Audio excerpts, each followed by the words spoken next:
Hi there, friends. Welcome back to the bench. It's Mike from DeathCap Amps, and I've got a really special video here today.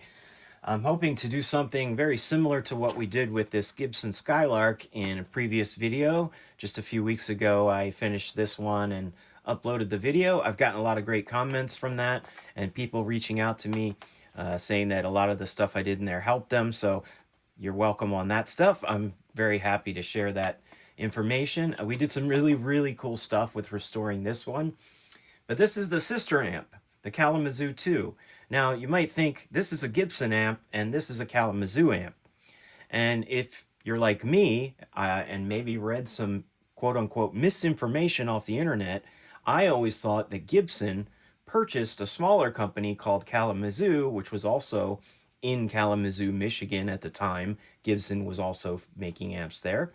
But I was wrong. I guess because there's no Gibson label on here at all, but Gibson actually were Kalamazoo. They actually just created the Kalamazoo line of amps as like a sort of in-house budget brand. So Kalamazoo was never a separate company. It was just a rebranding for a budget line of amps that Gibson was making. So why didn't they put the Gibson name on the amp? I don't know. It's bizarre to me because I always thought, and maybe I read this somewhere years ago and just always thought, oh, this was a small company making amps and Gibson bought them at one point and they took over. But no, this is actually was always owned by Gibson the whole time. Um, Actually, technically, it's owned by Chicago Musical Instruments Co. of Chicago, Illinois. This company is who owned Gibson from the years, let's see, well, they were founded, the Chicago Musical Instrument Company was founded in 1920, from the information I recently looked up and found. I believe that is true. And they owned Gibson from 1944 to 1969, 1970, around that time. And the Kalamazoo line was really started in the 1930s by Gibson. And it went up to about 1970. Now, this Kalamazoo 2 that we're going to restore in this video today, I believe is a 1966. From what I'm reading, there was only like a year or two that they were making these. Maybe it was a little more than that, but they started making the Kalamazoo 1 in 1965. And the Kalamazoo 1, if you've ever seen those or own one, they look exactly like this one, but it doesn't have the tremolo. So it's basically just a volume and a tone.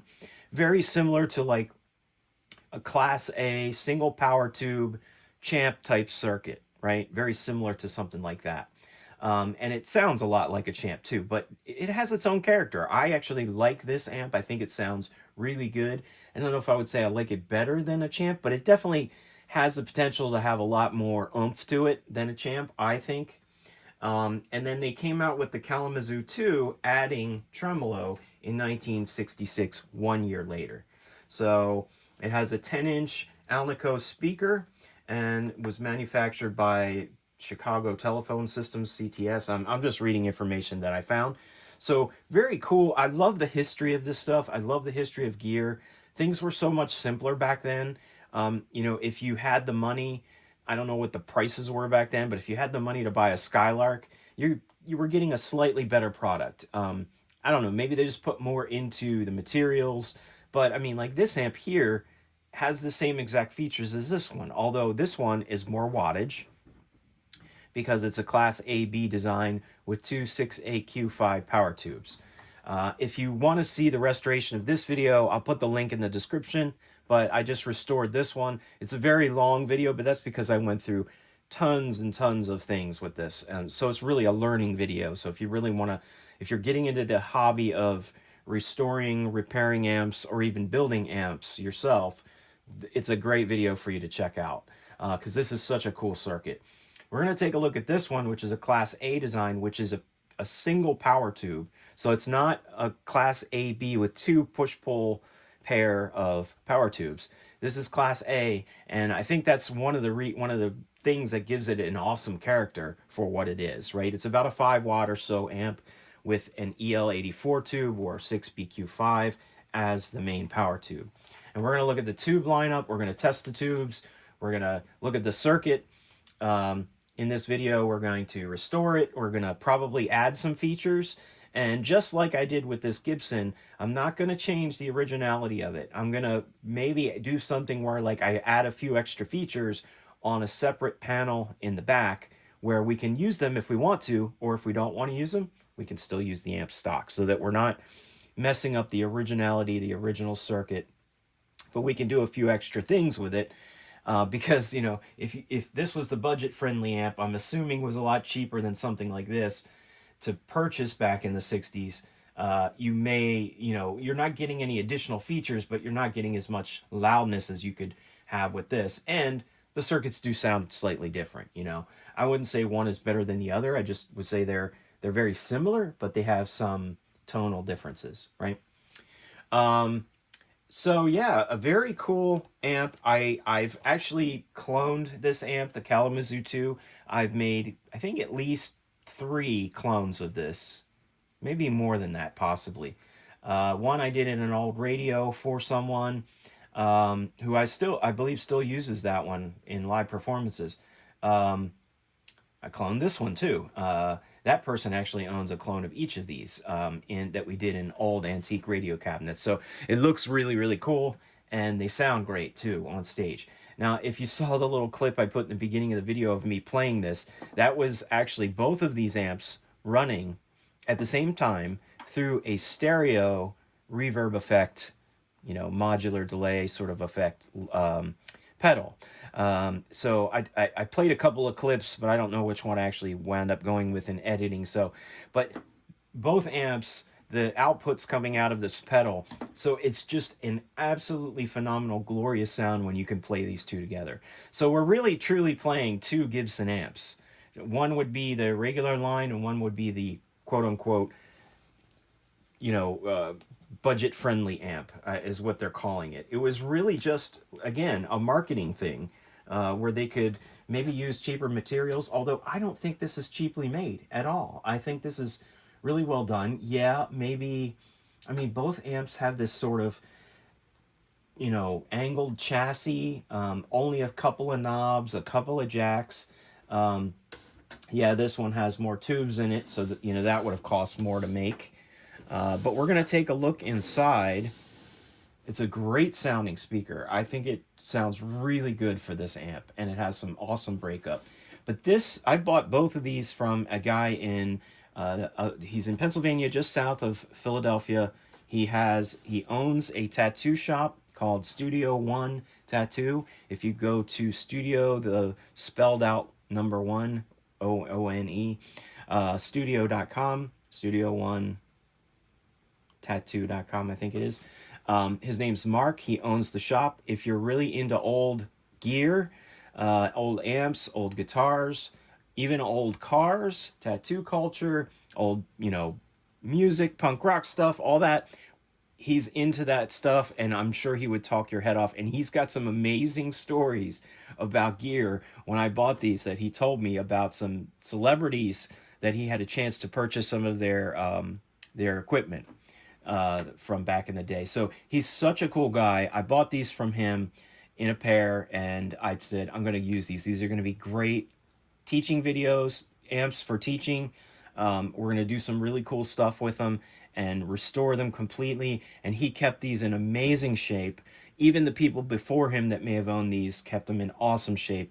I mean, look at this thing. I mean, yeah, it's a little dusty and dirty, but really not even that dusty and dirty.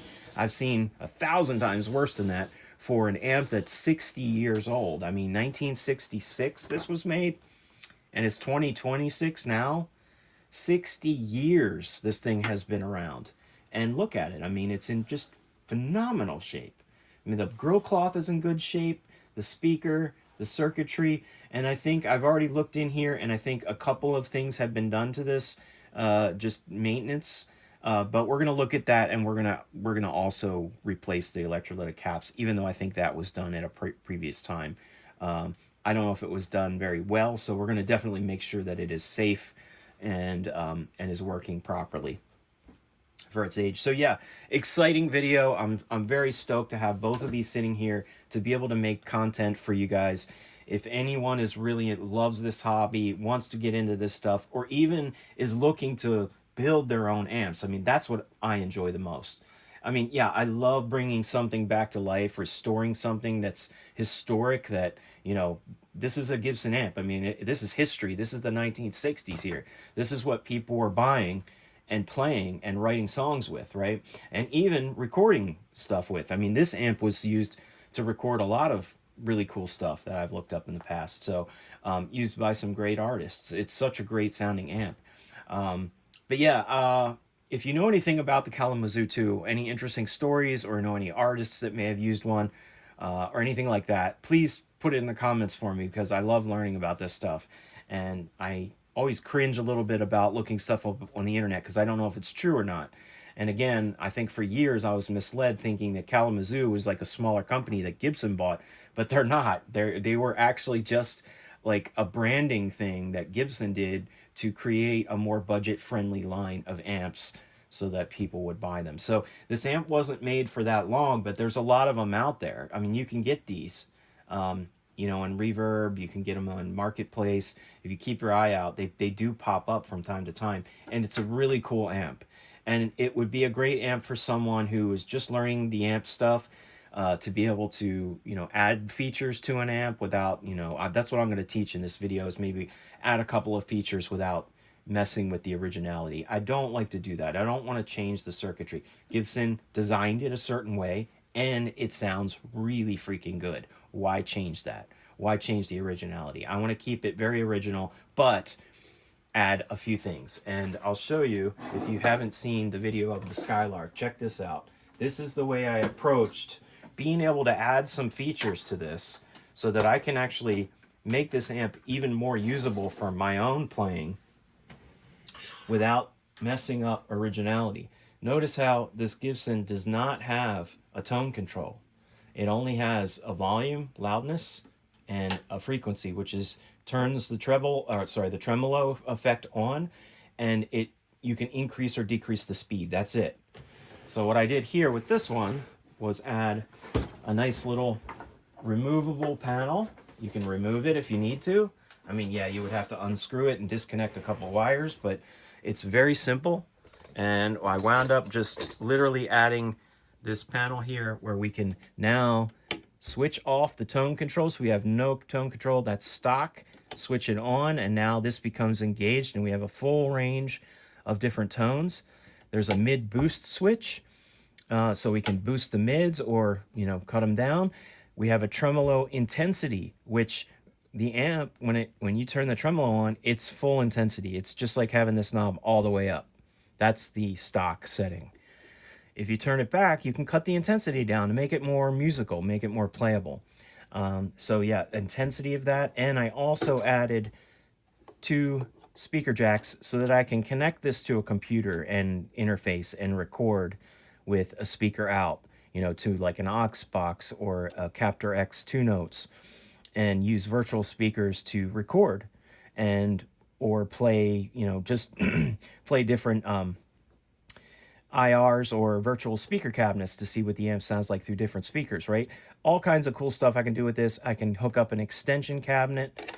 In this case, I have a jack that I've plugged in the internal speaker. I did have to replace this because the original speaker was not there when I bought it. Someone had put like a car speaker in there, like something that was designed for like a car stereo system. Not a very good one for guitar, ideal for guitar frequencies. So I put this really nice Jensen 8-ohm speaker in there. But yes, so we have internal speaker and an external you can plug in at the same time, as long as you're matching the ohms correctly.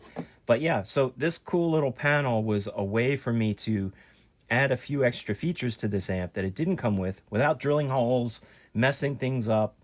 And I think there's literally 2 wires that go down in here that connect to the circuitry to make all this happen.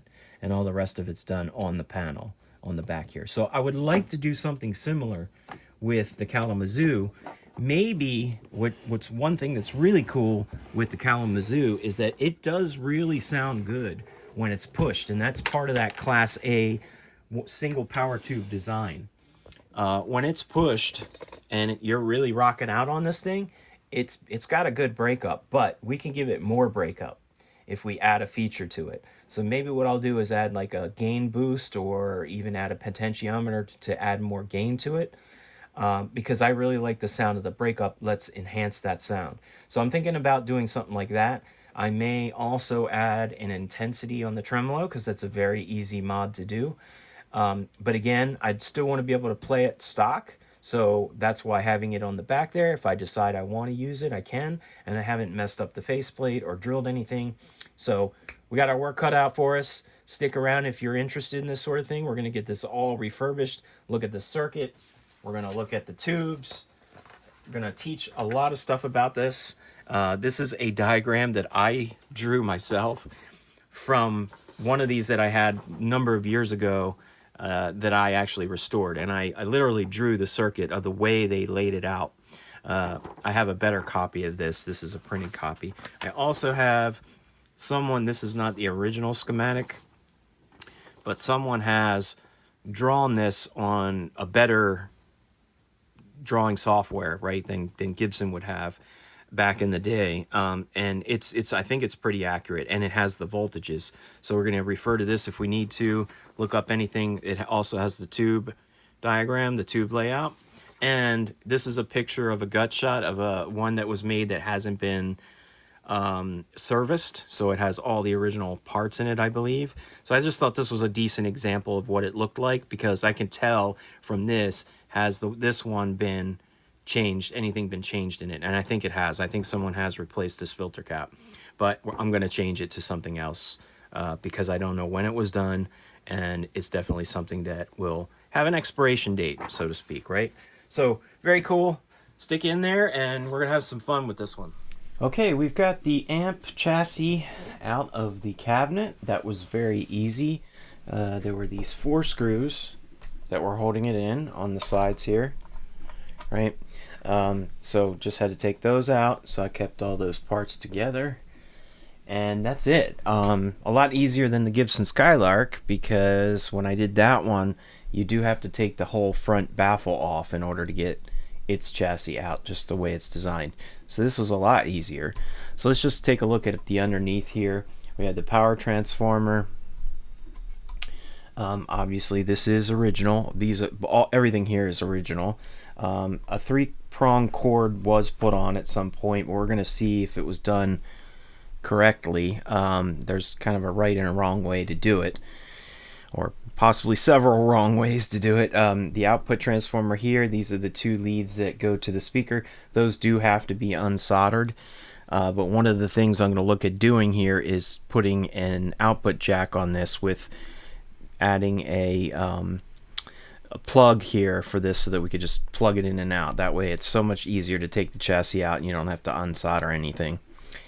And then we have a 4-tube lineup. We have over here, we'll start all the way over here. There's a 12AX7 for the preamp tube. And well, actually, yeah, I'm not sure if this is the preamp tube or this one is. Kind of weird, because usually you don't like it's not a good idea to put a preamp tube right next to either the output transformer or the power transformer for noise reasons, especially not the output transformer. So I don't know if this one is the preamp or this one is. I'll have to look under there. But there's 2 12AX7s, one on each side. One of them is controlling the oscillation piece of the tremolo. Sorry, I couldn't think of the word. So yeah, one of them is preamp. There's probably 2 stages for the preamp, the tremolo oscillator circuit, and then the 6X4 is the rectifier. So that's the rectifier tube, and then a 6BQ5, otherwise known as a EL84. You may have heard of that term. Marshall uses those in a lot of their like 18-watt amps. They'll have 2 of these in it, but very common tubes, all of them. Even more common than the ones that were in the Gibson Skylark for as far as today's amps go. Even though both of those, if you watched my video on the Skylark restoration, they're around the same year. I think 66-ish for the same year. So this is, I call it the sister amp to the brother amp, which would be the Skylark, right? So definitely a more common tube lineup here versus what they were using in the Skylark. So very interesting tube lineup that they had in the Skylark if you want to go check that video out as well. So yeah, output transformer, it's just got one lead and I believe it's 8 ohm. I'll double check that with the speaker impedance in a minute just to be sure. It's either 4 or 8. I think it's 8. It doesn't say on here, but it might say on the speaker. And if not, we can measure the speaker and I'll show you how to do that. All right, let's flip it over and see what we have. Well, here's the faceplate just outside of the amp. So you have 1 amp fuse, you have your tone control, which also is the power on. So kind of a strange way to do it because normally you would think that switch would be on the volume, but I think the reason they put it over here is because most of the power supply stuff is over on this side of the amp. The the power transformer, the pilot lamp, the fuse, all that stuff is all power associated stuff, but the volume control they put next to the input jacks, so the switch to power it on is over here where the tone control is. So they're doing that really probably just for cutting noise and making it a more efficient build so they don't have to stretch so many wires to different things. So yeah, that's power on, off, tone, tremolo, on, off, and to start it up, and speed. This is what frequency is. Here is just speed, and then your main volume, just one volume. So there is a tone control on this, which is not, they didn't have one stock on the Gibson Skylark. I'm just referencing that in case you watched that video. 2 inputs, and typically they're usually one is a little bit higher gain input than the other. We'll see if that's the case on here. I can't remember. If not, it's something that could be changed to make one a higher gain input and one a lower gain input. But I think that's how Gibson was doing most of their amps. A pretty common thing. All right, so I'm actually going to go ahead and take the tubes out just so that I don't break anything. Let's take these guys out here real quick. Okay. All right. And we're going to test everything too. But these are like ceramic, not ceramic, but kind of like a wafer style tube socket, and it looks like it was riveted in. So hopefully they're all in good shape. I think they are. We just probably want to clean them off a little bit. But yeah, here's the underside. Let me get something to prop this up just a little bit. Let's see if that'll work. Oh, almost. Let's get, there we go. All right. So yeah, let's see if we can figure out what has been done to this, and I think I see 3 things. Well, 4 things if we count the power cord. So yeah, the power cord was changed. There's a dedicated earth ground here, which I like that. That's very good. And then it looks like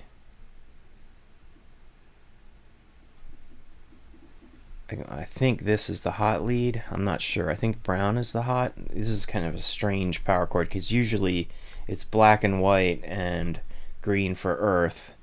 This is brown, so it's going through the fuse, and then it's going to, oh, it's going through the lamp, completely through the lamp. I don't like that. I don't like the way that's done. That, I don't know if that's factory or if somebody else did that. Then it goes to the power switch to the neutral. Where's the, okay, right, so the neutral's being switched, and all right, I'll have to figure that out. There's so many black wires there, I can't tell where they cross over, but we may need to make an adjustment there, possibly to make that a little bit safer. Okay, so yeah, power cord's been replaced. This main filter can cap looks like it has, but it looks pretty old. I don't see any physical leaking, or sometimes you'll see some bulges or things starting to bulge. But this is a, what is this? A DALY 50 UF 500 volt. Wait a second. R50 Y50 UF. There's two. One's going to be ground, and then two. I think what's supposed to be in this? Isn't it 20 UF? Hold on a second. This might not be the right rated cap for this amp.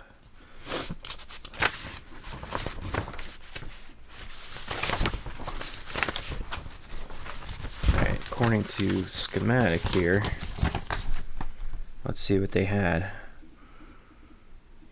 Yeah, oh wait.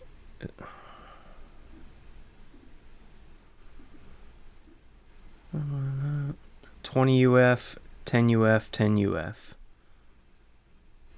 And this is for the tremolo circuit here. So yeah, 20 UF is the main cap, 10 UF, and another 10 UF here, which would be like this one, which is a 22 UF. So yeah, I don't I don't think these are the right rated caps for this amp. I can't tell what this is. Is it 50 UF on both sides? Well, we'll get a meter and we'll test it. But either way, this is coming out of here. I don't really like the way this is done. It's just kind of done with a zip tie and it's flapping around here a lot. I think what I'm going to probably wind up doing is using like two individual caps, you know, like this, but putting it on like a little terminal strip so that it's very easy to change and swap out. And then have the wires going to the terminal strip, and that way you don't have to unsolder the wires every time. You just unsolder the component itself. It's a cleaner way to do it. We could use a can cap, yes, but we would only need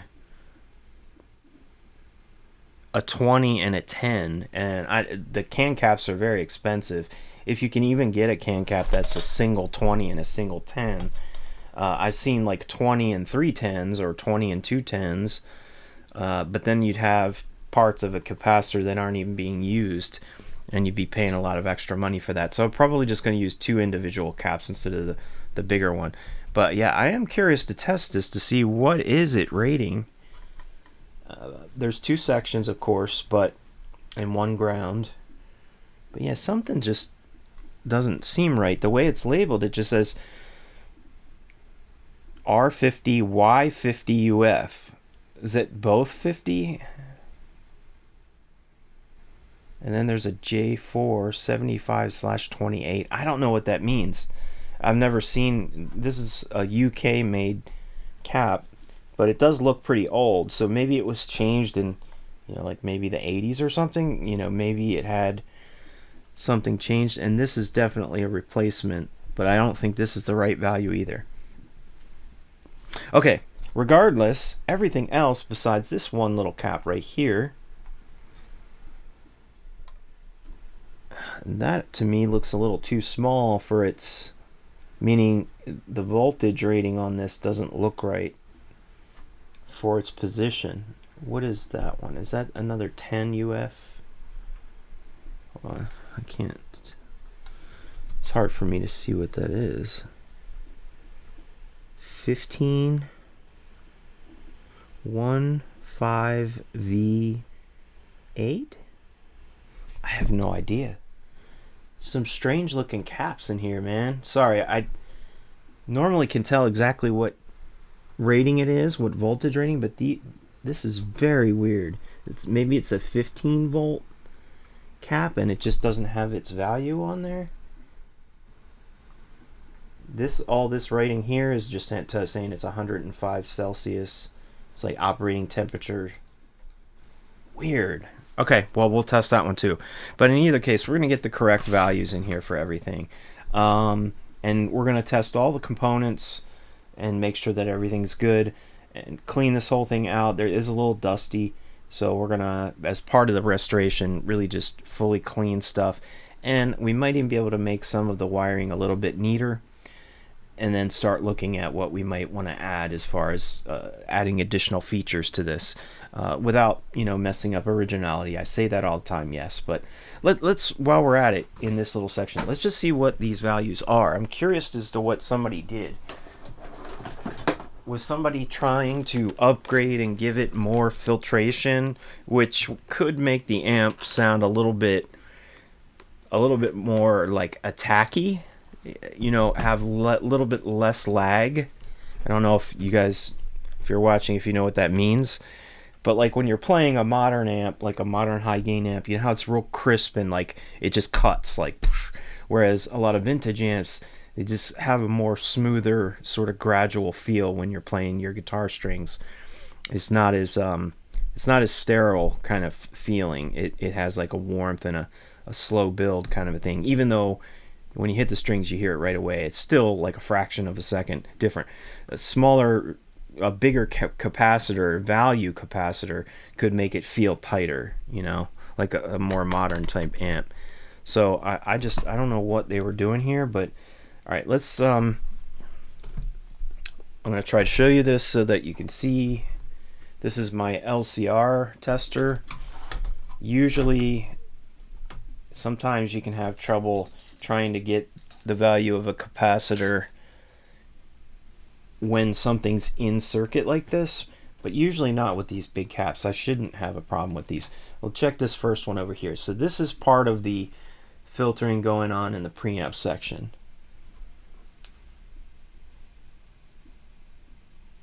Okay. There it is, 22. Why didn't that show up before? Is there like a shorted out lead here? That's strange. Okay, so that's 22 UF, and that's what the value says, but I think that's wrong. Maybe I'm, hang on a second.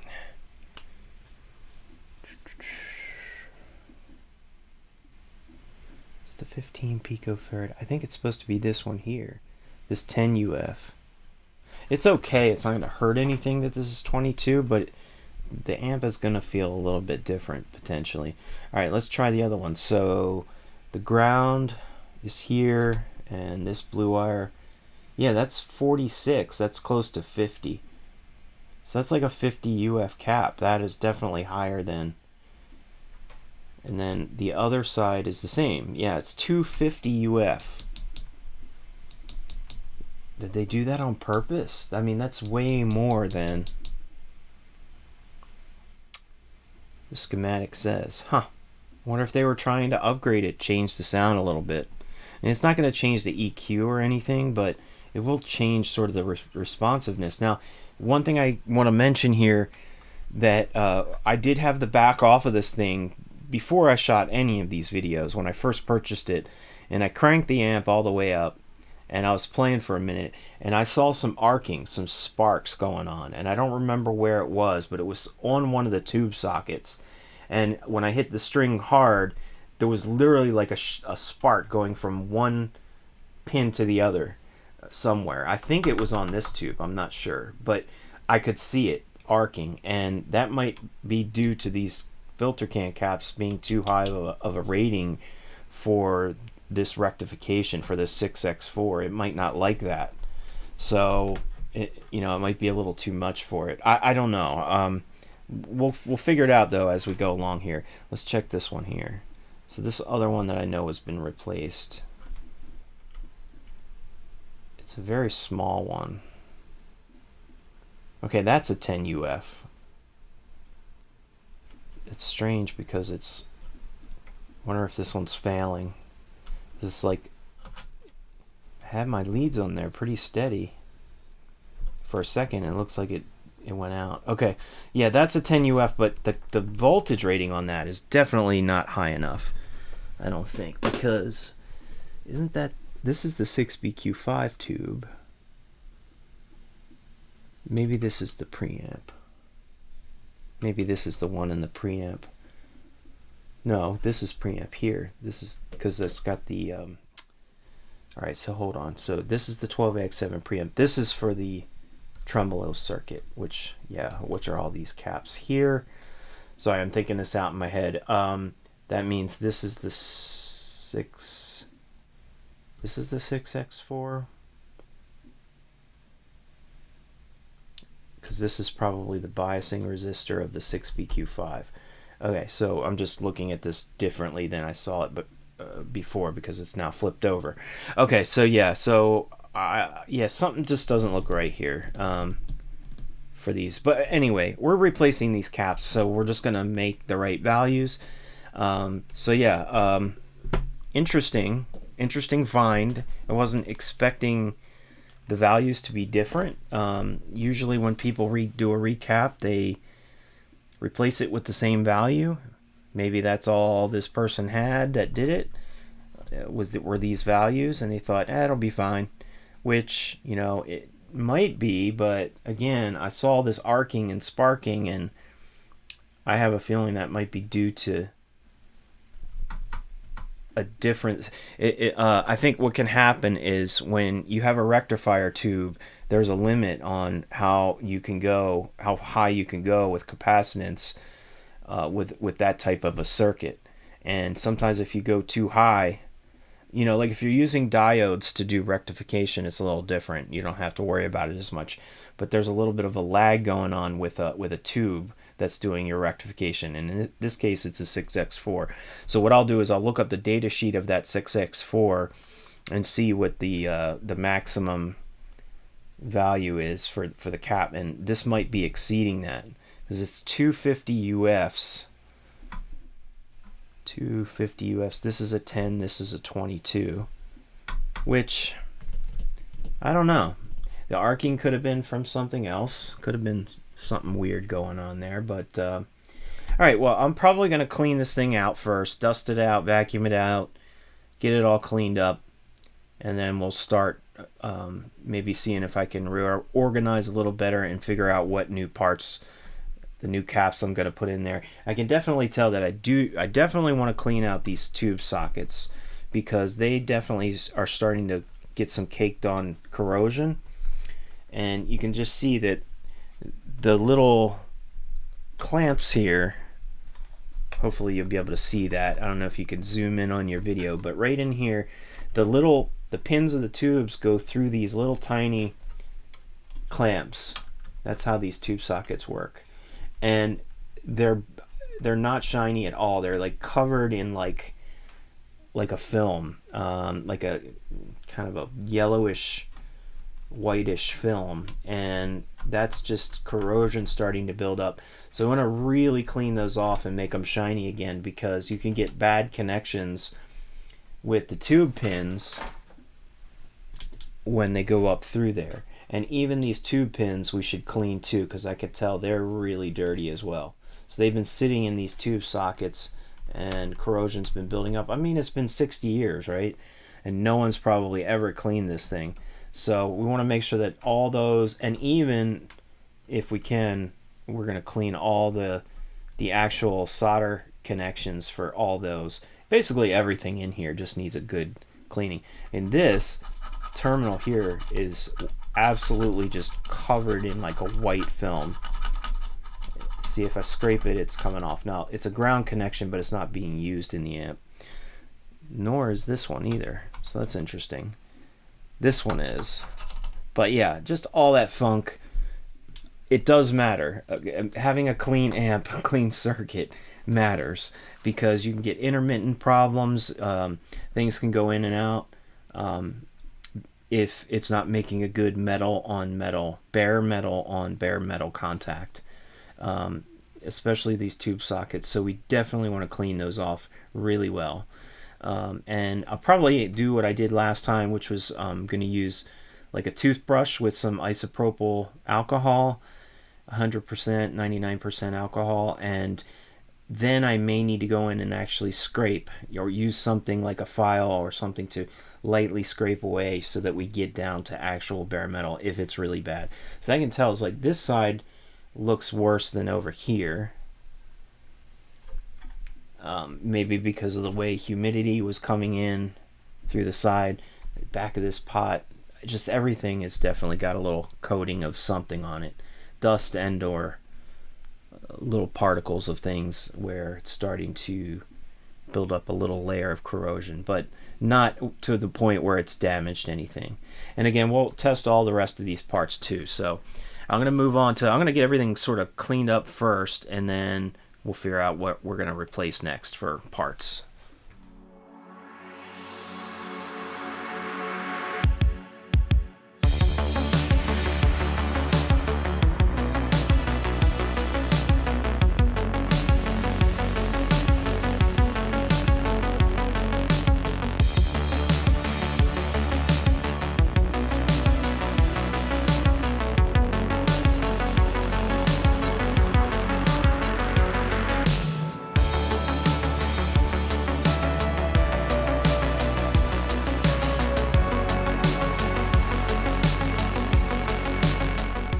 Okay, I've just sort of vacuumed this little vacuum I have, vacuumed all that sort of dust. This also has a nice soft brush to help kind of move the dirt and dust around and get it up. So that did a really nice job of just sort of getting the top layer of stuff off. I still want to clean it a little further, but what I'm going to do now, and I recommend that anyone, if you're going to be changing any parts or even cleaning an amp, you might bump something and knock a wire off somewhere, and you're not sure where it goes. Yeah, you can look through the schematic if you know how to read one and figure out how to reattach or whatever, but best thing to do is just take pictures. Don't rely on the pictures you find on the internet, because some of those pictures, somebody may have modded something, or it's not clear. You can't really see what you're doing. So I'm just going to take pictures of all angles of this whole circuit, from the top, from the sides, like where each of the connections are. Get some close-ups in here before I really get in too deep here. Okay, that's good. I mean, I know this circuit pretty well inside and out as far as like being, I've cloned them before, but you don't always remember every little detail. I did disconnect this filter cap just to get it out of the way, but I haven't unsoldered it yet. What I was going to do next is kind of just a little bit of, as part of the cleaning, we can do some of the regular amp maintenance here, which is cleaning the pots, cleaning the jacks. You know, while we're going through and cleaning the dust off of things, we might as well do all that stuff too, right? So first what I was going to do was, well, I was just going to see how this would work. So isopropyl alcohol, I would recommend don't use rubbing alcohol. Just use isopropyl because it fully evaporates and it won't damage anything. Rubbing alcohol does contain water, so it can potentially cause problems, cause damage, rust, whatever, you know. So don't use rubbing alcohol if you can avoid it. But yeah, just like even just getting some of this just to clean the dust off the chassis and the dust off the wires and stuff is great, because it's fast evaporating, works really well. I'm gonna do some of the electronics with this as well, but this just kind of gives me a nice clean surface to work with, and is also part of sort of the amp restoration, right? And actual amp servicing, because I'm going to do the jacks and stuff with the same material. So yeah, I'm just gonna, yeah, I can even wipe off these resistors and their leads, because they got some dust bunnies on them from over the years. And I'm going to show you how to do the pots and everything. You don't want to use alcohol on the inside of the pots. We're going to use something else for that, but the back of the pots and everything around here, and even the solder connections, looks like one of the things I've been used to seeing in a lot of amps lately is lots of old leftover flux, which is usually the brown stuff you see around the solder joints. Now there is a little bit on here, but the flux is basically, what it does is it prepares the metal surface for a really nice clean solder connection. It helps the solder flow better. It sort of removes oxidation from the surface to make a better bond with the solder, right? And just about every amp you're going to get into, you're going to see a little bit of that stuff. Like I can kind of see it around these joints, a little bit around here, but it's not any excess. It's not in mega excess, but the alcohol will clean that stuff off too. So what I'm probably going to do is, after I replace parts myself, clean up and remove any of that flux, because that flux is corrosive and it will damage things over time. Now, it's not as important in a point-to-point amplifier like this guy as it would be in like a circuit board amp, because I just worked on an amp that I have a video out on my channel just recently. It was a Rivera amp, and the Rivera left so much flux on the entire board. I mean, it was just caked. Everything was caked in flux, and it had started to corrode the board all over the place, and it was lifting traces and all that kind of stuff. So yeah, it can be very, you know, critical to get excess of that stuff off. Now, in an amp like this, not as big of a deal. You don't have a board in here that you're worried about damaging. Everything is just one part to another part. There's not really much in here that the flux can literally damage, because it's literally one solder joint to the next, and you don't have to worry about traces inside of a board and all that kind of stuff. So yeah, so I'm just going through here and just kind of getting the rest of the surface dust up, and I'm gonna get into the socket cleaning a lot more in depth here with a toothbrush in a minute. But yeah, I'm just trying to go through and clean up what I can. As I start to remove things and solder things, I might be able to do a little more cleaning. It's a little difficult to get to some of the areas of this chassis with the parts, the way the parts are in here. I'm moving some parts as we go, because one, I can't see what their values are without turning them a little bit, like that guy right there. Yeah, so, and I was hoping that would help me get underneath there and get some of the dust back here. Not a huge deal, but I am restoring this, so I want to get it as clean as I can. I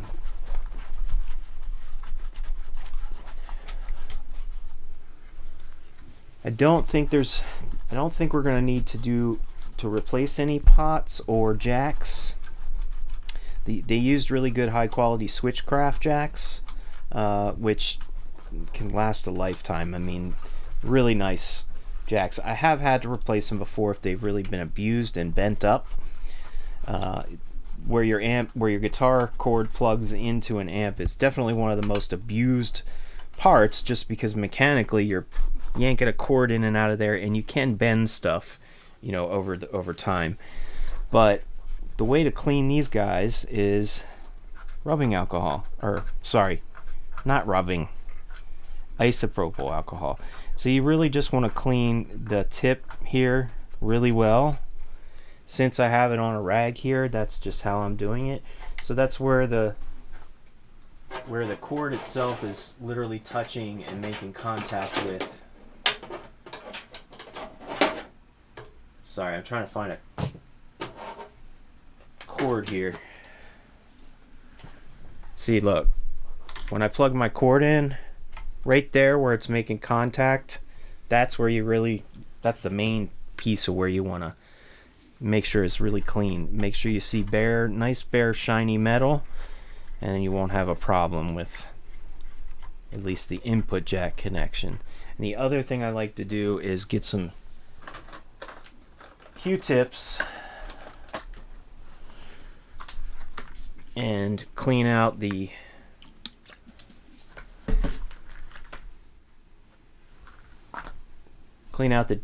whole part of the jack here. Just sort of swirl it around in there, because that's what's making your ground connection on your instrument cable. So if that's really dirty in there, which this one does appear to be, you could have a bad ground connection on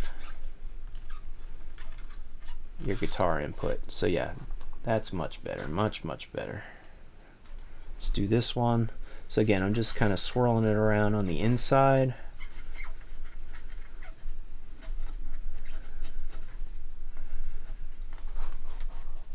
Overall though, these look pretty darn good. I mean, they got a little bit of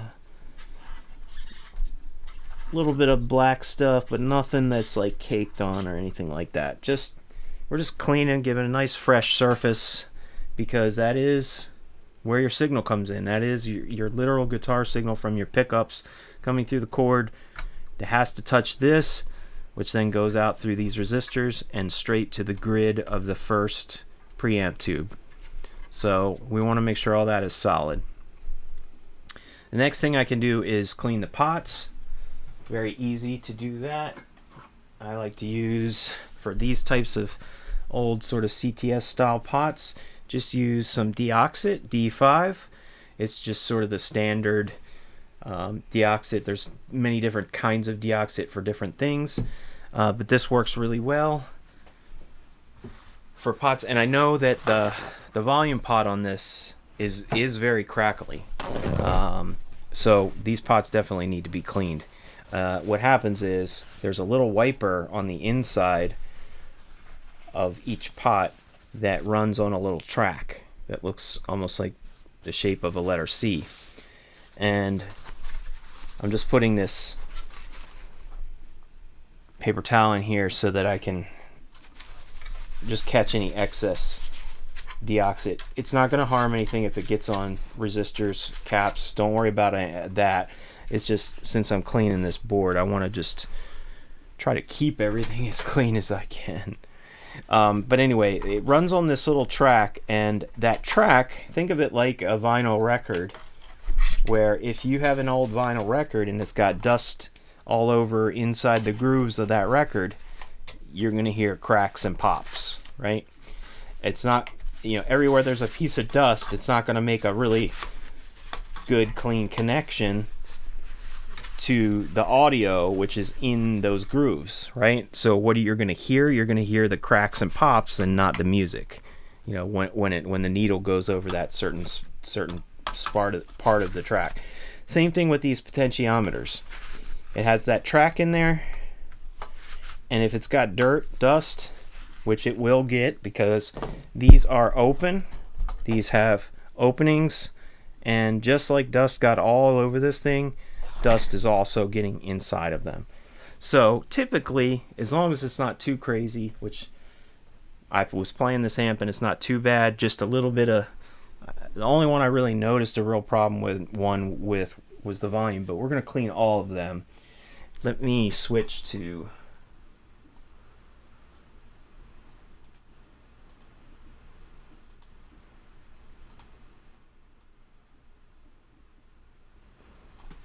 this view, because maybe you'll be able to see a little bit better what I'm doing.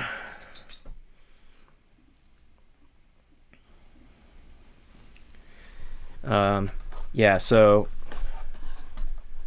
see how there's an opening at the top of the pot here.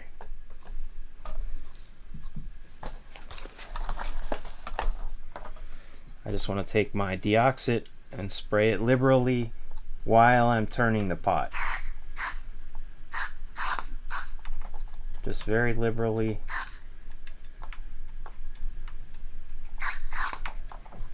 And that's gonna get any dirt, dust, stuff off of that track. And then I would just suggest just turn this 40, 50 times, and that wiper, that needle, is going to go over that track and remove any excess dust. I mean, I can even see some little particles of dust and stuff that came out of the pot. So hopefully this will be good enough. And if you need to do it again, do it again. Like once we test the amp after doing some work on it, if it's still scratchy, hit it with a little bit more. If it gets real bad and you can't figure it out, it's possible that the track is damaged. In that case, we could probably just replace the pot. But there are ways you can take these apart and literally get inside there and clean them. So I like to keep the parts as original as possible. If I have to, then I will try to open one up and see if I can get in there and clean it a little better. But usually this will do the trick, unless it's a really bad one or the pot is completely seized up. If it's really seized up, you know, you'll feel it in there, and you may need to get in there and take it apart and actually use Q-tips and really clean it out good. And usually that'll do the trick too. That'll get it working again. Alright, so that's this one. Again, I'm just going back and forth all the way from 0 to 10. And then the last one. You could do the same thing with the pots in your guitar, right? It's the same type of a component. Don't worry about how wet you're getting stuff, because this liquid is non-conductive. Like we could technically plug the amp in, and this thing being soaking wet, and it's not going to harm anything. It's not going to short anything out being wet. You know, it's not like dropping your power strip into a bucket of water while it's plugged in. It's not going to be like that at all. It's a non-conductive liquid, so it'll be safe. But all this liquid I can see is kind of dripping out of here as I'm turning it. But just also part of preventative maintenance. Okay, I think we did that well enough. This one looks like it needs to be tightened up. We'll take the knobs off and tighten all these up too. But yeah, one thing I will note about Deoxit, it seems to be very safe on just about every electronic component there is. But the one thing that is not safe with, in my experience, is silicone mats. Some reason, this mat that I have right here is a silicone, like soldering workstation mat. It's, you know, flexible. It can handle a lot of high heat. You could leave your iron sitting on there and it's not going to burn it up right away. It can take a lot of heat, right? But the problem is, if you get a drop of this stuff on there, it will start to bubble up if it sits on there too long and ruin your mat. I don't know why. I don't know what's in this that just doesn't... It says safe on plastics, but it just doesn't seem to be very safe on silicones, right? Silicone type material. So just be wary of that. That's why I put this in there, so that I'm not getting pulls and pulls of this stuff dripping out everywhere. Just let the paper towel soak it up. Alright, cool. So our pots are clean, our jacks are cleaned, and everything inside here is pretty much wiped down of dust and dirt. I got a nice clean surface to work with. There are a few pieces of,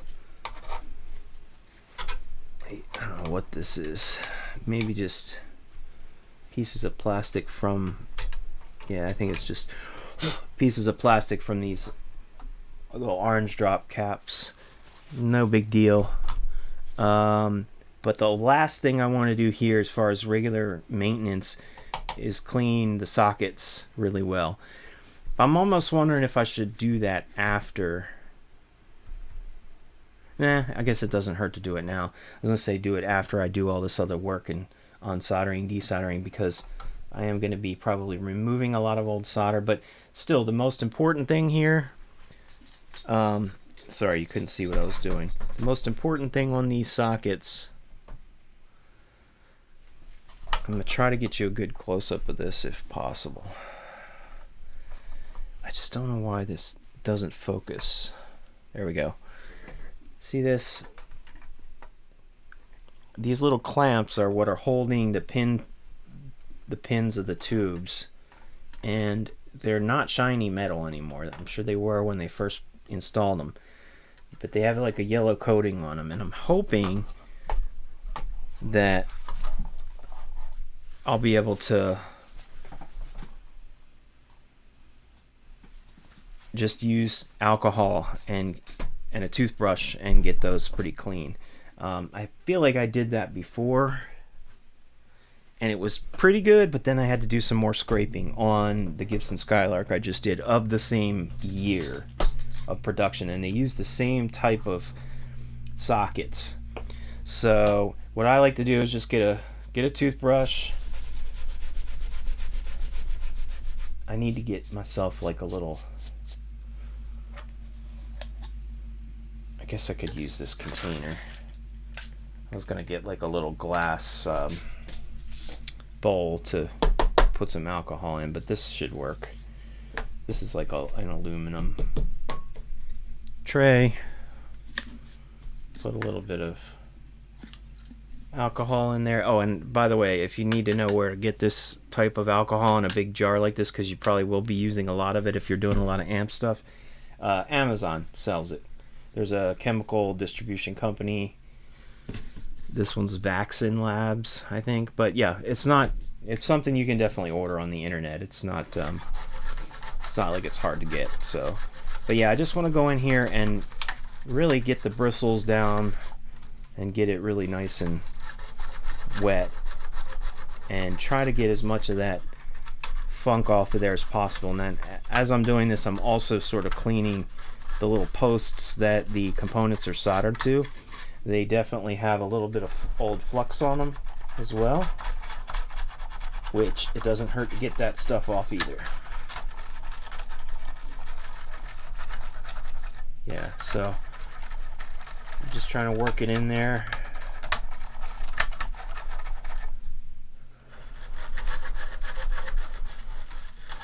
Kind of go around in a circle. I'm going to use this paper towel just to sort of pick up any of that excess stuff so it doesn't re-dry on there. That actually worked really well for this one. And I think this was more the worst one. I mean, I can see it looks very shiny now. We'll let that dry.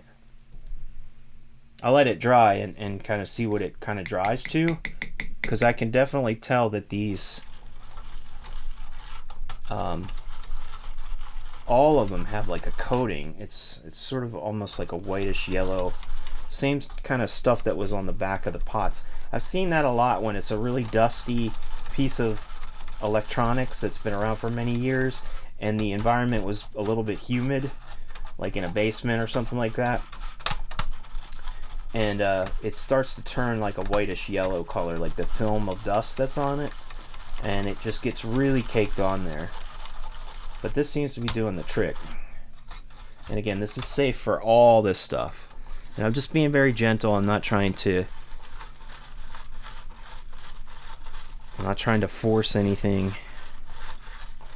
Just trying to get all those bristles in there. Feel free to use as much alcohol as you want, because it's all going to evaporate.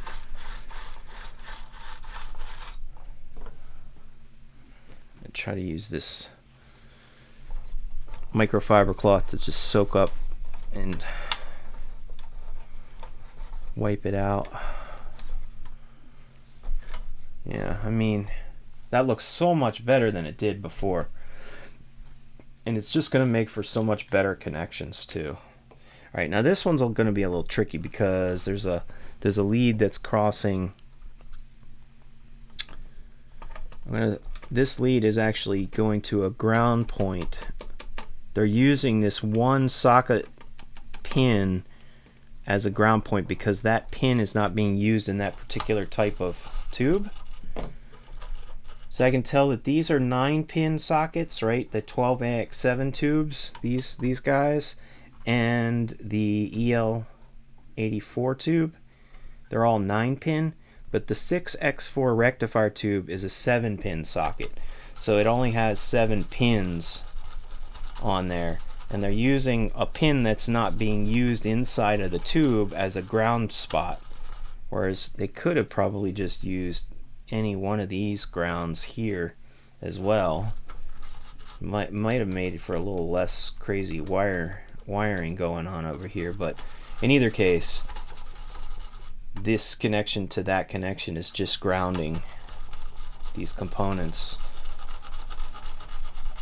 So I'm gonna kind of try to also, when I get in here, to do any soldering work is really straighten out the leads as good as I can on some of these, just to make them a little bit neater. Point to point can get really messy because, you know, you're literally just taking a component and soldering it from one point to another, but usually there's multiple layers going on. You got one component on top of another, kind of like the stuff going on over here and these guys over here. Overall though, this one is not nearly as crazy or complex as some of the ones I've worked on. There's not that many components in this amp. That's why it's a really good amp to try to clone if you want to make a nice 5-watt amplifier for yourself. It's a really cool circuit. It's different. It's a little bit different than the Champ. And if you think about it, you know, there's obviously Fender made the Champ amp. They had a tweed version, which is kind of the simplest. I think it had one knob, the first tweed version. Then they had a black-faced Champ and a silver-faced Champ, and I think some of those had some tone controls as they were getting into it a little bit more in the years. But then they also made a Vibro Champ, which was very similar to the regular Champ, although it added vibrato, right? It added like a tremolo effect, right, to the Champ. Essentially it was a Champ amp, right, Champ type circuit, but they added that. Now this one's got the vibrato. The only thing it doesn't have that I think a Vibro Champ has is the intensity control. So that's why I kind of wanted to add it to this, and it would almost turn it into like a Vibro Champ sort of amp and give it more functionality, right, without really modding its original stuff. It just allow you to control how much depth of that effect you're actually using. I find that to be one of the probably even more important than the speed of the effect is the intensity of the effect, because these guys that they put tremolo in, it's just at 100% intensity all the time, and your whole signal, guitar signal, drops out as it oscillates. So it's like it's fully in your signal and then it completely drops out to silent, which to me isn't very musical. I like to still hear my note sustaining when I'm using an effect like that, at least a little bit. I don't like it to fully drop out. So that's why adding an intensity control to something like this could be really, really useful. So I think I'll probably do that. Okay, well, I think amps servicing wise, other than the caps, that's pretty much it. A couple little spots I might just scrape off here because I can definitely see some of that funky, dusty corrosion sort of stuff that was on there that I didn't fully get off. But yeah, I mean, that looks so much better. Dust off these wires. And one of the things I'm going to get into too is checking this this power cord, because the power cord that was replaced on the Skylark I just restored, they definitely didn't really do it in a safe way. This looks like it's much safer because there is a dedicated earth ground to this, but I want to make sure that it's going through the fuse correctly. It's also going through this lamp, which I don't know if I like that, because I don't know if the lamp burns out, is that going to stop the power going to the power switch. Okay, I'm back. Sorry, I had to pause for a little dinner break there. But yeah, everything's looking really good here. I was just re-inspecting the tube socket pins, or the, basically the clamps that hold the tube pins themselves, and they look really good. I don't think I need to do any extra. They're real shiny metal now. If they were really bad, some of the ones I had on the Skylark, I had to take like a little piece of steel wool and sort of brush it in between there to really get those to shine up for some of them. But I don't think so in the case of this amp. This looks really good just from cleaning it with alcohol. The pins on the tubes though, they don't look very shiny anymore. And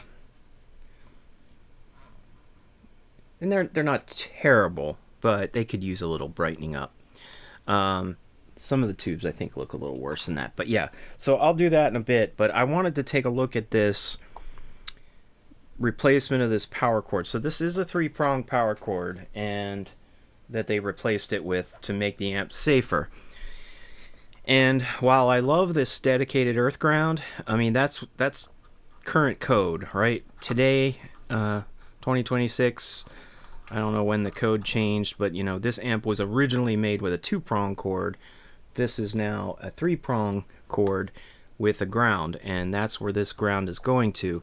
However, this chassis here is covered in paint, in black paint, and it might not be making a really good ground connection if it's not metal on metal. And I can see that it doesn't look like anyone has scraped away any of this paint here where this is. And the other thing is that this bolt is, these 2 bolts are holding on the power transformer. So while it's good that it has its own ground, some people will argue that if the amp takes a fall, you know, like if you drop it or something like that, and the weight of the power transformer happens to pull hard and this bolt comes loose, now you don't have a solid earth ground, which can make the amp potentially dangerous, right? So it's better, even better practice, to have its own dedicated ground, not relying on this, which has a lot of pressure on it from the power transformer underneath, right? And the other thing I noticed too is that the way they put these transformers on, there's not even a bolt on the other side of this to hold this tight. This is I forget what these are called, but it's like a cage clamp something. This is not a very good to hold a heavyweight piece of iron. This isn't very good. So these little clips, this is probably factory. Was probably just very cheap for them to do this. But if these little tabs get loose, then this, I mean, it does seem to be on there pretty securely. But it would be better if we could put a nut on here to really hold this. And the other thing is moving the earth ground to its own dedicated chassis, part of the chassis here, where it has no stress on it from anything else. That's the safest way to do it, best practice. So I think I will probably move this, but we also are going to need to scrape away some of this paint till we get down to bare metal, so that it's literally bare metal on bare metal, right? So that's one thing I'd like to do. Is I just want to try to practice safest and best practices here. And you know, since this is kind of a teaching video for people, if you have the option, drill another little hole next to it. It's better, it's safer, and it's more up to code that way. Okay, so I do want to check something though. I want to check one thing. I'm going to check continuity using my multimeter here. So if you're working on amps at all, this is number one. You have to get yourself a multimeter, just a standard $20-$30 multimeter. Just get it off of Amazon, Harbor Freight somewhere. Make sure it has DC volts, AC volts, ohms, diode mode where you can test diodes, and you know, there's some battery stuff here where you can test a 9-volt battery or 1.5 battery, but also this little beeping mode, that's continuity. That just means when these 2 leads have a connection, it's going to beep, right? So if I put one lead on the ground, right, the ground of the plug, and I touch it here, am I getting continuity? Yes, right? Also, I should be getting continuity to the other grounds in the amp, which would be, for example, this one, because see, it's bolted to the chassis right here. You probably can't see that with this wire here, but see, it should have a ground connection there. So that just shows that, yes, we are getting a ground connection. Now, how reliable this earth ground is, that we're getting a connection all the way from the end of the cord here to these other ground points, that's going to rely on how tight this bolt is. And is it making a metal-to-metal contact? Now, the fact that there's paint there, I can see that it's not fully painted over. You know, like it almost looks like they sprayed spray paint and it got darker around the outside than it did more towards the inner piece of the chassis here. So I still want to scrape it away. I still want it to be absolutely 100% earth grounded, right? This amp, that's your safety, right? So that's one thing we'll do. But I also wanted to check the I wanted to see if this was labeled. Don't know, it's not labeled on here, but so that's that one, and this would be the neutral, right? Yeah. So the hot, when you look at one of your plugs, you know, in the wall, I was going to try to show that. Here, I'll just move you down for a second. See this, right? Notice how there's the earth ground, that's the ground part. There's a larger one and there's a smaller one. The smaller one is always the hot. That's the line. You'll see a letter L usually for the line, the hot part. This is usually labeled N for neutral, the bigger one, right? So when we put this plug in, like this, to plug it in, which I'm not going to do right this second, sorry. The smaller one, which would be this guy on the top, hold on a second, I have to move this. I can't do this with two hands only. This one here would be the hot, right? So I'm going to clip this on to the one that would be the hot, which would be the smaller prong, and see, is the hot side going to the fuse? Because that's what you want. You want the line side going to the fuse. And you can see here, yes, we do have continuity between the hot here to the fuse. So they did that right. That's the brown wire here. Usually it's the black wire, and the white wire is usually neutral, but in this case you can see that that's not always true depending on how they make the cord. Like in this case they're using a brown and a blue, which I don't normally see that often. So if I touch it to the blue, I'm not getting continuity there. But if I move this over to the neutral side, which is this one, the bigger prong, right, where it had the bigger opening, I'm getting continuity to the blue wire over here, which is on the switch, on the power switch.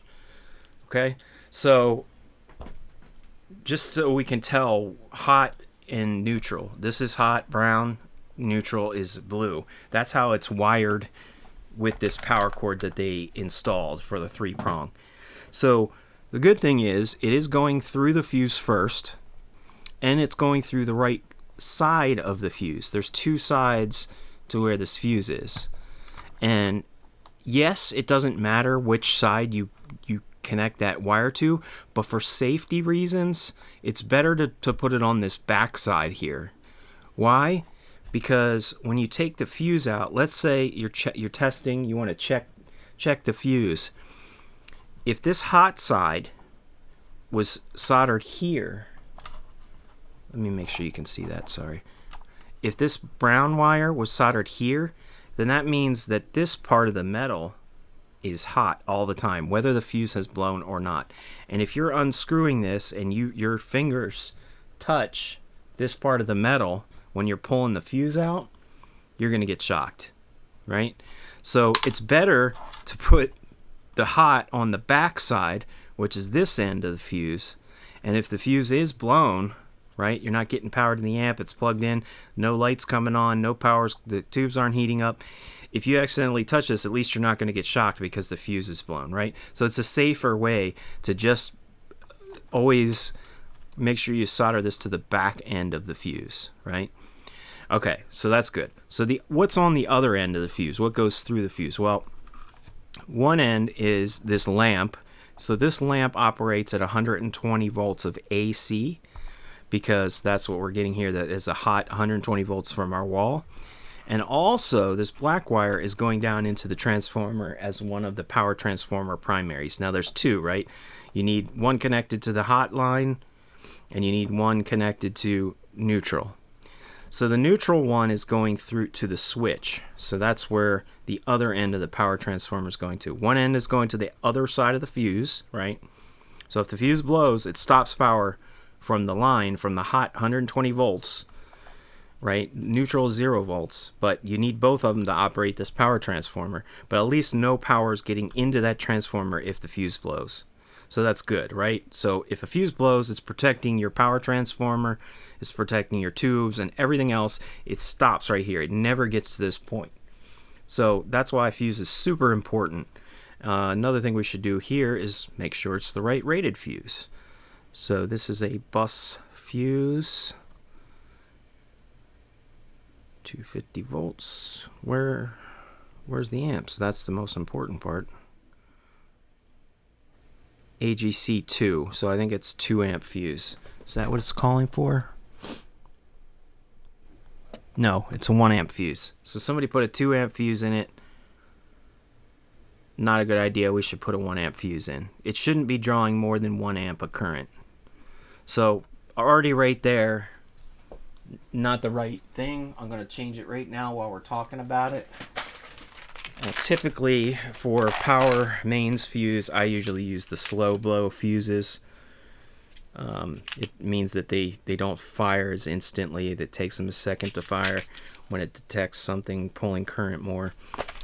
But this is your standard, was it 30 millimeter fuse, 6 by 30 millimeter. So it says 1 amp at 250 volts. They're all going to be like 250 volts, even though our wall voltage is only 120 here. So another thing I should do here at this step while we're changing this is go ahead and put a little alcohol on the inside spring here, because very similar to like a toy that has batteries in it, this spring can kind of get coated with corrosion and stuff too. So we definitely want to make sure that this is all clean, free of dust, dirt, which it definitely has a little bit. And the other thing we can do is we can clean the inside of this tube socket so that the other end of it, where the hot is coming through, doesn't have any funk on it. And it's a little bit dirty, not terrible, but a little bit. Right, so I'm just going to squeegee that out with a little bit of alcohol. You can see it's just a little dirty, not terrible. All right, so let's get this one in. The spring looks good, looks like bare metal. Just keep that in mind, bare metal. If you see bare metal, you're good. If it looks like it's dull, clean it off. All right, so the fuses, a proper fuse is in there. What happens if I put a higher fuse in there? Well, what could happen is if this amp is drawing more than 1 amp of current, let's say it's drawing 1.5, it's not going to blow until it gets up over 2 amps with this current fuse in it. But this amp isn't supposed to be drawing more than 1 amp.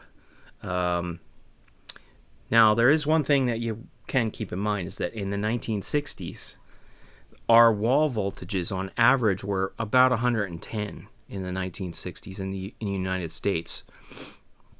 They've gone up over the years to an average of like 120 to 125-ish, right? We're getting closer to 125 now. I think mine is right around 120, 121 right now at my house. But that 10 volts of AC difference can make the high voltage in an amplifier. Let's say the high voltage to run this EL34 tube is like 300 some volts. Matter of fact, I can look at this diagram where somebody actually put the B+, 295. 285, 295. What he put some numbers in blue and some in red. What was that for? Okay. All numbers in green. I guess it's green, not blue. Red numbers are factory spec. All numbers in green measured with DMM. Okay, so I'm surprised that the factory spec numbers look higher than the ones that he was receiving. Maybe he put this on a Variac, I don't know. But anyway, we're going to see around 300 volts, maybe a little less than 300 volts on the plates on the output transformer and the plates of the 6BQ5 EL84 tube, right?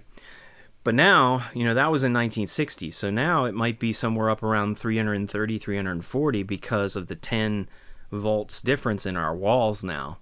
So that might draw a little bit more current because you're pushing the tube a little bit harder. Probably not enough to go an entire amp up from a 1 amp fuse to a 2 amp fuse, but it's not uncommon for people to potentially blow a fuse when an amp was made in, say, the 1940s or 50s, and now all of a sudden it's 2026 and our wall voltages are higher, and the way it wasn't designed for that high of a voltage, so it might draw just a little bit slightly more current than before and potentially pop a fuse. So if it calls for a 1 amp fuse, I'd feel safe putting like a 1.5 amp fuse in there, but I would never put like a 3 amp, 4 amp, 5 amp or higher fuse in here, because it's going to take so much more current for that fuse to pop, which would give the other components all this power. Like if there's a short, say a tube caused a short somewhere, and now it could potentially short out your transformer, and now you're out a much more expensive part with your amp. So that's kind of there to protect you, right? But we're going to try this amp with the 1 amp fuse that it calls for. I don't know why anyone put a 2 amp fuse in. Maybe they blew the other one, or they lost it and they just replaced it with a 2 amp fuse. I'm assuming this is a 2 amp because it says bus, that's the brand, AGC2, and then the other side just says 250 volts. So I'm pretty sure this is a 2 amp fuse. It should probably have the 1. If for some reason it gets close to drawing an amp of current, we might want to put like a 1.5 in there, but I doubt that we're going to need to do that. Alright, so again, is this an okay configuration for how this is done? Yes, for the fuse part of it. And I'm just a little concerned about, well, they have the lamp here, so that, yeah, that's fine. This is fine. This part of it's fine. I was just worried that it was going through the lamp. It's not going through the lamp. The lamp is connected to line here, which is good, because that way if the fuse blows, the lamp will go out too. And the neutral on the switch. Sometimes the way I like to do it, though, is connect the blue here, which is neutral, to one end of the transformer directly and have the power go through the switch. But it's okay, I guess, it's done this way. Have the line high voltage going through the fuse and then to the switch and then into the transformer. That way the switch kills the line voltage going to the transformer when it's plugged in. Half of it, right? We still need the neutral connection to get it all working, but probably a better way to do it would be disconnect this and connect it directly to one of the transformer leads for the neutral, and then run a wire from the fuse over to the switch here. That way the power, the 120 volts, completely stops at the switch, and it won't get engaged until you hit the switch on, right? And then it'll go into the transformer. And if there happens to be a short somewhere in the amp, then the fuse will blow. So I'll probably leave it like this. It's okay to do it with this way. A lot of old amps use the neutral line to operate the switch. That's fine. I think as long as the hot is going through the fuse the proper way, we're safe. The only thing I do want to change about this is make a new earth ground connection, because I don't want to rely on these bolts. These screws, they have no bolt on the other side holding them on. They just have these little clamps, which is holding this transformer on, and I don't think that's a very reliable connection, especially for an earth ground, right? So let's get that out of there. Let's change that. I'm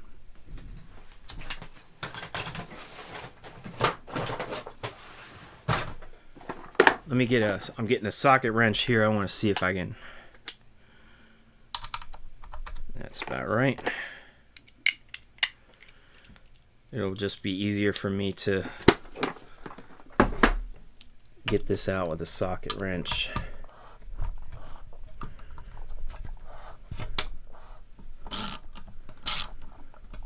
Now this is going to disconnect one end of the power transformer.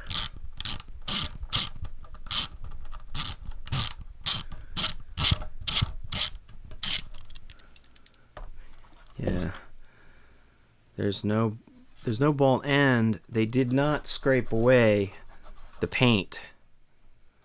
I would have at least done that. And I would have probably even sanded this down a little bit too to make it shinier metal. Alright, well, we can do that still. I think this part of it's okay. But that's the most important connection, I think, in our amp for safety. So, alright, so what I would like to do is put this somewhere separate. Somewhere like over here.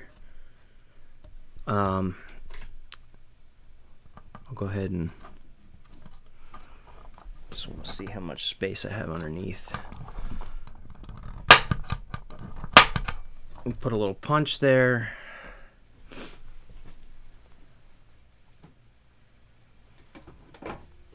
Get myself a little drill, just a second.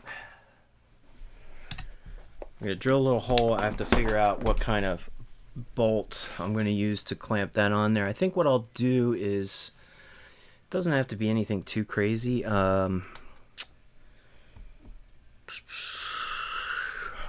could use something even small. It's not a thick chassis, so I think what I'll do is I'll just use one of these guys. I use these M3 screws for when I put on like preamp tube sockets. They're good, high quality screws, and I'll use a nylon locking nut here, so that what this means is it has a piece of nylon on the inside of the nut which grips onto the threads of the screw. So it's just like having a lock washer on there, but probably even better. This is never going to back out on you with that nylon on the inside. It really bites on the threads and keeps the screw from coming loose. So you don't really need a lock washer or anything like that. So yeah, well, let's do that, and I just need to get a little hole made. Something that's about the diameter of this screw. So I just want to see this will work. So yeah, we're just moving this over a little bit to give it its own dedicated connection that's not relying on the weight of the power transformer. So let me move you over here a little bit so I have room to drill here. And yeah, I'm putting a hole in the chassis, but this is for safety. This is not for modification or anything like that. Alright, so bear with me. It's going to be noisy for a second. I'm going to put a little drop of oil, cutting oil here, which will help make the drill bit go in smooth.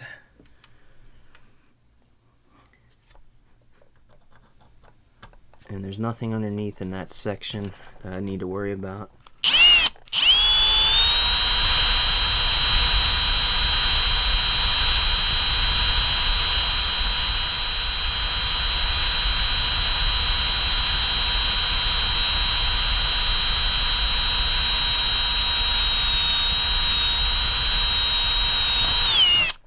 There.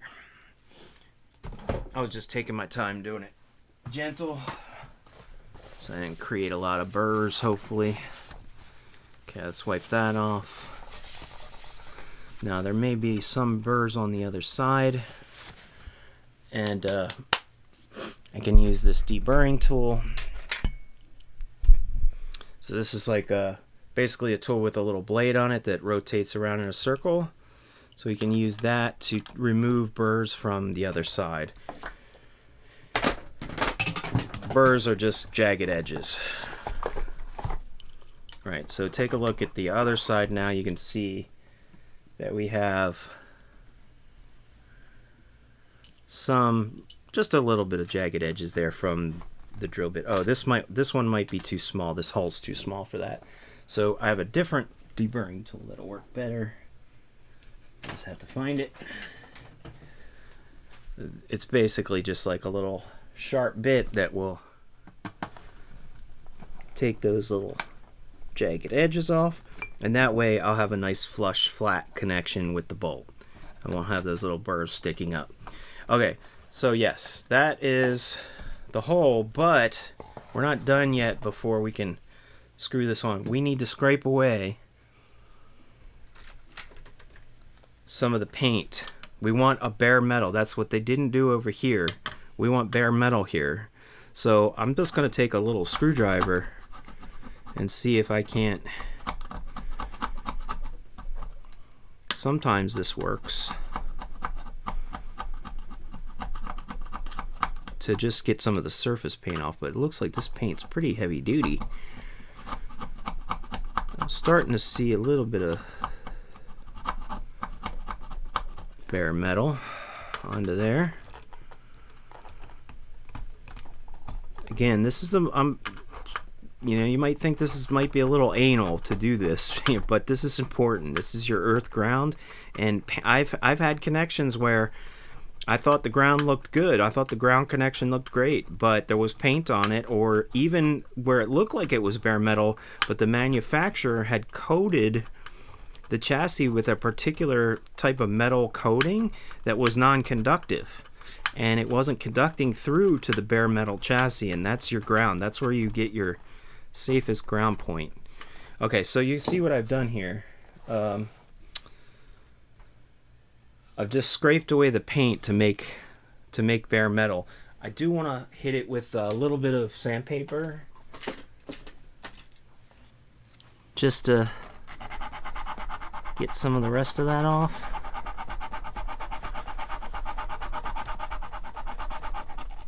And I'm going to go different directions here to really get it solid.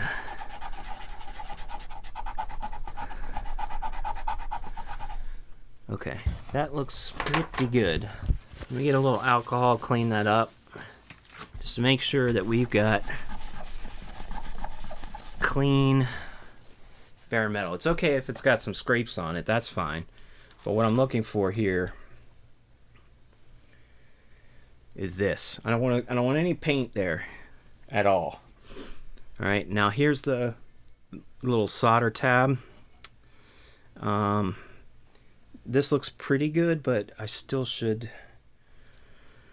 probably sand that too to make sure that that's got solid. So it's one, it's flat, and two, it's bare metal on this thing too. That looks pretty good. Just a little bit more.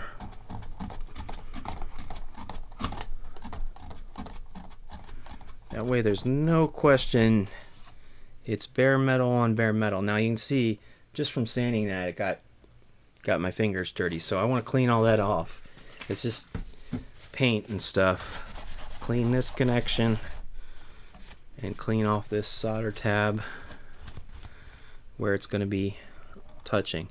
So that now is metal to metal, and it's not relying on the weight of the transformer.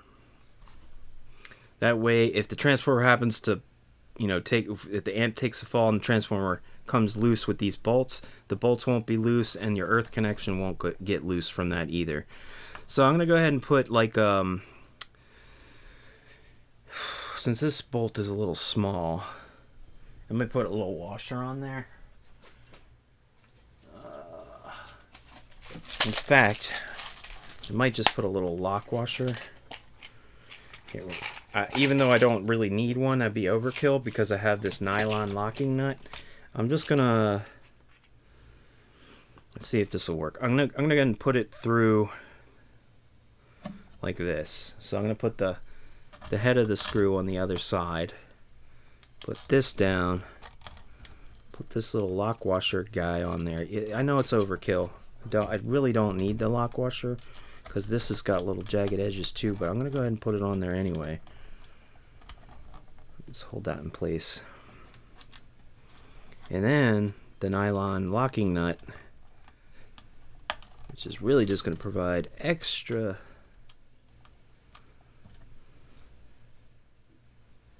security from this thing never coming loose from vibrations or what have you.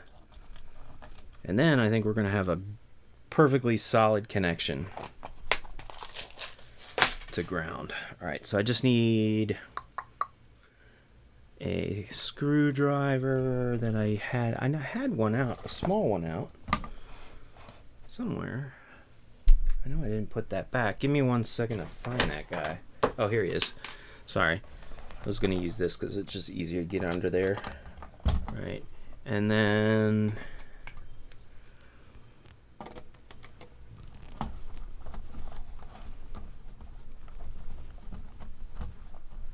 now we're talking. So I'm going to get this very tight, but not like to the point where I'm forcing it beyond anything super crazy, because you can break a screw. I have broken screws by trying to get them as like super tight, just as long as they're nice and snug. And look, this isn't spinning around, it's tight. This is not going to come loose at all unless somebody gets a screwdriver in there. It's got a lock washer and a nylon locking nut, so it's not going to back out on you. And I did this in another video. This was like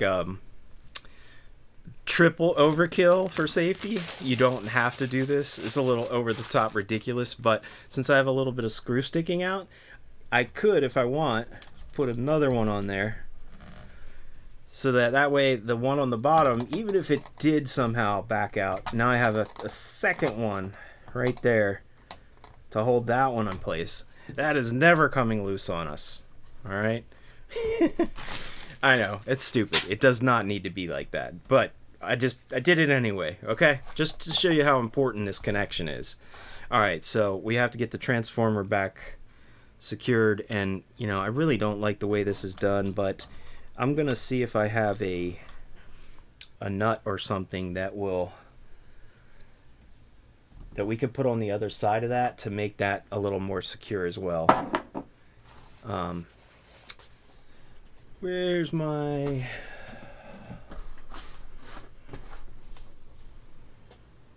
Huh, where did that go?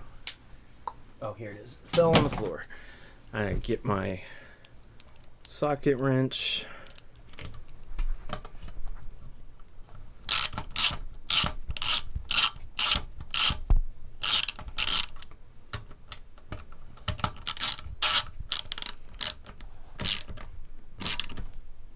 I feel like if I over tighten that too much, it's definitely going to put stress on those.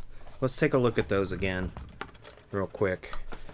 I forget what the heck these things are called. It's been a while since I've used them. I've never used them to clamp on a heavy transformer. I've only used it for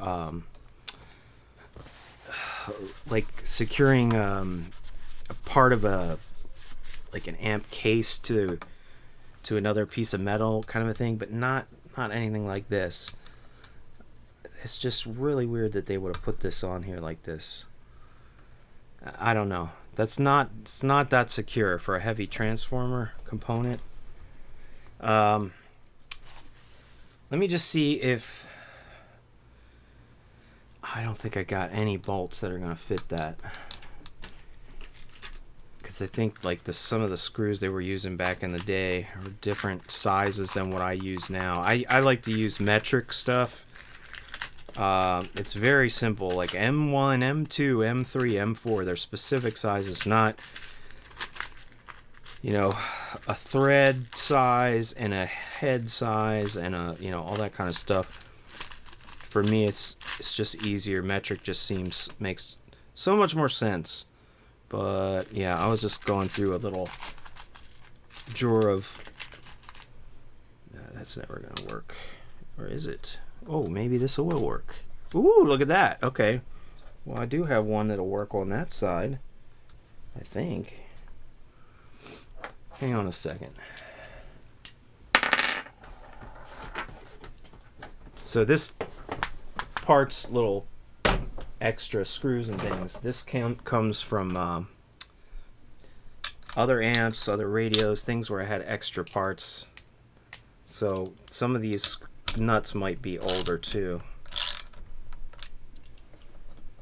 See, I feel so much better with something like that. Now I just got to find another one. At least it has a nut on the other side, right? Here we go. Is this one? No, that's too small. It's got to be a matching one in there, right? Yeah, here we go. Is that it? That should do it. Sorry, I can't see what I'm doing here. Yeah, look at that, buddy. All right, much safer.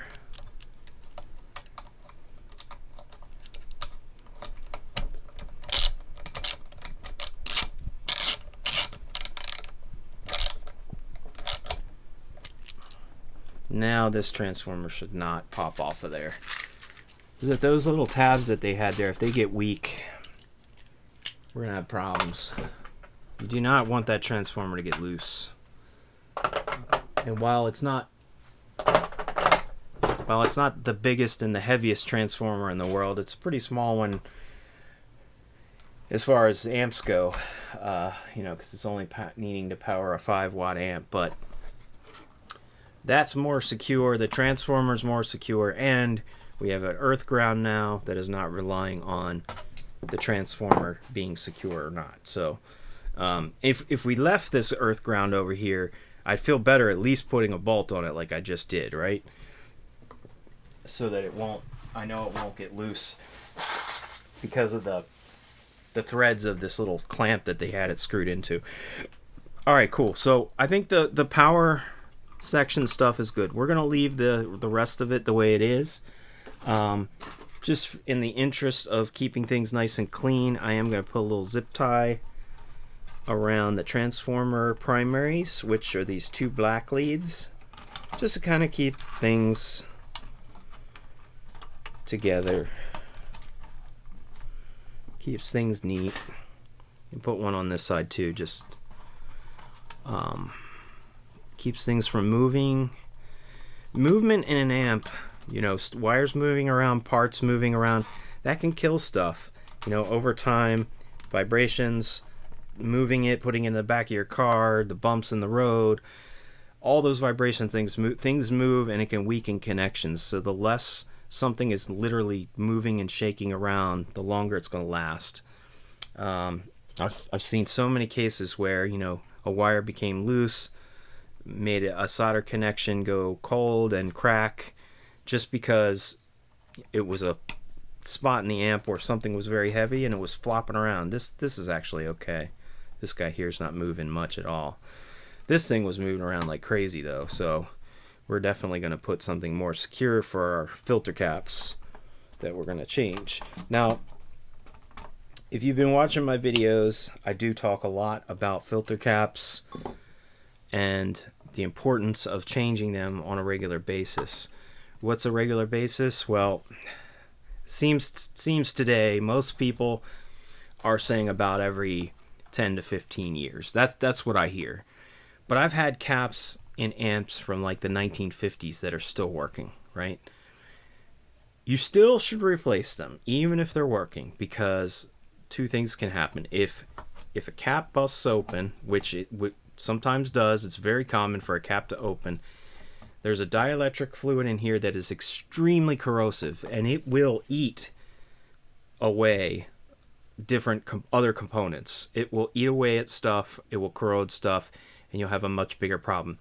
Even if it gets on wires, like these cloth wires here for the transformer, the corrosion can travel up because it's an acid, can travel up the wires and get into your power transformer or your output transformer and corrode. You know, corrosion can build up over time and go up the wires. So caps are really bad for that, right? And they do pop open all the time. I mean, I've seen where they're bulging, it's leaking stuff out. You do not want one to explode and start leaking this stuff out in an amp. The other thing that can happen is that the main job of some of these caps is to block direct current and let the alternating current go through. So you can have both alternating current and direct current on the same wire itself. You can literally have both. 2 completely different voltages, right? You can have 300 volts of DC and literally a half a volt of AC going through. And that usually in a guitar amp, that low AC voltage is your guitar signal. It's literally just the actual sound of your guitar traveling through that wire. While going the other direction, high voltage is hitting a plate of a tube, right? The plate of a power tube has high voltage on it coming in from the transformer, right? Coming in from really the rectifier. So it's transformer is going to the rectifier, it's changing it to DC, and it's supplying 300 volts on the power tube plate. However, the plate itself is literally the output for that guitar signal. That's where the output comes back out to the speakers, right? Through the output transformer to the speakers. So you have both on that line, and in some cases in the circuit where you have a capacitor, like an electrolytic capacitor, you have a capacitor in the circuit, you want it to block the DC. Like these caps right here are definitely doing that job. This cap is probably doing that job. This one is doing that job. So that you're not getting 300 volts on this pot, right? But you want the signal, you want the low AC to go into this pot so that you can turn your audio signal up, right? But you don't want high voltage on this pot, or it will literally fry the track that's inside of it. So just keep that in mind, that there can be AC and DC on the same line, going through the same component.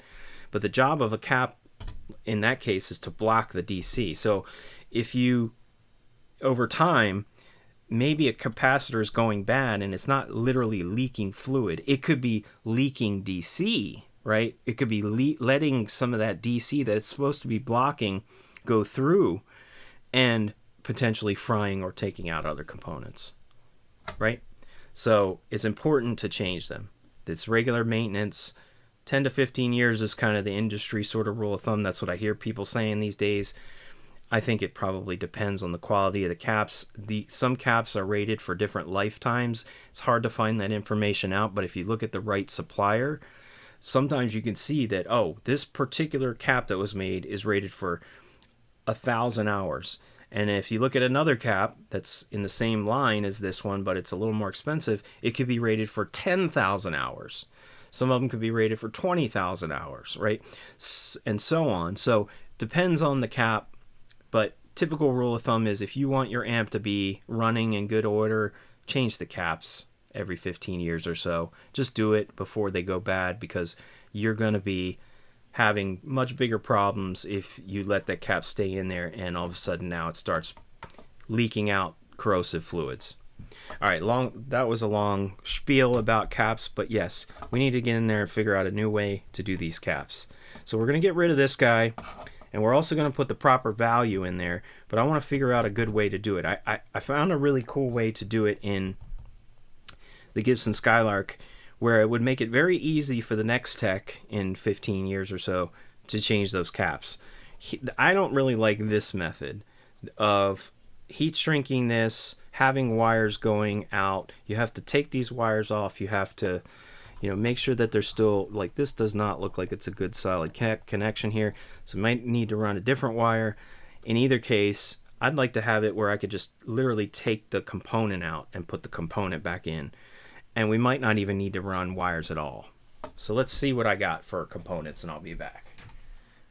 Okay, it's the next day, and I decided to take a different direction here slightly. For just a minute, I'm going to try this out.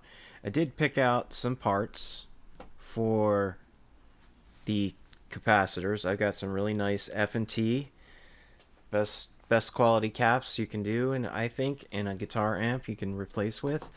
So we're going to do that. I've got some other things, but also I just wanted to stop for a minute and play the amp, because I don't know if you skipped ahead or anything, but I mentioned earlier that when I first got this amp, I took the back panel off and I was playing it. Sounded fine, but then when I started to crank it, I saw an arc. I literally saw a spark, jump from like one terminal to the other, and I think it was around this tube right here. I don't know. I got it to happen a couple of times, and I was like, okay, I'll come back to this, and once I get a chance to service it. So I decided, let me see if I can recreate that, but also it'll give me a chance to look at some voltages and things before we start actually doing any real work to this with the caps that are in it right now. Now remember, I mentioned someone had replaced the main filter caps. They replaced 3 of them. This one, this main one, this one here, and this little guy right there.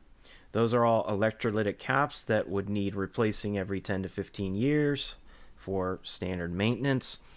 But they put the wrong values in. This one I think might be the correct value, which is 10 UF, but this one's a 22 and I think it's supposed to be a 10. I'll double check that. And then this is a capacitor can cap that has 2 sections of 50 UF in it, which is not right for this amp. That's more than double, almost triple what it needs for the filtering going on in this particular kind of circuit. So I'm almost wondering if the overcapacitance with the 6X4 that's in this, doing the rectification and everything, is that causing some kind of an arc or something? Or was it just maybe there was just a little piece of metal or something that I've since cleaned off? But I'm going to see if I can recreate it. So I've got the amp plugged in, and I also have it, the way I have it connected right now is this cord right here. I don't know if you can see. This is just my speaker out cord going to a Captor X, 2 notes Captor X box, so that I can play the amp through my computer so you can hear it directly, right? Not with a cabinet, not with the original speaker, but a virtual speaker on the computer, but it's the amp coming out. And I've just got that tacked in here to the output transformer, right? So I'm literally just like having an output, a speaker out jack without the actual jack. I'm just clipping it in. So that's how I have this thing connected for right now. So let's take a listen.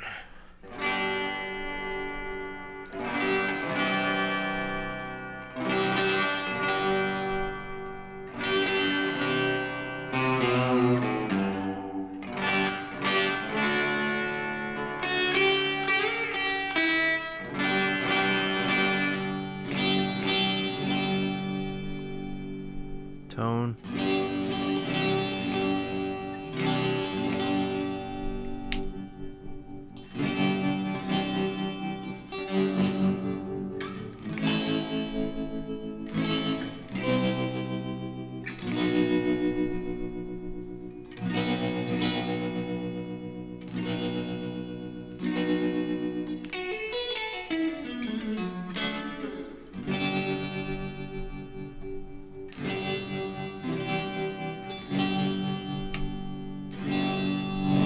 Okay, I'm going to crank it, and we're going to look for sparks.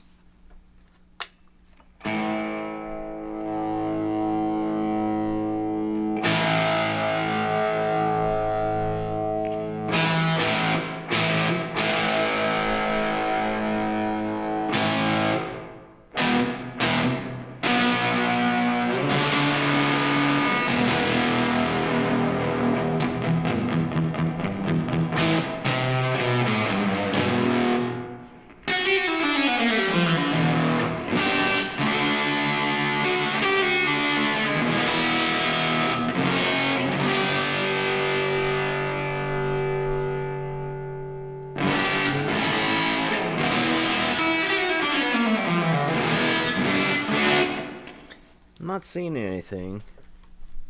Perhaps it was just a little piece of metal or something that was arcing, that was over here, and I've since cleaned this thing off, so maybe that's all it was. But the breakup to me does not sound good, and maybe that's due to this capacitance not being the right value. It's supposed to sound really darn good in this amp.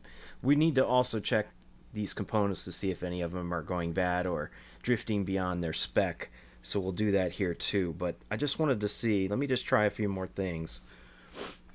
Yeah, it just doesn't sound great.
try this other input jack.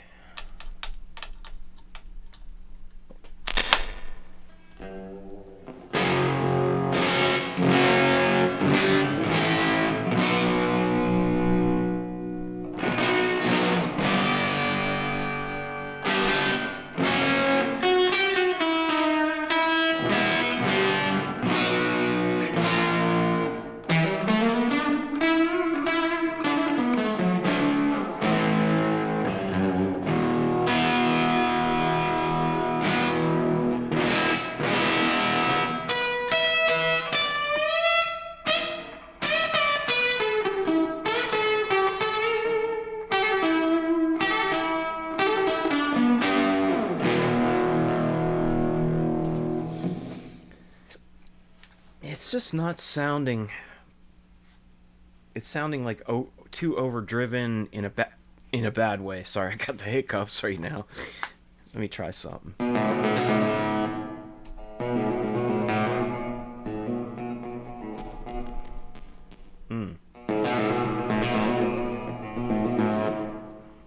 Sounds like we might have a bad connection here on this cap.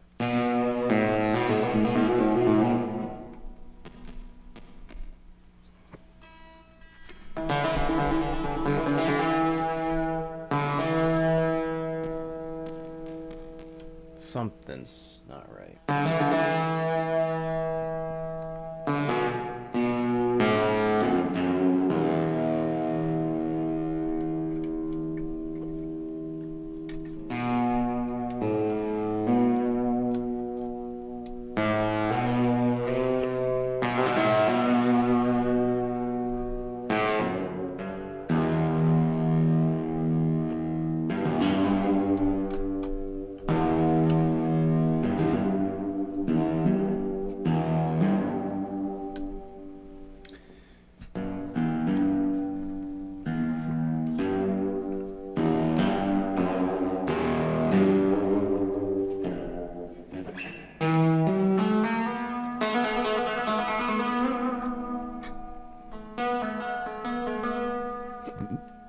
Excuse me.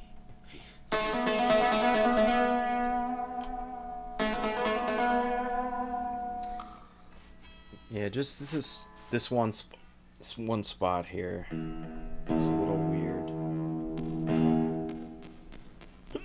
Excuse me. Hear that? Yeah.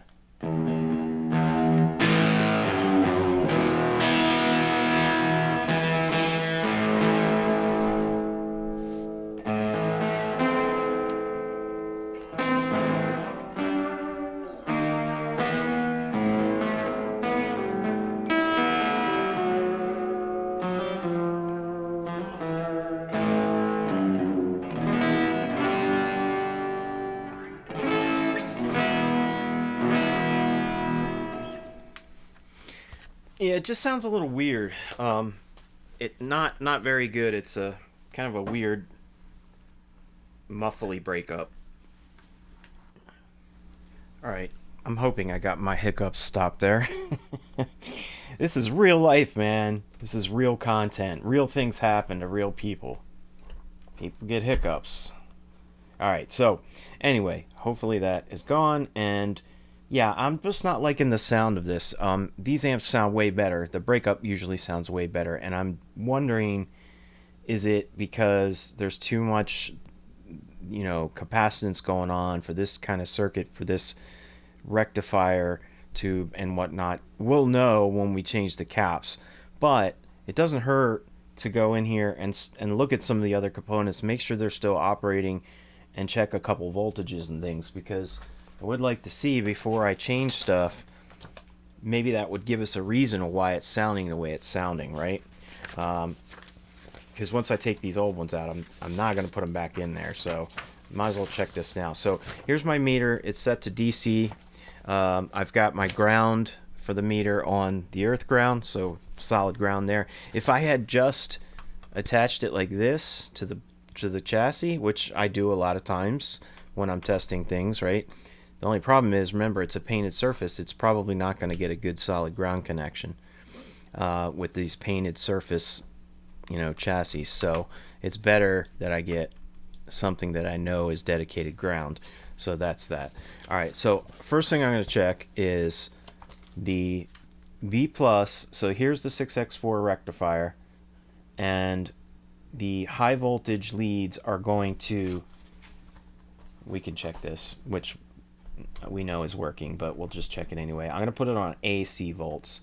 So see these red leads, 2 red leads coming out, and then there's a red and yellow checkered lead. The red and yellow checkered lead is going to a pin that is designated for ground. It's not a pin that's being used by the 6x4 tube at all. So that's 0 volts. But if I go to the red one, we got 200 and, let me put it on here so clip it on so it stays steady.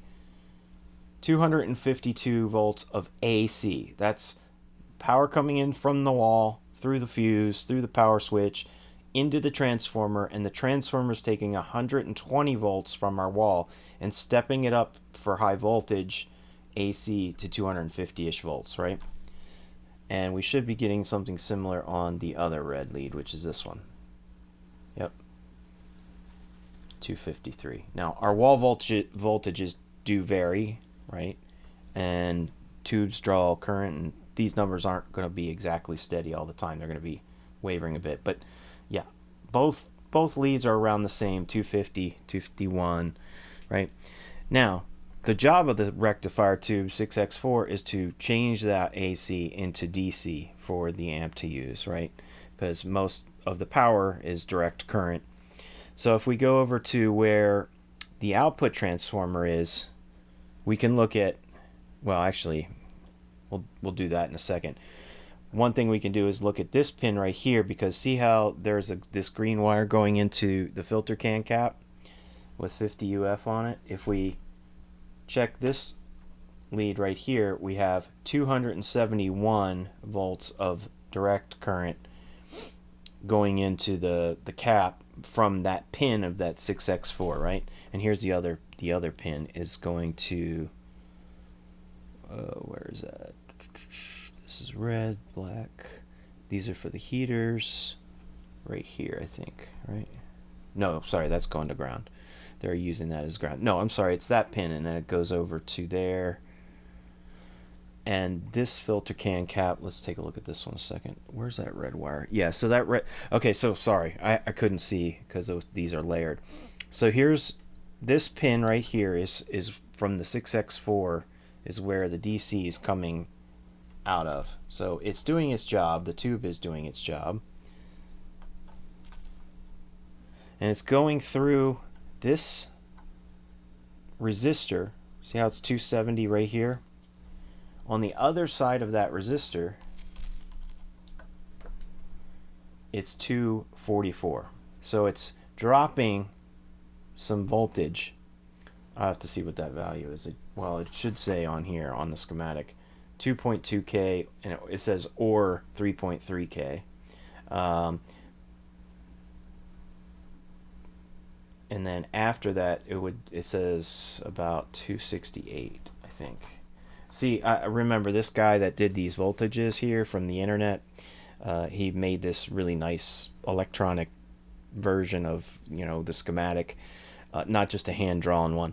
And he put that his numbers were the green and red numbers are factory spec. Although I would expect the factory spec numbers to be lower than the current numbers, because the voltages, the wall voltages were lower back in the day. So anyway, so you see this said 260 of AC coming out of the transformer. Remember that was these red wires. Let's switch this back to AC. Just seeing what we're getting. Make sure we're not getting anything weird here, because then we might have other stuff to repair. Yeah, I got 252. So what did he get? Well, he just combined the two and said 525. So if I say 250 and 250, that's 500, 252 and 2. Here, let's see. 250. Ooh, just saw a little spark there. That's interesting. 252 and 253. So it's like 305, or sorry, 505. So he's got 525. So mine's a little bit lower than that one, coming out of the output transformer. So his wall voltage may have been slightly higher than mine, but either way, it's fine. It's all matching what we're seeing here. So the 295, or that he got 285 on here, is right where the first filter can cap is, which is supposed to be a 20 UF at 450 volts. It's just rated for 450 volts. That's what the voltage means. You shouldn't be using that cap in a circuit where it's going to be greater than 450 volts, which it's not. It's under 300. But right there where that spot is, that's our B plus number. That's what they call B plus. That's usually the highest voltage spot in the amp for DC. So that's right here. So, gotta put it on DC. So that we're getting 273, 272. And this guy was getting 285. Yeah, his wall voltage may be slightly higher than mine. So I don't know why the red numbers would be higher. That just makes no sense. Where did he get those red numbers from? Red numbers are factory spec.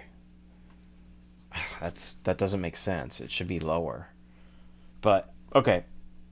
272 on the other side of that resistor, which is a 2.2K or a 3.3K, it says here, is 280. See where the... hold on, I don't want this to shock anything. We're getting 245. Hold on. That's this part right here. So that's the second node of a 10 UF cap after the resistor, which is going up to one of the grids here of the 6BQ5 tube. So this is the 6BQ5 tube, and then there's this one which goes back to here, and then this red wire here goes to, see, there's a red wire right there at that node that's going back to this terminal strip, which is where the other filter can cap is, and that's another 50 UF cap right there. So that's where we're getting that 245 right there. So he had 268, I think, and then it goes through another 100K resistor to get around 213 with another 10 UF cap. So the other 10 UF cap is, yeah, here's the 100K resistor right here. It's connected to this terminal, and it goes across to the other terminal, which is where the positive end of this cap is. Now that cap, when I moved it a little bit, is where we were getting some noise, some crackliness. Yeah, I can just clip it on this resistor. So we're getting 195, and then he said he was getting 213. So yeah, I mean, this is all consistent with voltage-wise. It's just that, the guy that did this, his wall voltages may have been a little bit higher than mine are right now. But I'm not seeing anything that's way off or anything like that. Let's check one other thing. After this cap right here, the positive end, there's another 100K resistor, which is going to pin 1 of the first preamp tube. Pin 1, he says he got 191. I would expect ours to be lower than that. So let's see what we get. It'll be this side of the resistor. 177. Yeah. So we're roughly 10 to 15 volts lower than him on all these numbers, and that's okay. If you have one of these and you plug into your wall, you may be getting slightly higher higher voltage values if your wall voltage is running closer to 125. I don't know what mine is right now, but it could even be running at like 118 or something right now. I'm not sure. It fluctuates. Okay, so yeah, that all looks good. I'm not seeing any problems there. Another one would be pin 6 of V1, which is, he says 175. I'm going to guess 158. Let's just take a guess. Pin 6, which would be this one. Okay, 163.8. Yeah, so I was pretty close based on how everything's a little bit lower. See that 163? So that's pin 6. So yeah, all checking out here. Pin 7 of the 6BQ5 or the EL84 tube. EL84 is kind of the British designation for that tube. 6BQ5 is the American designation for it. But that would be where the red wire here coming from the output transformer. This is a wooden chopstick, by the way. It's not conductive. I would never be poking around in here with something conductive. So if I check that, we get 255. It should be around the same or close to our B plus. And that would be right here. He's got 267 right there at the plate of the 6BQ5, because that goes, there's the output transformer right there, right? So it's going through here, the output transformer to the plate, right? Yeah, 255, that all looks good. So yeah, and then the tremolo stuff, I'm not worried about that right now. I know all that's working. So yeah, voltages all look good. I'm curious, if we change these and put these back to spec, all these filter can caps, which we're going to replace anyway, will the amps breakup sound better? In general, it might be that it's just overdriving. There's too much capacitance here, and could be an issue with that. I'm not sure, but the amp doesn't sound like what I remember. I mean, like I said, I've cloned these, I've restored a couple of these, and I know what this circuit sounds like, and the breakup on this one just doesn't sound as good.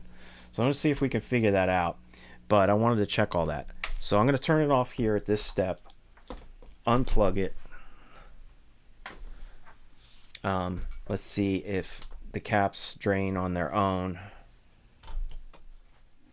Yeah, they seem to be draining pretty quickly. It's down to 16 volts, but I'm going to drain it even further using something that I used in my last video, which is pretty cool. I'll show you something. Hold on, I'm going to find it.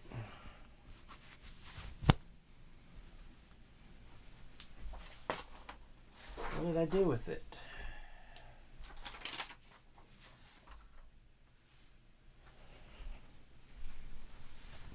I don't like when I can't find stuff. Hang on. Okay, I found it. Sorry about that. So I'm going to connect something to this multimeter, but before I do, let me turn this off a second. Take this off. Always take your lead off of where your high voltage is. Now, 20 volts isn't going to kill me, but it's good practice. So I'm just going to show you a way that I discharge caps sometimes. This is one of those little banana speaker plug jacks. You can get these on parts stores. It's just a little banana plug. But the cool thing about this is you can put a resistor. That's what this cement resistor is. And I have a 15K 5-watt resistor in here. The value doesn't really matter so much. The lower the resistance value, the faster it's going to discharge the caps. And potentially the more dangerous it is, because it could arc or cause a spark. So you want it to be something at least 10 or 15K if you can. Doesn't have to be, and it's just a 5-watt because it fits really nicely on this size. But yeah, it could be a 1-watt resistor. But in either case, what's cool about this is that the banana plug is the perfect size to fit most multimeters. So the cool thing is I can discharge this. Here, let me just take these little alligator clips off because it'll be easier to show you. And so I'm going to use the black one. It doesn't matter what color, but I'm going to use the black one for the common or the ground. And just plug that in there. Connect that to my ground where I know there's an actual ground connection. So I'll just connect it right here where the earth ground is. And hold on, this little guy came out.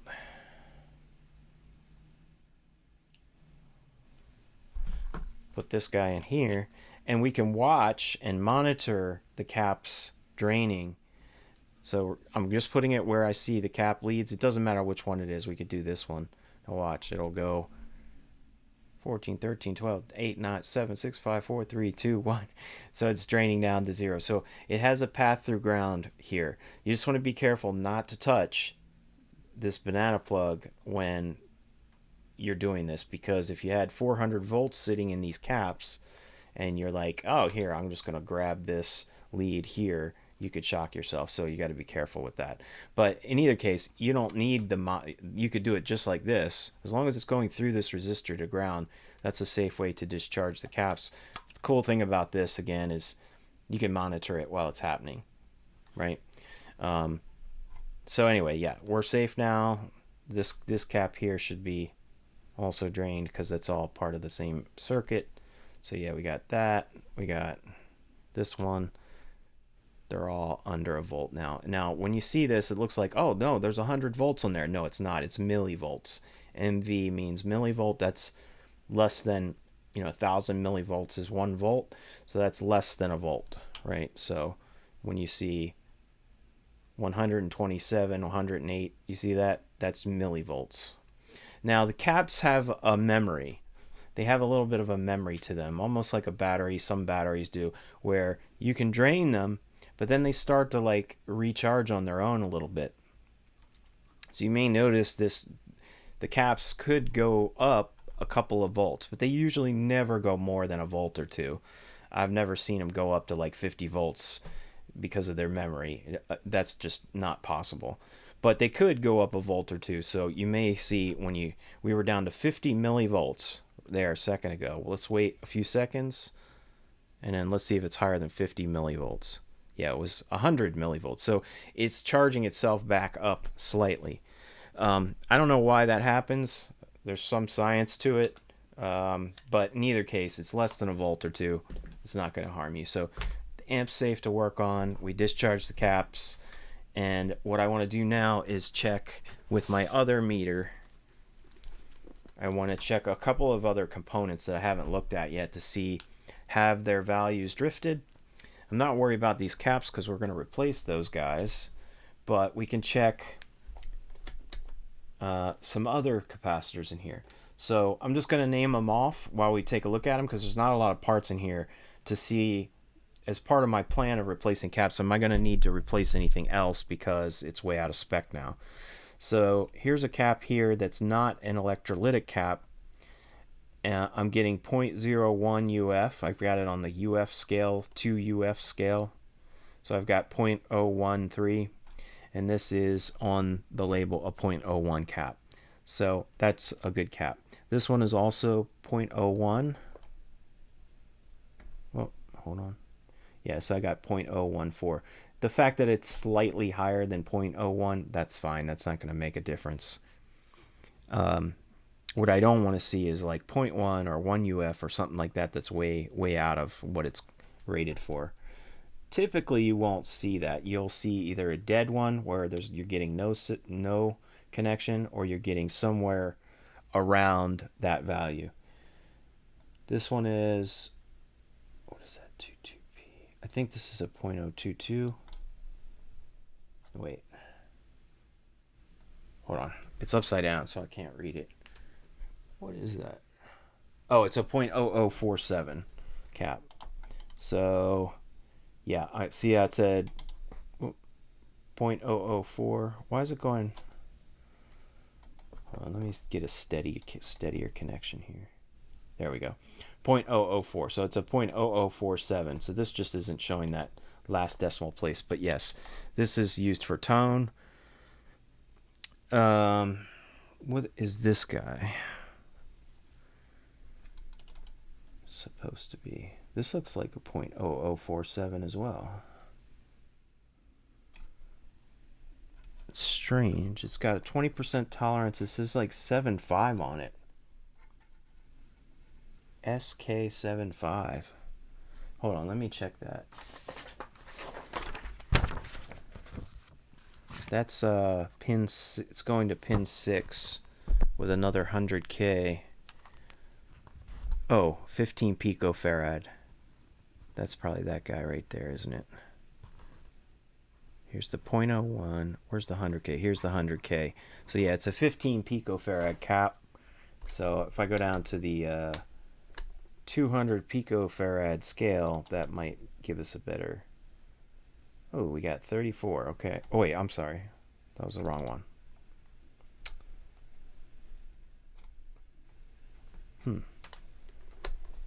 Is that higher?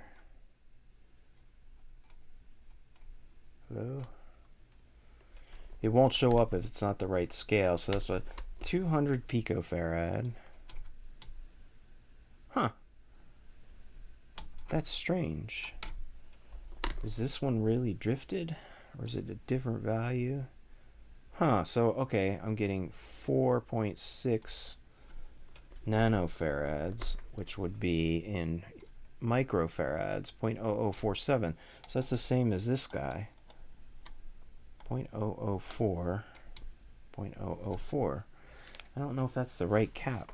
I wonder if somebody replaced one of these. Hold on a second.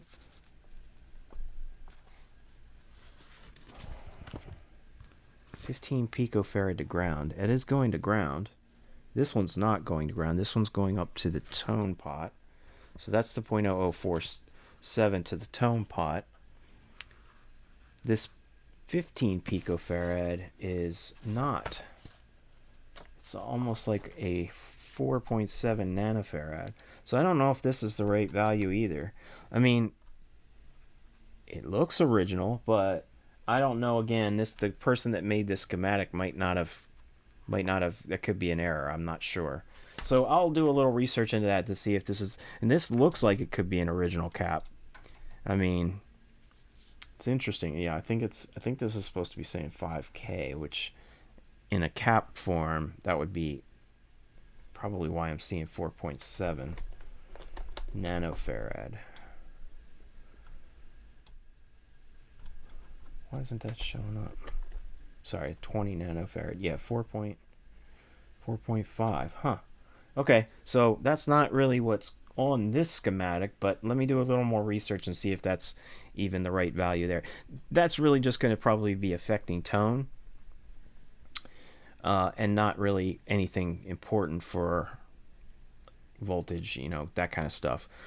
All right, and then these other caps here, let's check that ones that are, these are in the tremolo circuit here to do the oscillations. We should have, I think most of these are 0.022, so we got 0.02, 0.019 or 0.02, and this one I think is supposed to be 0.03. Yeah, 0.03. Okay, so all those are good. And then we can check some resistors. I just like to do this because usually the resistors are the ones that will drift over time. These old carbon resistors from the 1960s, over the time of in use, their value tends to drift from what it used to be to a higher value now. So if this 100K was truly 100K when it was purchased, it could have had a tolerance level of like 10 or 20%. So it means it could have technically out of the box, brand new in 1966, been 90K or 110K. It could have been. But generally they were probably pretty close to 100K. But let's look at it now. So I've got the scale on 200K. Lower than the value. I don't normally see that. Usually I see higher. So that's within spec though. That's within 10%. So 90K. And this one is 93. Huh. It's interesting. I don't normally see them like that, but these could have been low, when they put them in. Let's see. These I think are 47. Wait. 24. Sometimes testing these in circuit. 24. Hold on. What do they say on the inputs? Yeah, these are 47s, but I think the way they are in circuit right now, I'm not getting their true value, but they're probably fine. Usually the input ones don't drift. It's the ones that have the high voltage that drift. So this one is a 4.7 Sorry, you have to keep these really steady. 4.9, that's probably a 4.7K. 47, 47, here's the 4.7K. Yeah, that's going to there. This one is, orange is 3, right? Is that 3?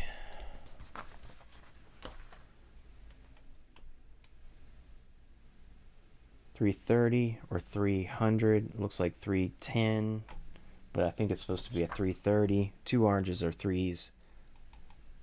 Yellow would be 100, so $330. So it should be a $330 here, just the $330K. So yeah, that's fine. That's slightly lower than its face value. This one's 15K, sorry. Just comparing with, where is that guy going? Oh, he's going to the volume pot. Where is it?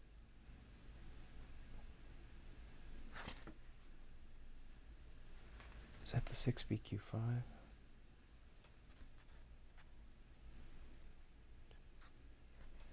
Sorry, I'm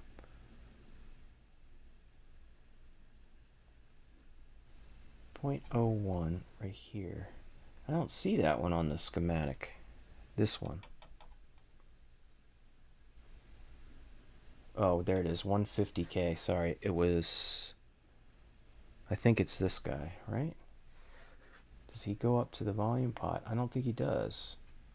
That's strange. All right, well, again, I don't know if that schematic is 100%. One thing I can check is, was that resistor on there on this other one that I restored a number of years ago? Because I drew this by exactly what I saw.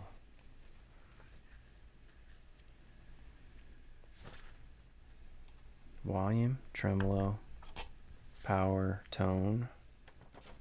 330 right there. Yeah, there was a 330 going from the volume, one end of the volume pot, all the way down here to the 6BQ5. So yeah, that's correct. I just want to make sure nobody changed anything.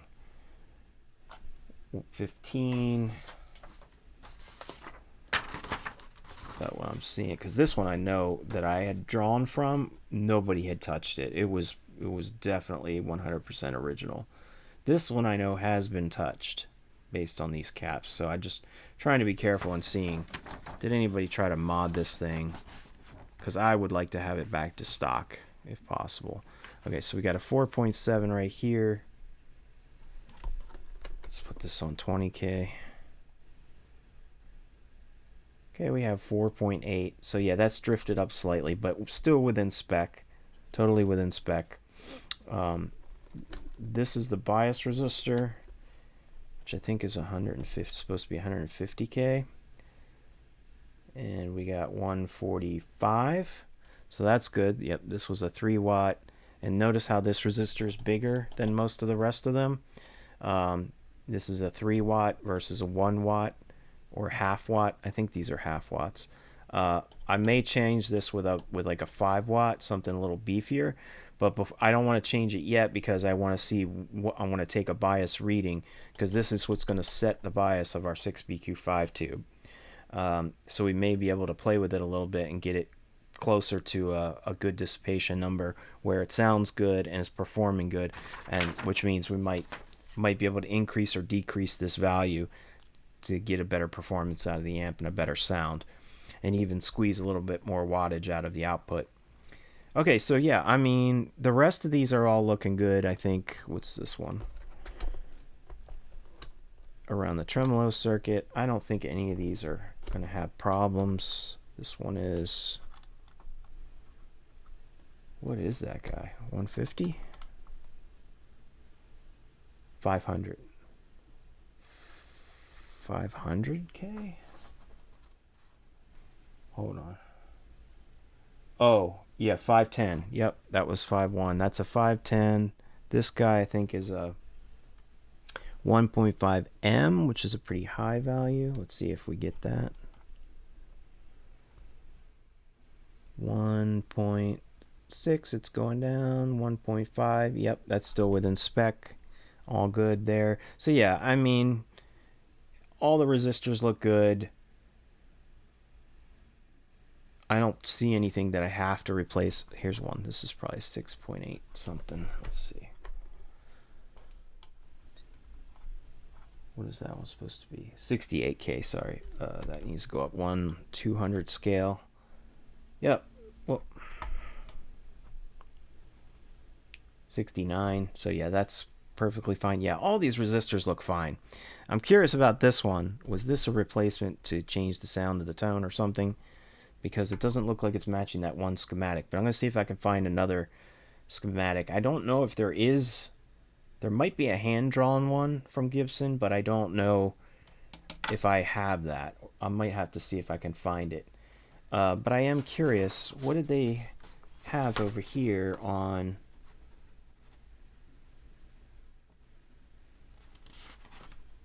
So this guy right here is the one I was curious about. Why is that a 0.0047? To me, on that 100K, there is none over here, although it was put in a different spot. Okay, so here's the 0.0047. Sorry, I'm looking at my drawing here. You see this 0.0047? So what I'm looking at is there's 100K here, 100K here, and there's this 100K. This 100K goes to the pin 6, right? But there's no cap on it. And then you can see here, here's the 100K, and it has this white cap on it right there. And then there's another orange drop cap that is the same value, 0.0047, that's going over here to this terminal, which then goes up to the tone. So this one's supposed to be there, but the other one is not supposed to be there. Maybe that's why it sounds like farty. Alright, so I think I'm going to remove this. Like, again, I drew this one, and I don't think that this cap is supposed to be there. I don't know if somebody put it on there or what. They were trying to mod this thing. Or maybe they thought it was missing and they didn't see that this one was there because it was upside down. I don't know. But yeah, I don't think this one's supposed to be here. I think that is doing something it's not supposed to be doing with the tone. Matter of fact, I'd be curious to see if just clipping that out makes the amp sound any better. We can check that. I know this is very long. You can feel free to skip ahead to the next chapter if you want, if you're following along, but I'm curious. I'm going to actually clip that out of there and see what it sounds like. And I should be able to do it pretty quickly if you want to see with me. Let's just snip it from right here. I'm just going to leave it there for a second. It's on the ground lug right now, so it's not hurting anything, or it's not in circuit. But we heard what it sounded like a few minutes ago when I was playing it. Let's see what it sounds like now. I mean, that might not be the only reason. I think also that these cap values are so high. Maybe somebody thought they were going to make this thing beefier, and it turned out to be just too much for it. I know I've seen weirder things done in amps. I mean, this stuff doesn't surprise me. I have seen amps, plenty of amps, where somebody put the wrong cap values in there, and they may have been trying to quote unquote beef it up a little bit, but sometimes that can backfire on you. If you don't know the specs of the tubes and whatnot, and you could be adding a value in there that tube just can't handle, and then you can get these blocking distortion sounds, and it just doesn't sound good. All right, so I've got the speaker connected. I just want to make sure I've unclipped this. That's the only thing I've done. Our filter cap's there. I think we're good. We're safe to plug in. All right. All clear. Plug in. Turn on. Turn the tone all the way up for now. And get my headphones on. Let's take a listen to see if this sounds any better than it did before.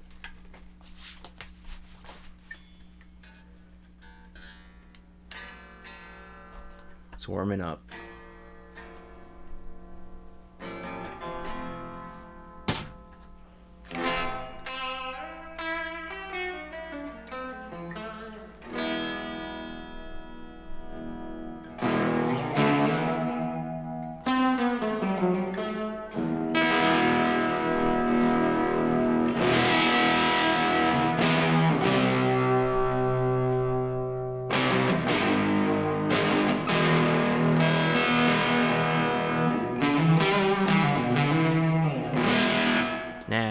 Still sounds farty to me. But I could clip that in and out of circuit just to see if it makes any difference. Again, I don't think that's supposed to be there. It's not on my drawing. An original one of these that I repaired a couple years back. But let's just see. Alright, I just need to connect here. Hold on, let me do this.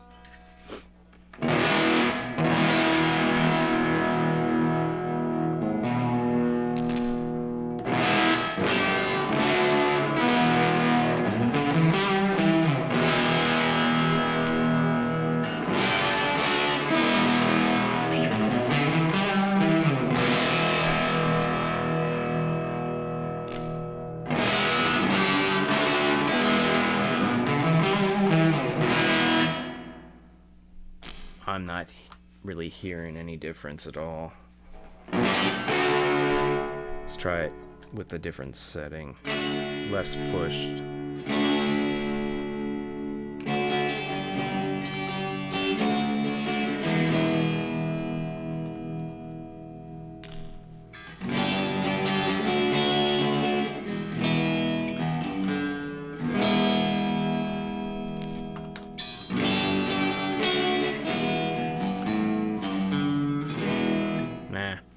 I don't hear any difference, or at least not anything that seems like it's improving anything. I mean, it already has a .0047 cap going to ground going up to the volume pot, which is then, or the tone pot, I'm sorry, which is then shunting frequencies to ground. That's how you're able to control the tone circuit. Having two of them makes no sense. It almost, I wonder if it actually, hang on a second. I wonder if taking it off of there would make this tone control actually have a better sweep. Hold on. Let me try one thing. Okay, tone. This is not in circuit. Tone is all the way down. What happens when I clip it in?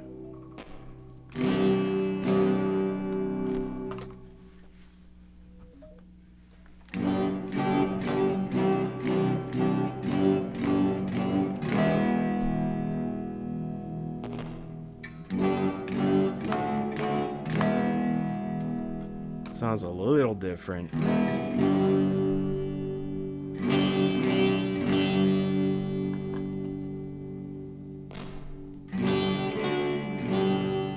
Yeah. Anyway, does not need to be there. It's not supposed to be there. Doesn't need to be there. I don't know why this was put there. Maybe it was a factory mistake. I don't know.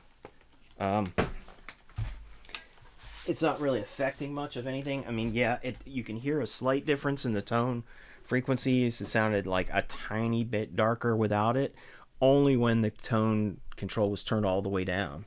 But again, that was in the real low, darker frequencies. When you put it in, a little bit of the darkness goes away, but it really didn't make much difference at all. So that just needs to go, I think. But I think maybe some of our weird muffly sort of breakup sound is related to the cap ratings, because I don't remember it being this amp sounding quite like that. Now, it also could be that the way I have my virtual speaker cabinet set, maybe that's why it's sounding a little weird too. So in either case, we know we need to do those caps. Let's get to it.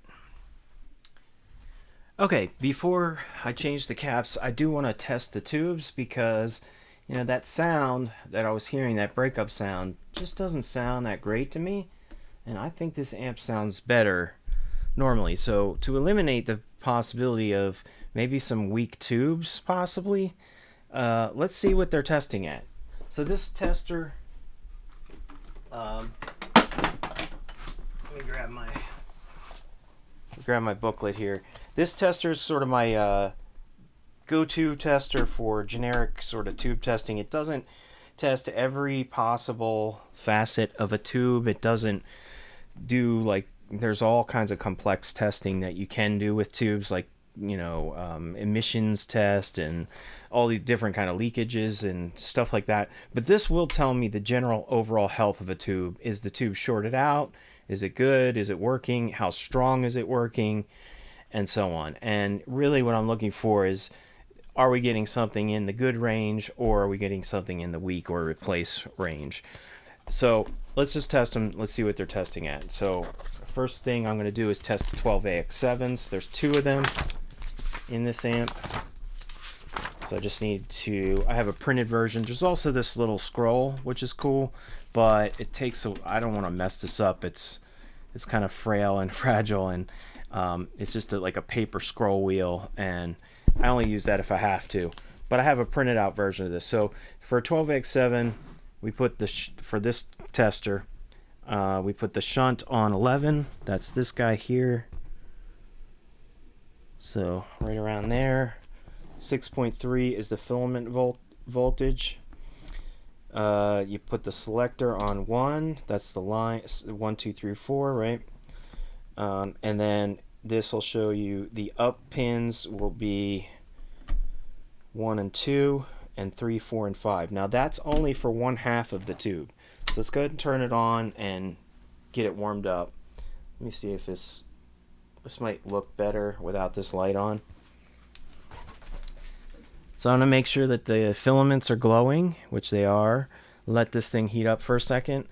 And we're just testing 1/2 of it because a 12AX7 tube has 2 triodes in it. It's a dual triode tube. So that means it has basically like 2 little mini amplifiers in there. And if you see those 2 little sections there, 1 and 2, there's a plate, a cathode, screen. There's different components inside there, and we want to test each half because each half of these tubes have their own stage, right? Their own little amplifier. So for this one, wow, we're getting a weak tube. That could definitely contribute to not a great sound, because the breakup in this amp, most of the breakup that's happening is in the preamp section. There is some power tube breakup when you get the amp really cranked, but yeah, I mean, if this tube was in the preamp section, that definitely could contribute to the sound. Okay, now it's a little higher, so hold on, maybe it just needed to warm up. All right, see, I'm getting like an 8 out of a 10 sort of a rating. This is not rocket science. It's not, super exact, but, brand new tube should be at 100, right? It should be at least around the 100 range. Okay, so let's check the other triode, the other side. So I'm just looking at my guide here, 6 and 7 up, and 4, 5, and 8 down, all right? So this will check the other half of it. Okay, that one's pretty good. That one's like, almost a 9 out of 10. 8 to 9. Let me go back to the other one again. 1, 2, 3, 4, 5. Okay, so maybe it just really needed to get warmed up. Usually by now it would have been warmed up. So that one's not bad. This is an old RCA tube. Let's try this other one. I don't remember now. I've kind of got it mixed up which one was originally in V1 socket, the first position. One of them was tremolo and one of them was preamp, but we're gonna see. Okay, I'm getting about the same rating there, so about a 9 out of 10. 6, 7, 4, 5, and 8 down. 2 should be still hot.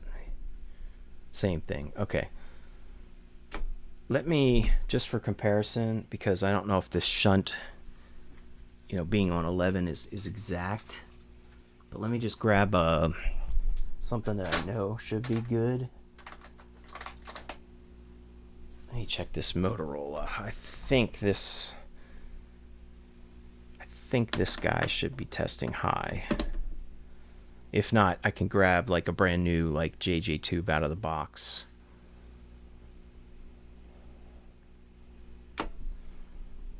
Okay, yeah, I'm getting about the same, 9 out of 10. So maybe these are testing close to 100%. Maybe just this shunt it's very touchy. See, if I just barely touch it, it can go up to 1,000. But it's a good tube, right? It's... Let me pop one of these back in there again.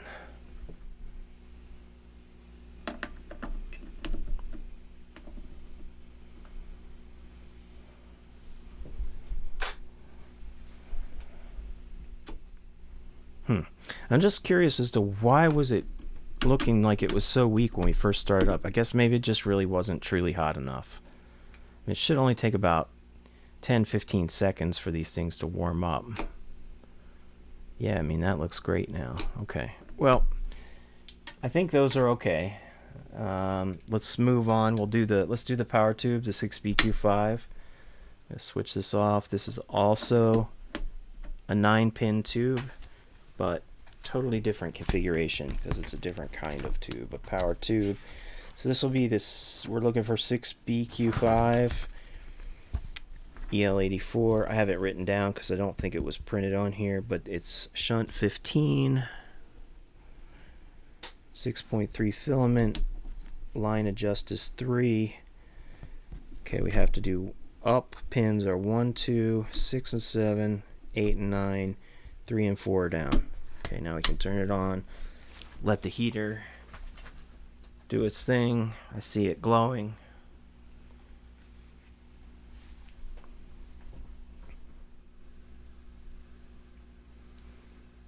And the other thing I can do is once we replace the filter caps and we bring it back up, if it still sounds a little weird like that, maybe I can just put a completely different set of tubes in it just to see if it sounds any different. Because even though the tube tests good, it still doesn't mean that it's performing 100%. Like I said, this isn't testing every possible thing in a tube. Okay, now that looks... It's climbing. Let's let this heat up just a little bit more. That to me looks a little weak. I mean, it's in the good range. It's in the good range. It's still climbing. So I wonder if this is one of those tubes that just... But I'm going to see if I can find an actual brand new EL84 and see what it's testing against. Because to me, that looks a little weak. Like I might want to replace that. All right, hang on. Okay, I got a brand new JJ. I don't think this has ever been used. It's an EL84-4. I'm not sure whether there's an extra 4 on that. If this is a special kind of EL84. I don't know where I got this from, but I don't think this one's ever been used. But this is the one was in the Kalamazoo. So it's around an 8 out of 10 right now. Now that's really been heating up for a while. Let's just see what this one is. I'm just curious. If we get around the same rating, then it's probably 100% good. Yeah, this tube tester hasn't been calibrated in a while, so there's a way you can calibrate it to your line voltage to make sure that it's actually, going to give you a more accurate reading based on what your line voltage actually is, but I haven't done that in a while. Okay, I'm getting around the same amount. It could have something to do with my line voltage. So if I put the shunt up just a little bit, and it said 15, right? Oh wait, it might not have been on 15. I think that's closer to 15. So that's almost, yeah, like 100%. So I think we're good. I think this power tube is okay. Let me just try that one more time. It's actually still pretty warm, so it shouldn't take long. It's climbing. It's climbing. Yeah, I mean, that's still a good tube. That's still got a lot of life left in it, I think. All right, well, that's good. I'm not seeing anything super weak here. Let's try the 6X4.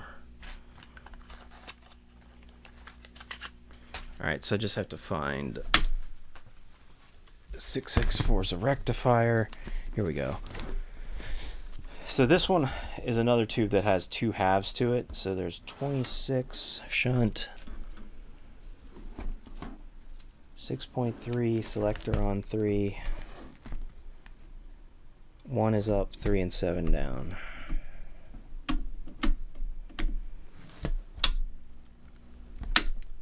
and this is a 7-pin tube, so this goes in a different socket.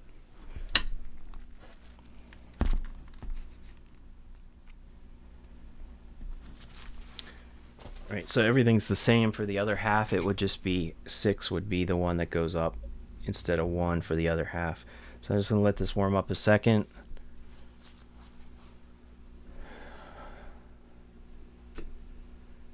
Oh yeah, that's good and strong.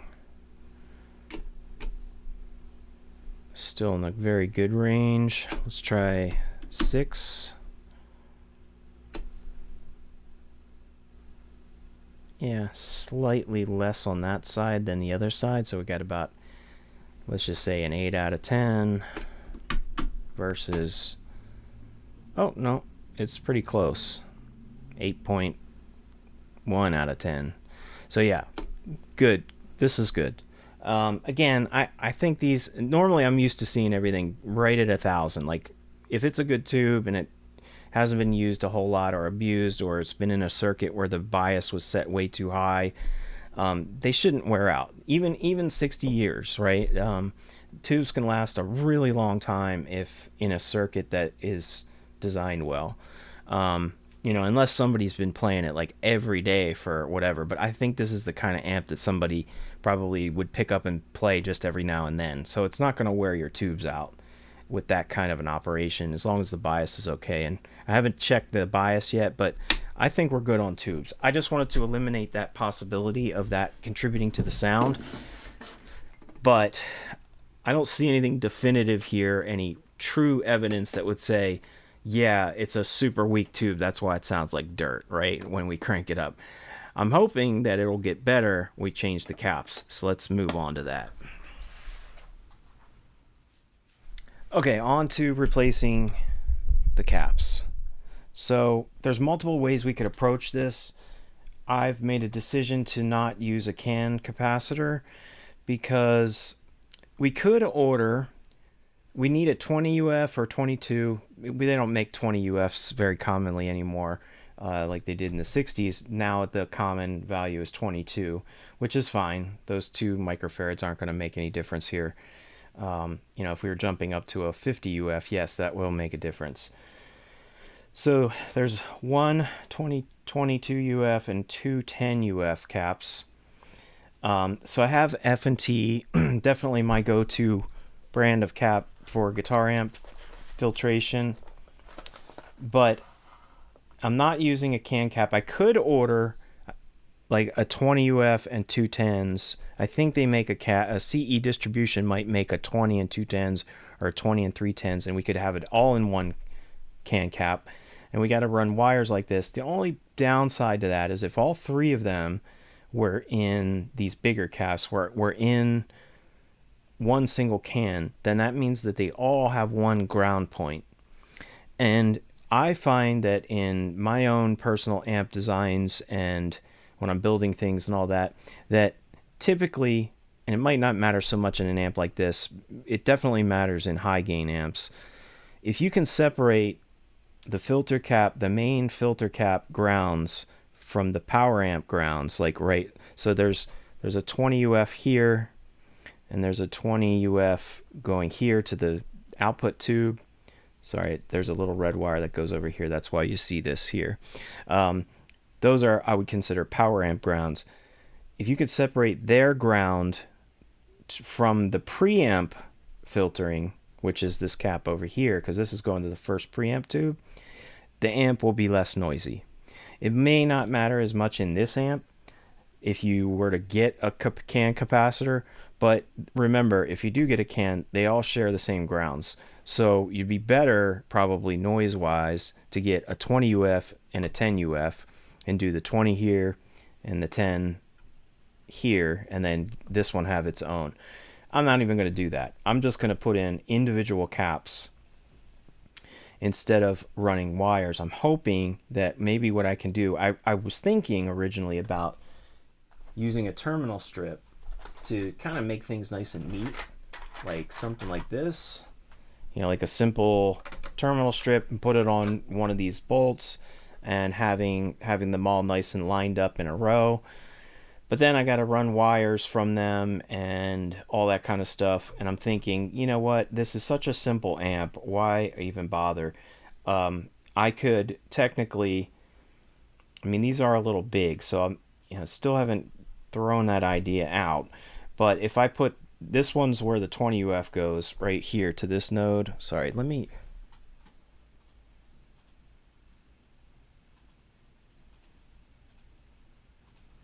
trying to change this. There we go. You don't need to see that close-up view just yet. Right here, so you see the can cap, the green wire going right there. That's the B plus. That's the first one. So the positive end needs to go to there, and the ground for this filter can cap is going right here on this pin for the 6X4. This is a ground point.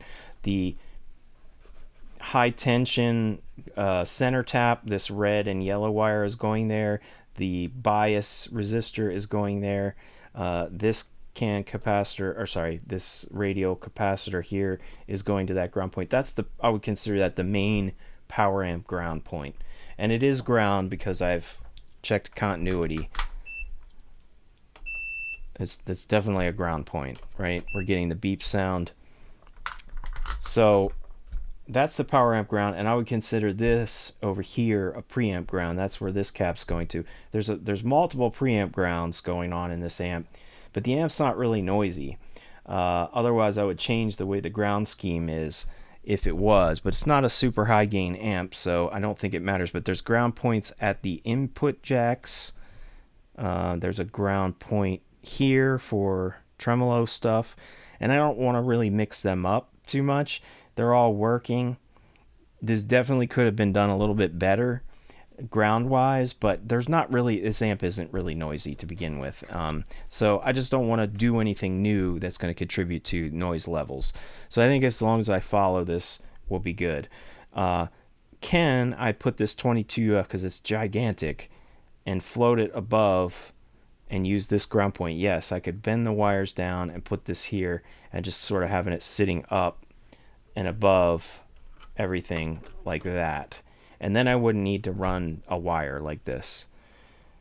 If I do that, then the other 10 UF cap has to go from here to the same ground point. I feel like this is just going to get a little messier.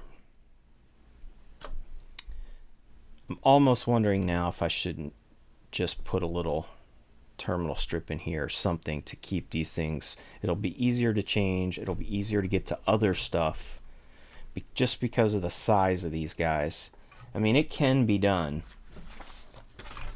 You can see here that what I drew, that this amp had a 20 UF cap going across here.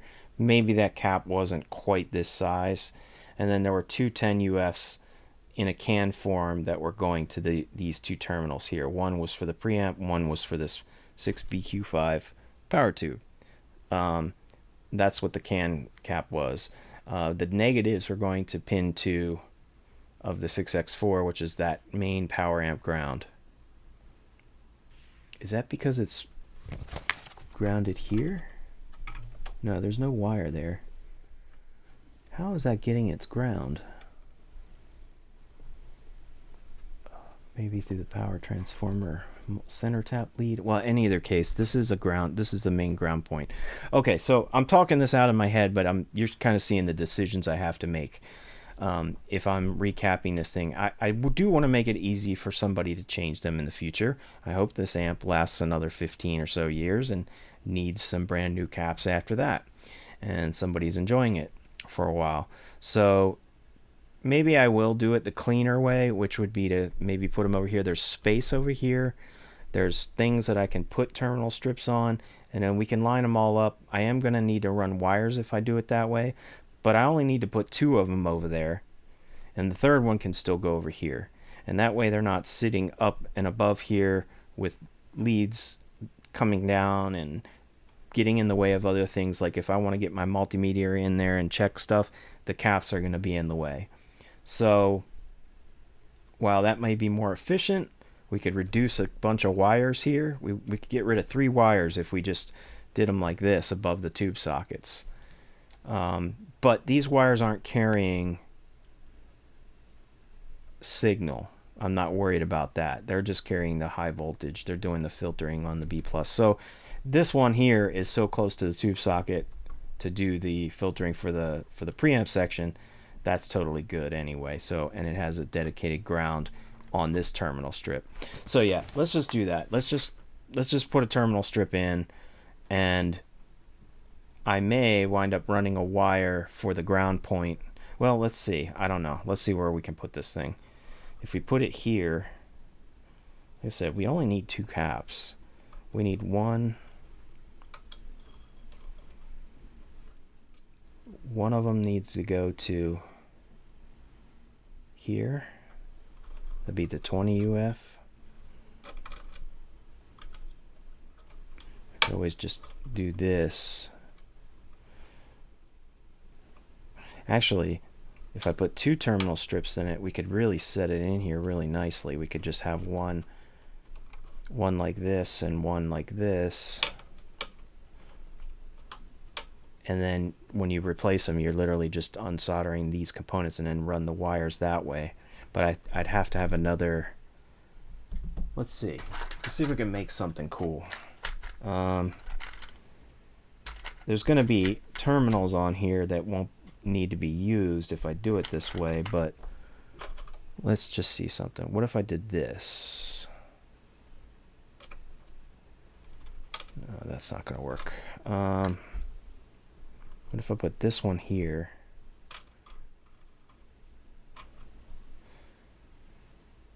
Just trying to make it clean, you know. It's hard sometimes with limited space.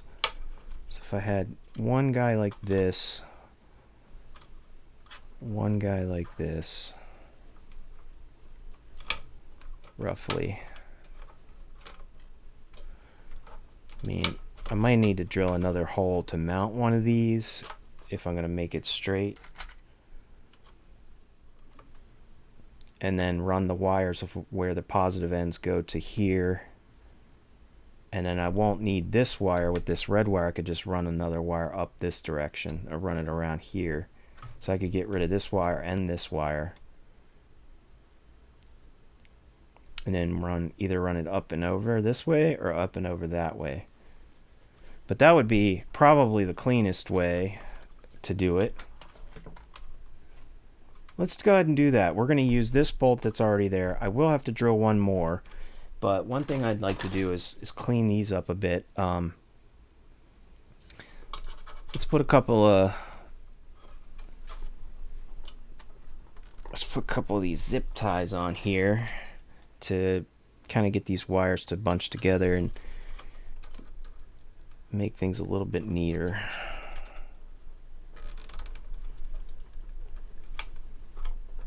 Because hopefully these are not things that you'll need to be doing anything with or touching. They're coming out of the power transformer, unless you had to replace the power transformer. But if you had to do all that, you're gonna have to do a bunch of other work anyway, right? So yeah, see how that cleaned that up really nice? It just got everything nice and tight and out of the way. Let's take these. I just want this to be clean. You know, I like to have clean work, make it easy for someone to maintain this thing. The messier it is, the harder it's going to be to maintain. So let's go ahead and start getting rid of some of this stuff, because we really don't. We're going to be changing them. I think I know the plan now. I'm going to get rid of this stuff, and then we'll hook up some kind of a system here. You know, technically we could actually do it like this and put the caps under here. But then we got this power cord that's a little bit, it's going to be floating above it, but then I would have to drill a hole. I'm afraid this one here was what was holding on the original can cap. But the problem is that it's so close to, I can't turn it that way. Yeah, I don't know if I want to use this at all. I'll just leave this on here for right now. But let's go ahead and just start unsoldering. I know this video is getting long. It's what I do all the time, but I'm trying to make a sort of a long content, a teaching content. I want you to see the kinds of thoughts that are going through my head on what decisions I can do, that there's multiple ways to do stuff. You don't have to do stuff the same every single time. Whatever feels right, whatever seems right. The more you think something out, sometimes the better, because you might take a break and then you come back and you go, oh, wait a minute, I could just do it this way. Normally, I would say putting them like floating above here would be the best, most efficient way, because then we don't have to run more wires and have more parts and terminal strips that we need to add. But I don't like the fact that there is no good spot for these here, space-wise. I mean, they're going to be sitting up above these parts. They're going to be covering things up. I won't be able to probe my meter in there to test things, to add more features, which is what I'm going to do next after we get this recapped.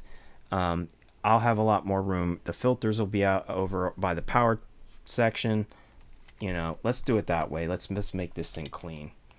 I don't want to box myself in and not be able to get this stuff or test stuff properly because of this. All right, so first things first, let's get rid of, I've got my desoldering gun here. Let's get rid of this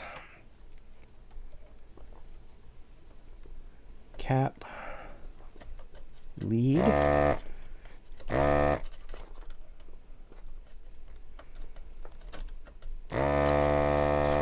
we go. So that's the lead for the one. This is the lead for the power or the output transformer. And make sure that that's solidly soldered. So get the new wires on there. Let's get rid of the ground. So that's the ground lead, and the blue one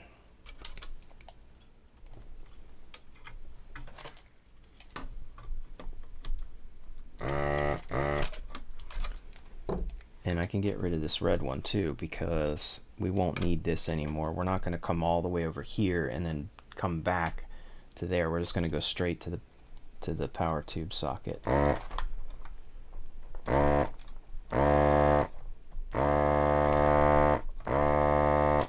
That noise is, this is a pump, so it's sucking up solder, although it might be, have to check it every now and then and make sure it's not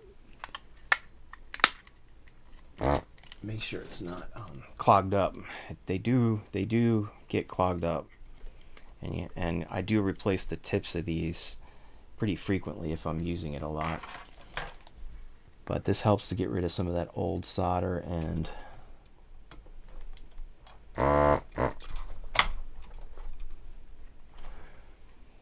what else is in there? Oh, that 100K resistor. Oh,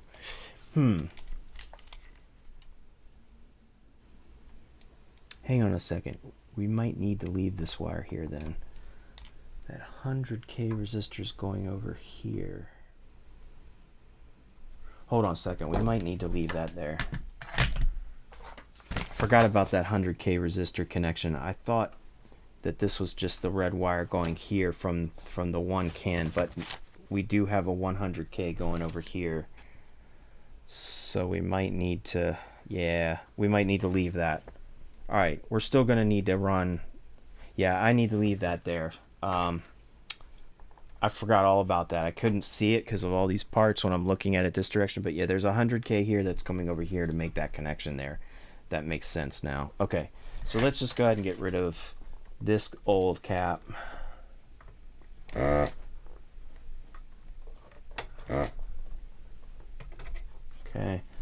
so this was actually a really good cap, this Nishikon 22, but that's the wrong value. That's not the right value. And this is that one cap that did not need to be there.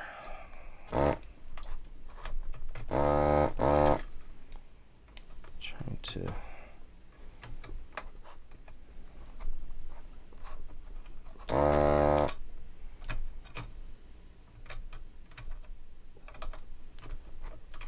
this lead is just all curled up around here. There we go. Okay, that guy doesn't need to be there. And we'll clean this up a little bit because this is a ground spot. Although I don't know if anything even needs to go there now.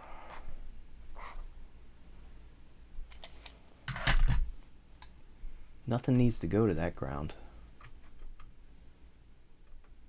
Wait, yes it does. Yes it does. For the other 10 UF cap will need to be grounded there. Okay, so the negative side of that. Alright, I'm just trying to clean that up a bit because... Oh, sorry about that. I have very limited in space here, so I knock things off all the time. I want to clean up this terminal strip. There's a lot of old flux and black stuff, and anytime I remove solder like this, it's just a good idea to keep up with keeping these things clean, because it will not make a very good solder connection if these are dirty.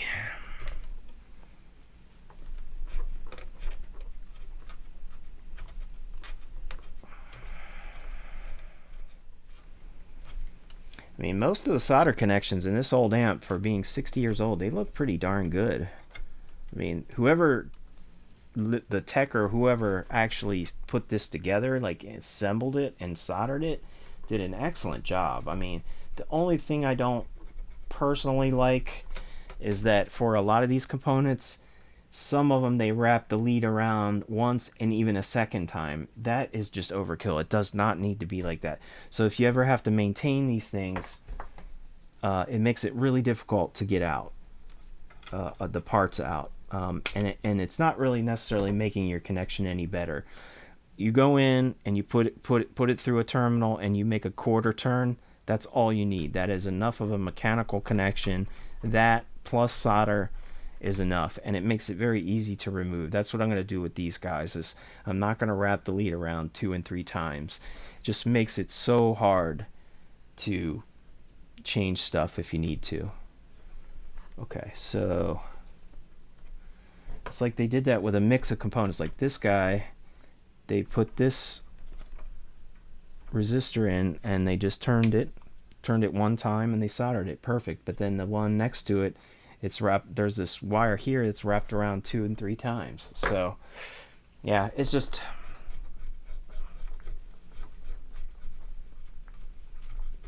little things that I notice. All right, that looks good. So that's cleaned up. The K-on cap is removed. This cap is removed. I need to remove this cap. While I'm at it, I might as well just remove them all. It's not that many, and I have plenty of diagrams and photographs of where things were, so I'm not worried about forgetting or messing up. See, this one is wrapped around like 1 time. That's okay.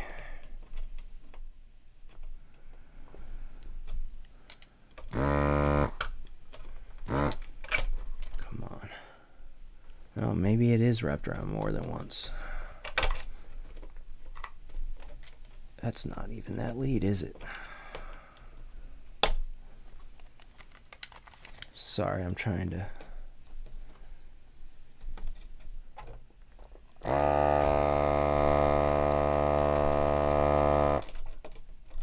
Is that this one? Yeah, I think that is. I'm gonna solder all these terminals once I'm done, so there we go. All right, so yeah, it looks like, get rid of some of that old stuff. It's like the yellow wires, they wrapped around twice. This resistor might have been wrapped around twice too.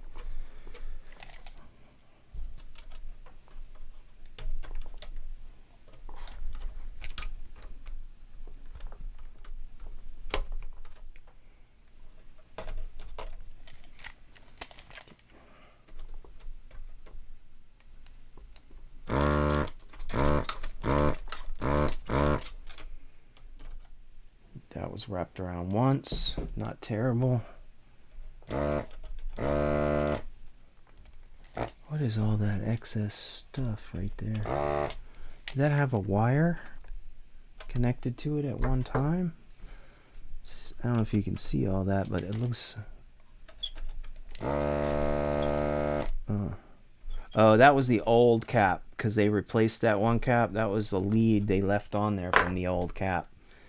and they just didn't take it off because it was probably wrapped around it several times, and they were like, ah, screw it, I'll just throw the new one on there. Well, I'm going to be a little bit anal and see if I can get it off of there, if it's not too hard.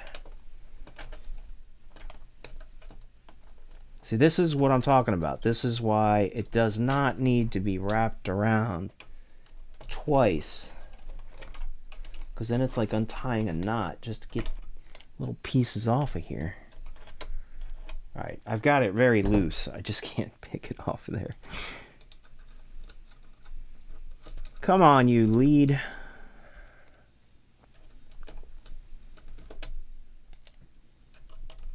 Come on, man.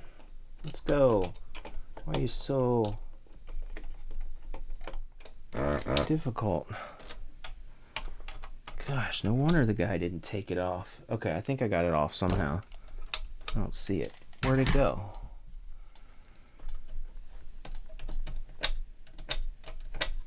Did I get it off? I think I did. Alright, well, I don't see it. Maybe you guys see it. I don't know. It was just a little lead that was curled around a couple times. Alright, okay, so that one's gone. That one I can replace really quickly because I'm just going to use this little guy. So this is also a 10 UF cap, but it's a very small one because it's only, this one's rated for 50 volts, but the rating for the other one was 25, and this one does not have high voltage going through it. So it just needs to go to ground here and get connected to here. So let's just pop this one in and we'll be done with that one. That's just a little dude. So yeah, see, here's how I'm going to approach this, because one day, if this amp's still around, somebody's going to have to change this cap. I'm literally going to take the lead and make a quarter turn like this. Okay.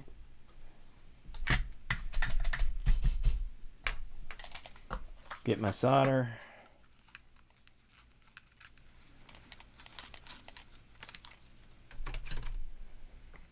Quarter turn, that's all it needs. And I believe that is the military spec way of doing things. You know why? Because one, it makes a mechanical connection. And two, it makes it very easy in the field. You know, when the Army and military were using tube-based equipment, you know, electronics equipment, radar stuff, sonar, you know, field radios, all kinds of cool stuff. They could change parts out super quick because they didn't spend half an hour unraveling a lead that was going to something. It's just overkill. It does not need to be like that. And you snip that off, and now it's literally a quarter turn. So you unsolder, pull it out. That's it. No unraveling. I'll do the same thing on the other side. I just want to get, I'd like to get this resistor a little bit straighter here. Oh, come on.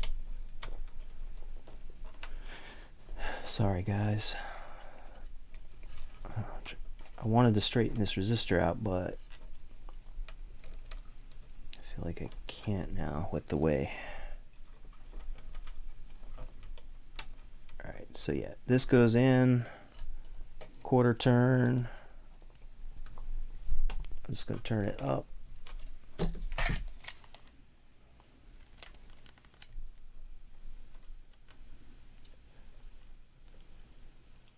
Make sure all those components, because there's 1, 2, 3 components, a wire and 2 components going to the same terminal. So we got all fresh solder on there.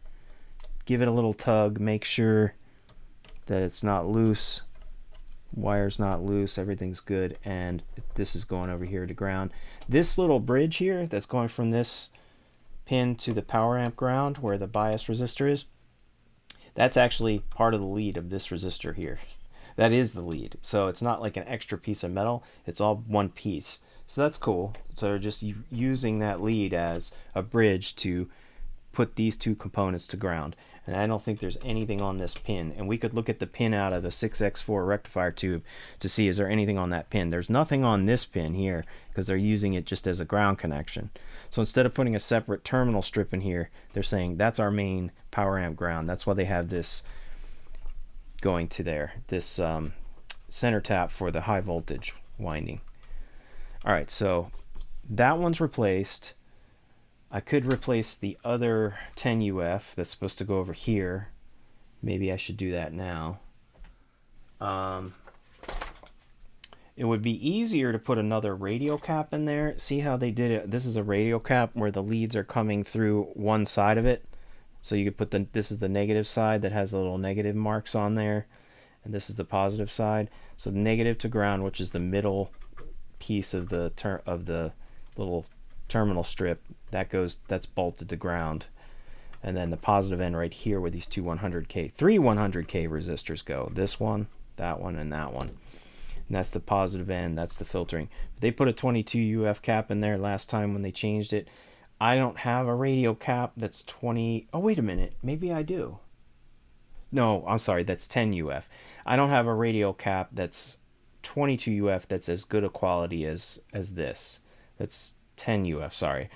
It's confusing. So I'm just going to go ahead and put this in here. And maybe what I'll do is, just to keep it neat, I'll put a little dab of hot glue underneath here so that it won't move and bend it up. But I like to put it in such a way that people can see what its value is, and the positive end needs to go here.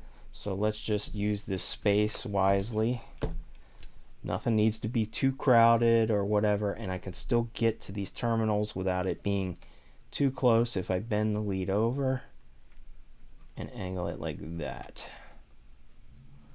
So let's shorten it just a bit. I can always cut off any excess later. Let's heat this up and put it through the positive end, like that. I'm gonna solidify that with some fresh solder, sorry. And actually, for that one, same thing. I didn't turn it, so we'll just make a good mechanical connection. Then put the solder on. So yeah, I want that to get all.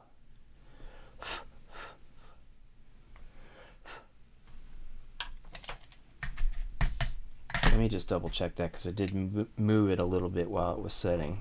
Yeah, that's good. That's not coming out of there. Check every one of these. Make sure they didn't come loose. Yeah, they're all good. Okay, so here's the positive end. The negative end has to go to this ground. So I'm going to do the same kind of thing.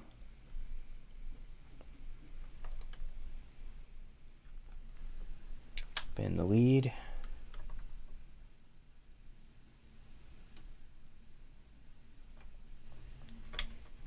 Goes through the center post. Hopefully you can see that. I know you can kind of see it from the down view, hopefully. It's just no good place for me to put that camera right now the way I'm working. And I'm going to go ahead and do the same thing. I'm going to make a quarter turn.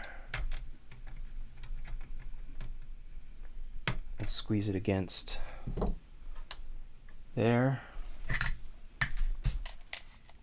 That's the terminal strip that I really cleaned off well. I'm just using my same desoldering gun to do the soldering work too, because it does the job just as well. Oops. I don't like the way that looks. There we go. I'll show you what this looks like from a different angle once I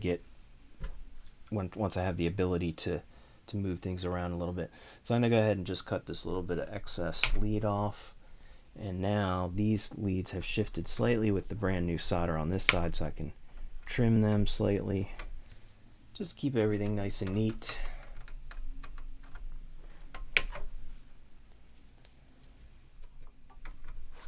Come on. There we go. Alright. We got our 10 UF in there. And again, this does vibrate slightly, so I will put a little dab of hot glue under there just to keep it from moving. But otherwise, yeah, that's nice and clean. We see exactly what the value is. We know where it's going. All looks good to me. These guys, though, instead of floating, is there any other options I have? Any other options I have? What I could do... No, I really don't, because the term I was thinking about, maybe could I do something like this and it wouldn't be so much in the way, but these are the grounds here, and if we're going to use this as our power amp, main power amp ground, I can't run a ground wire here to there because it's both grounds, and then we'll create a ground loop. So we don't want to do that. Yeah, I still think the best way to do this is the cleanest way, and to keep it as neat as possible, where I can still do work on this amp and test things, is to put these guys somewhere over here, whether it's like that or like this, and run a wire. I just don't see any other option besides doing the true point to point where they're floating up above here, but then I just can't get to anything. They're just in the way. So let's get working on the terminal strip. I think, honestly, for me, that's just the best method right now for this. I have other types of terminal strips. This is like a 5 terminal. It doesn't need to be 5. Probably could be less, but this is what I have handy right now, and probably the one I have the most supply of. So I've taken the bolt off of the transformer.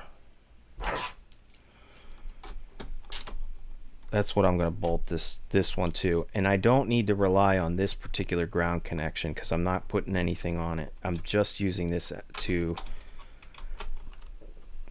anchor this thing down, that's all. So that's why I'm putting it on the power transformer. Again, it's not as important as the earth ground, and I'm not relying on that ground. I'm not making any ground connections here. I'm going to make them over here. So I'm going to put this little bolt back underneath here, because remember, it didn't have one. It only had that little strip.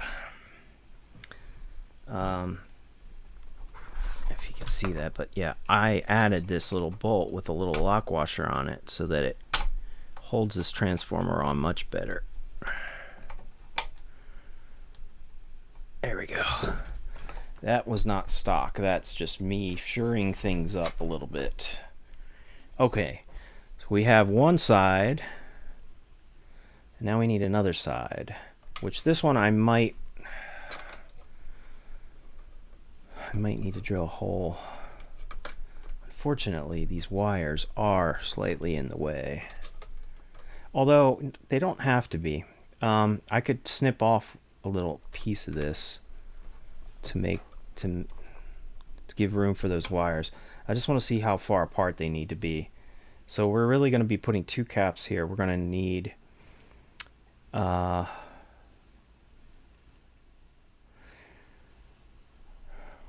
one. What if I use the 2 like this to here, and then what we can do is we can tie these 2 grounds together and run a ground lead over here, and then this positive will run to there and this positive will run to here. Whoops, sorry, I had that backwards. And then it should make it very easy for someone in the future to swap these 2 out with 2. One needs to be 22 and one needs to be 10. So yeah, the 22 over here will go there, the 10 to here.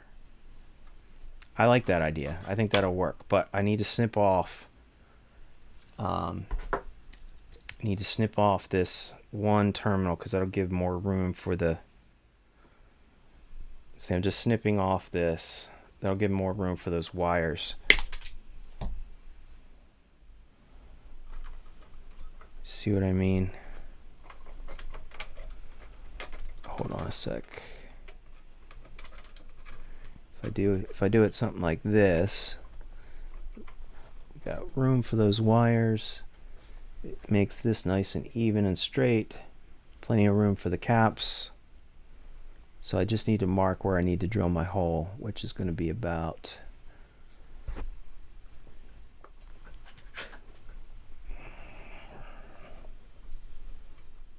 right here, I guess.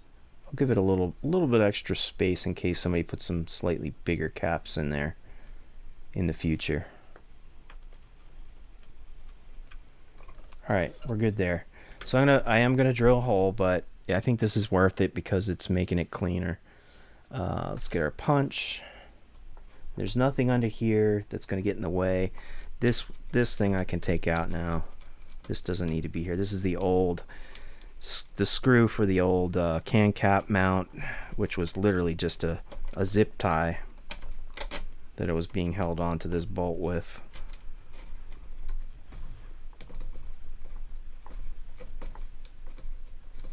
Let's get this out of there. That's just going to get in our way. Alright, let's punch this. Using a punch is good for when you're drilling a hole because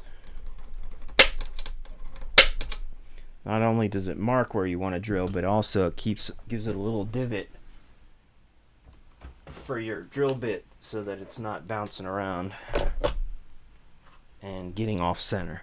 So I'm going to put a little dab of cutting oil. Don't need much, but it does help to get through there smoothly.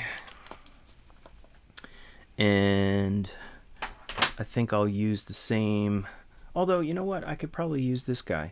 Let's just use the same screw. Why waste a piece of, we'll use the original screw. Why waste a piece of hardware? Just need to make sure I get a bit that is at least as wide as the screw.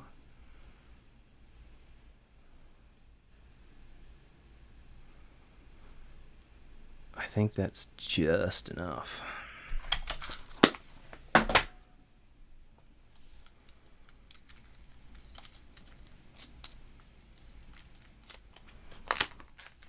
All right, bear with me 1 second while I drill this out, if I have enough room here.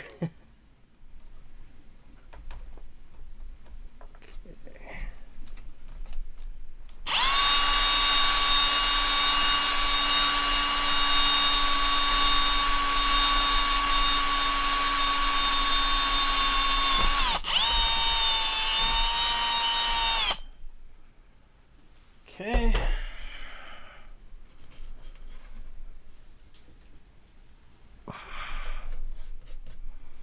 I do need to deburr the bottom side. I can see that it's got some burrs sticking out. Where did my little tool go?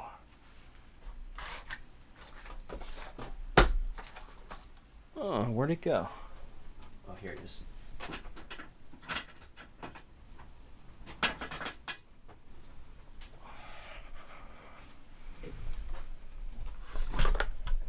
I should have unplugged this cord here a long time ago. Okay, so I'm just removing any of these jagged edge burrs.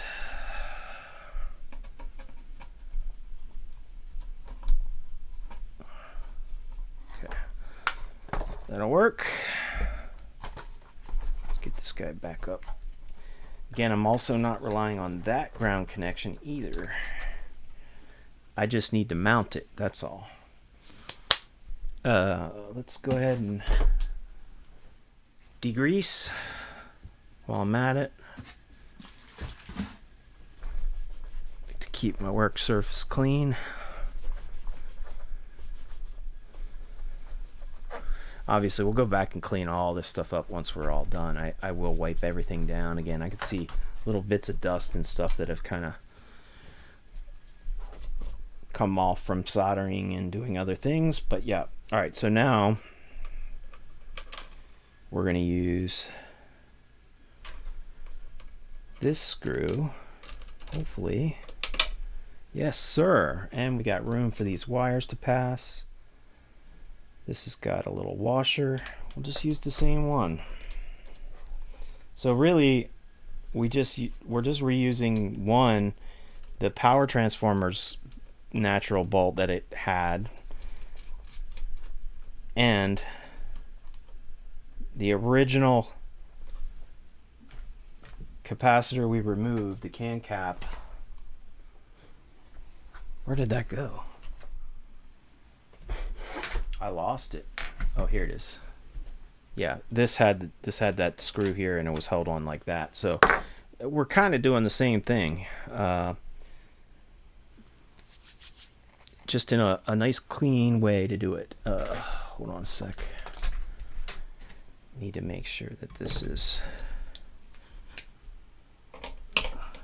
You know what? I think I am going to put a little lock washer on the back of this because it doesn't have one.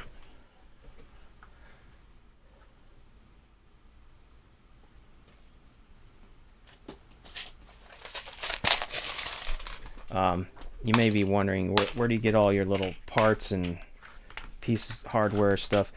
A lot of times I just buy these kits on Amazon that have multiple sizes of things and all. I mean, they tend to work great.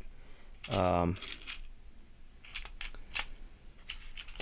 they're pretty cheap. Sometimes it's even cheaper to buy stuff in a kit like this than to buy the individual size of things that you need.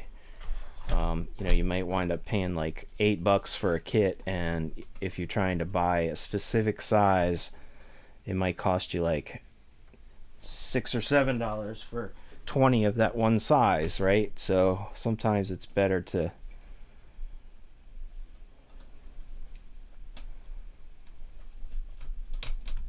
just get the kit, and then you got multiple sizes. So I have a lot of them up on a shelf of different things like that. Screws, bolts, different things. Alright, so I just want to get that in there. So now it's got a little lock washer in there, so hopefully that will help it from coming loose. Again, I'm not relying on this ground connection. I'm not using that ground connection because otherwise, if I was, I would have scraped away this paint like we did in the other part for the earth ground.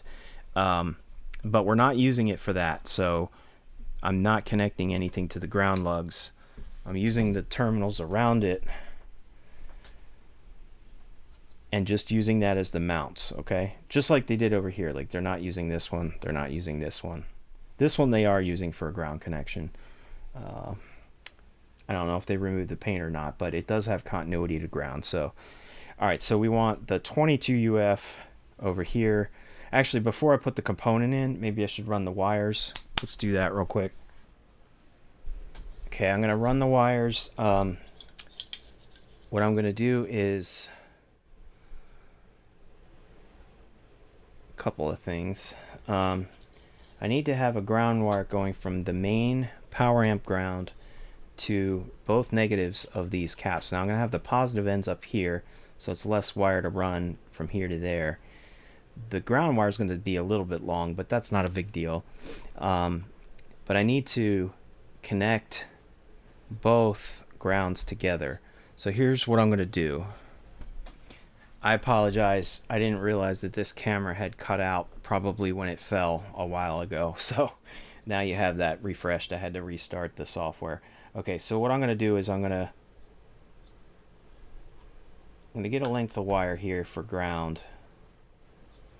I'm going to cut it longer than I need just for now because I'm going to figure out a way to run it. But this is the stuff I like to use for most applications. It's very similar to this vintage cloth pushback wire. It's a solid core. I don't have to worry about stripping it or anything like that. And what I'd like to do is make the ground connection in the same spot as all the rest of the power amp grounds, which is right here on this pin socket of the 6X4 tube. So this is the same spot where the bias resistor is and the center tap of the high voltage leads on the power transformer. So I'm going to start it there. That's where it's going to make its ground connection. I don't need and I don't want a separate ground for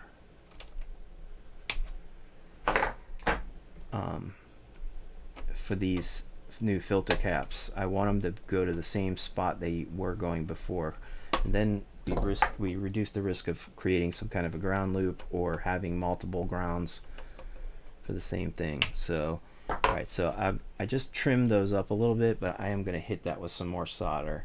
And I may need to take this bias resistor out if the bias needs to be adjusted, but that should be very easy to do here.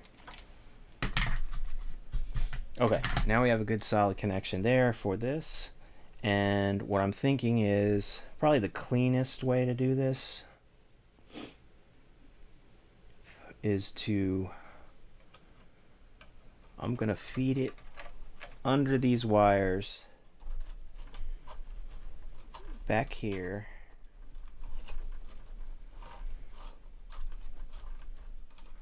That way it's all kind of part of this whole bunch here, and it's kind of hidden underneath. And I'm going to run it alongside the back of this terminal strip. There. See, it's kind of all part of the same thing. And I need to connect it to this terminal and that terminal. That's where the negative ends of my filter can caps are going to go. So let's go ahead and just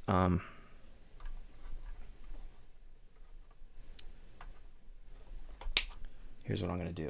One cool thing about these little terminal strips here is that they actually have two spots where you can solder to on the same terminal.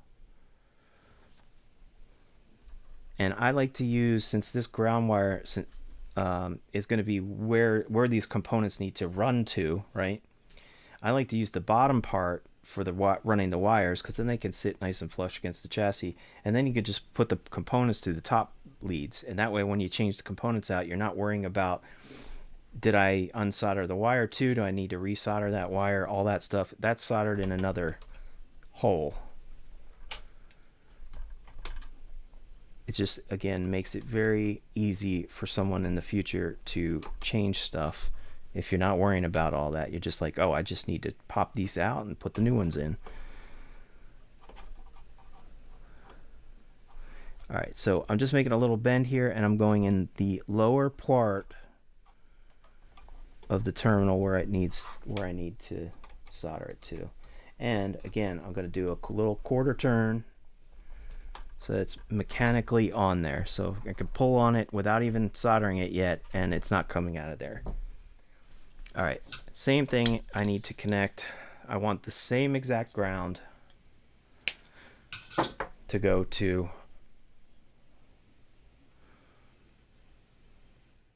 the other terminal. So I'm going to put this through there. I'm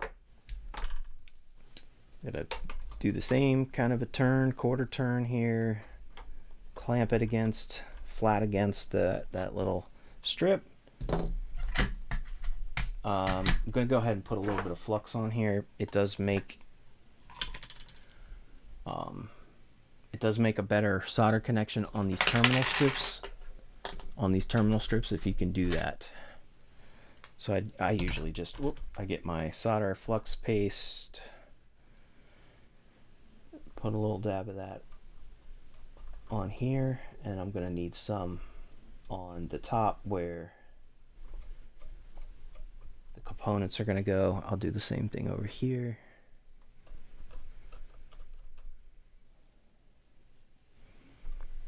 A little dab underneath.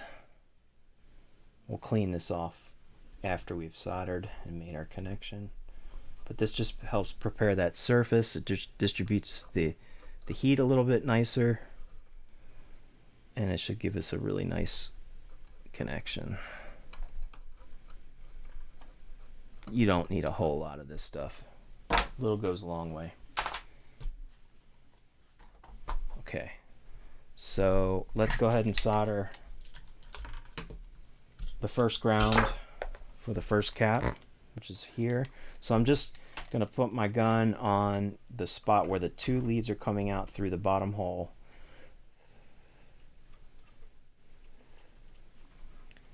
There we go. And that flux makes a lot of smoke. That's why you see a lot of extra smoke there. Let me let that dry or solidify. And I take a little bit of isopropyl alcohol and clean it off.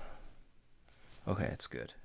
All right, so that's that one. Now I'm going to take this for the other cap and connect it to this one. So just need to make a little bend.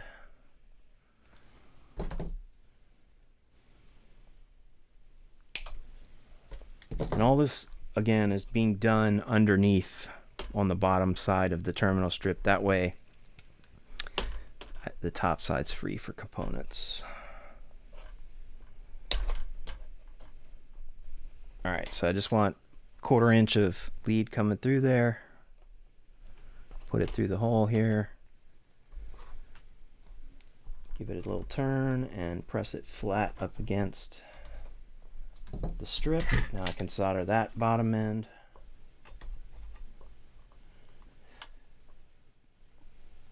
There we go. All right, I may touch that back up after we put the cap on, but that's next after we run the rest of the wires. But that's our ground connection. Now we can check something. Let's check to make sure we have continuity to ground on those terminals now. So I'm going to put my meter in continuity mode in the beep mode. So if we get ground connection, here's our earth ground. That's where the meter is on. We want ground here.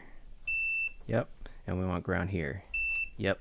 We also have ground in the middle, but that's a different ground. These ones are being grounded over here. So that's why I want that ground with the center tap and the bias resistor all one point for power amp grounds. That's exactly where the old cap was being grounded as well, because it had a little black wire coming out of it. Where was it?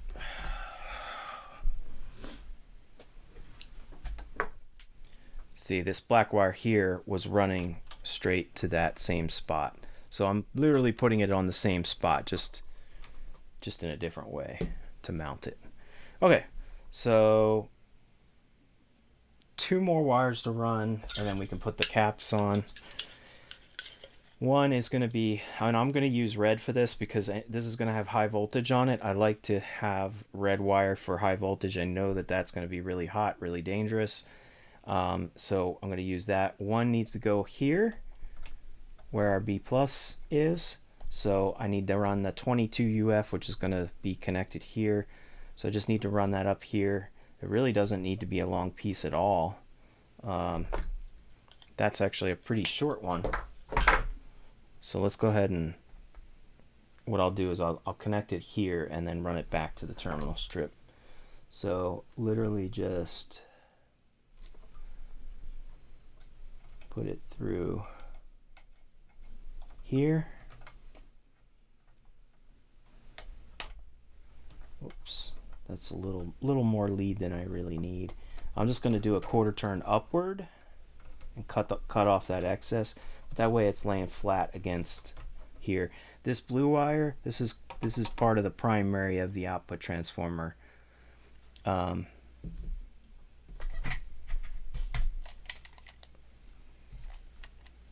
So let's just solidify that now. So this is where the 22 UF cap is going to be connected, essentially.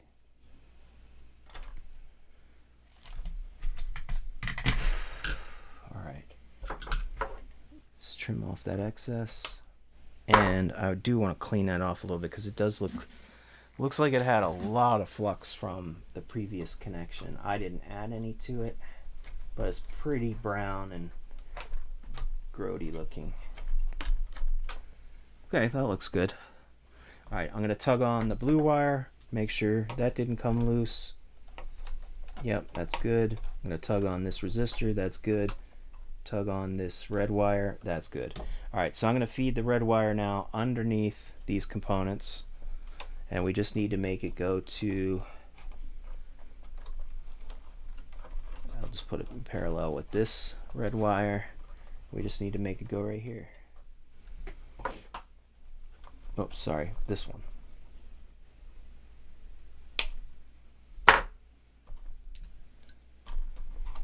This is where the positive end of the 22 UF cap's going.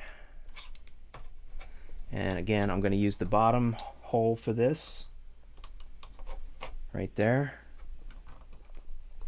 I'm going to make a little 45-degree angle. I'm just going to put it upward and put it flat against the terminal strip. Hopefully you can see that.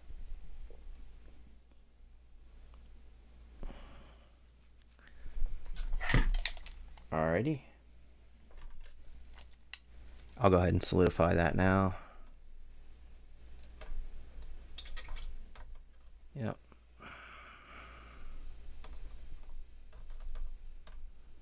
Okay. I'm going to make sure I have continuity. Apologize, this camera's stuck on something. Okay. Make sure I have continuity here, which is where this wire is going over to here. And yes, we do. Very good. And then one more to run to this. And I have to go here instead of over here. There's a little red wire running to this point, but I forgot, and I had remembered that there was a little 100K resistor that's hiding here. So I do need to make the cap, the 10 UF cap, positive end go here so that it splits off and hits this pin and it goes through the 100K resistor right here. Alright, so all I need to do then is for that is just cut a length. I'm still using red wire for this one. Even though the original cap they used a green wire to go here and they used a blue wire to go here. It doesn't matter. The black wire was ground. I'm using red because it's high voltage. I know that there's high voltage on this. So what I might do, I'll go ahead and put it, I was going to put it through the bottom hole on this terminal strip, but I do need to re-solidify the solder here because I use my solder gun to suck it up, and I can tell that it's not fully coated here very well. So I'll go ahead and just put it through the top. It doesn't really matter in this case. So what I'm going to do is put a little turn like this and then bend this over like that, just so I can kind of get it in there. All right, now it's going through. If I hold it in place, I should be able to give it a little turn.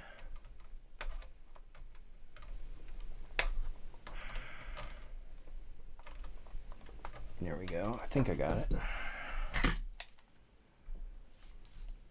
All right, that all needs to be solidified now.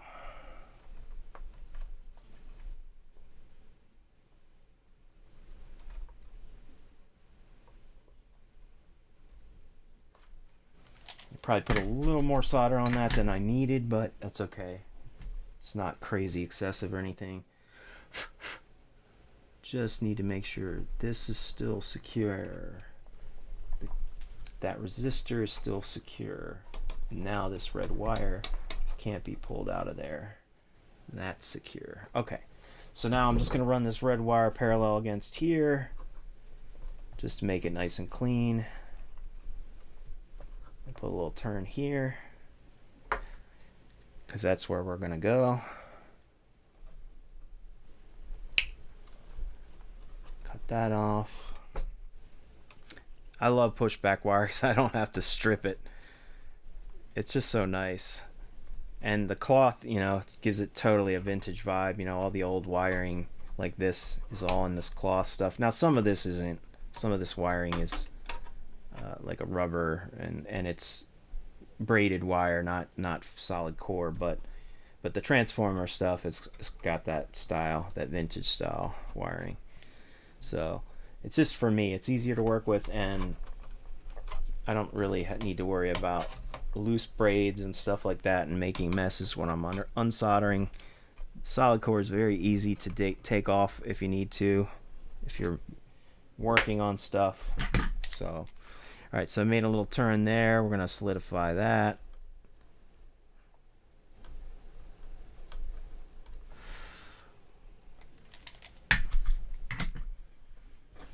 Let me wipe that off.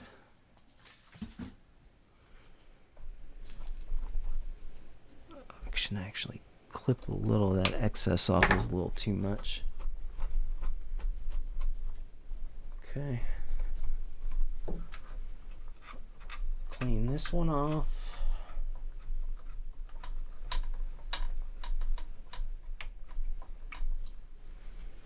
Okay, it's looking good. I'm going to check continuity real quick. Okay, so we want to know, are we getting a connection from here to here? Yes. And also, we can even check it over here, because this red wire runs over there, should also be connected here. And it is. So we're good. Okay, so now we can put the caps in. So now we have our little sort of structure set up. The cool thing about this for future techs is all they're going to have to do is pop one of these in, or pop these out, pop them in. They don't have to worry about unsoldering wires from tube sockets or anything. The structure of this is all there.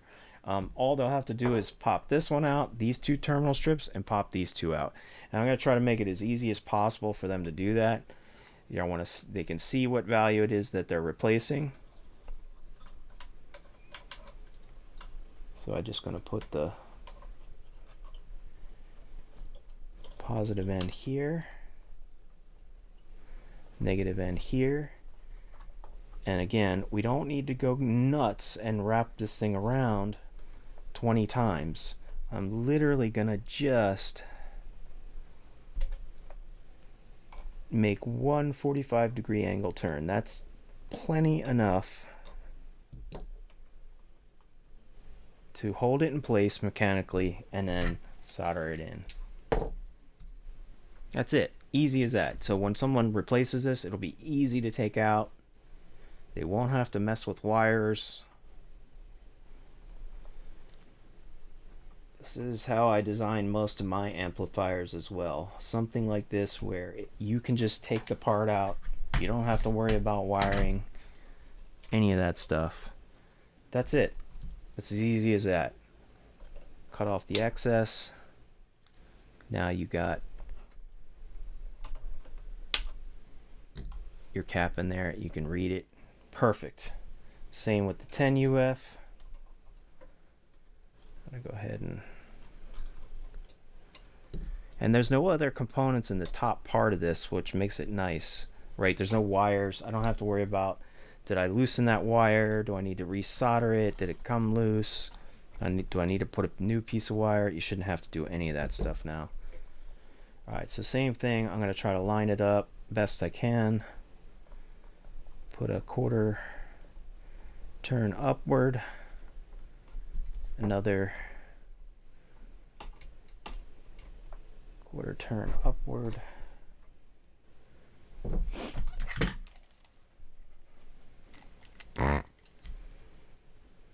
and I don't need to cover this whole thing in solder. I just need to just get it right where the lead is touching the terminal strip.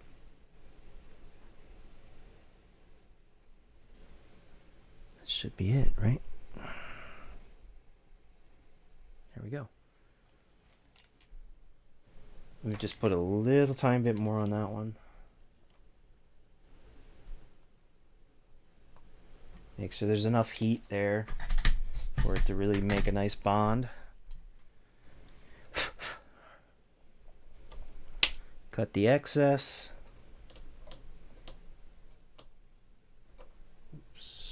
The excess.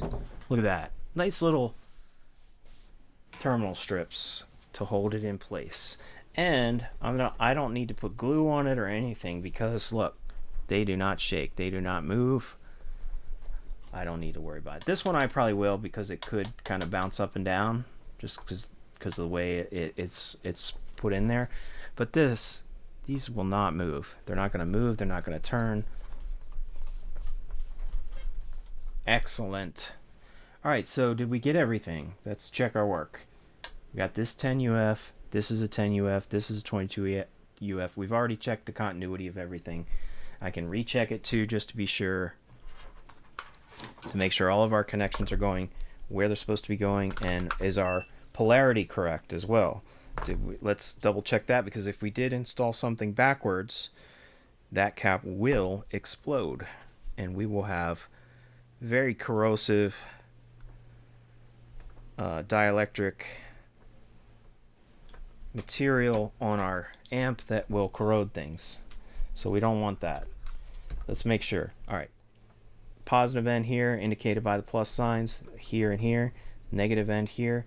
We want to make sure that this is our ground, right? Make sure that's our power amp ground right there, that pin. Make sure that has ground to earth. It does. Make sure that this is grounded. Negative end here, negative end there. Good. We shouldn't have, well, that we do, because that's going through the output transformer. That's a little more confusing, but we do want to make sure that each of these positive ends, oh, before I do that, let's also make sure that, put this on earth ground. This is negative, and this negative end is grounded. Yes. All right, so the positive end here, and then positive end of this one goes over to here. Yes.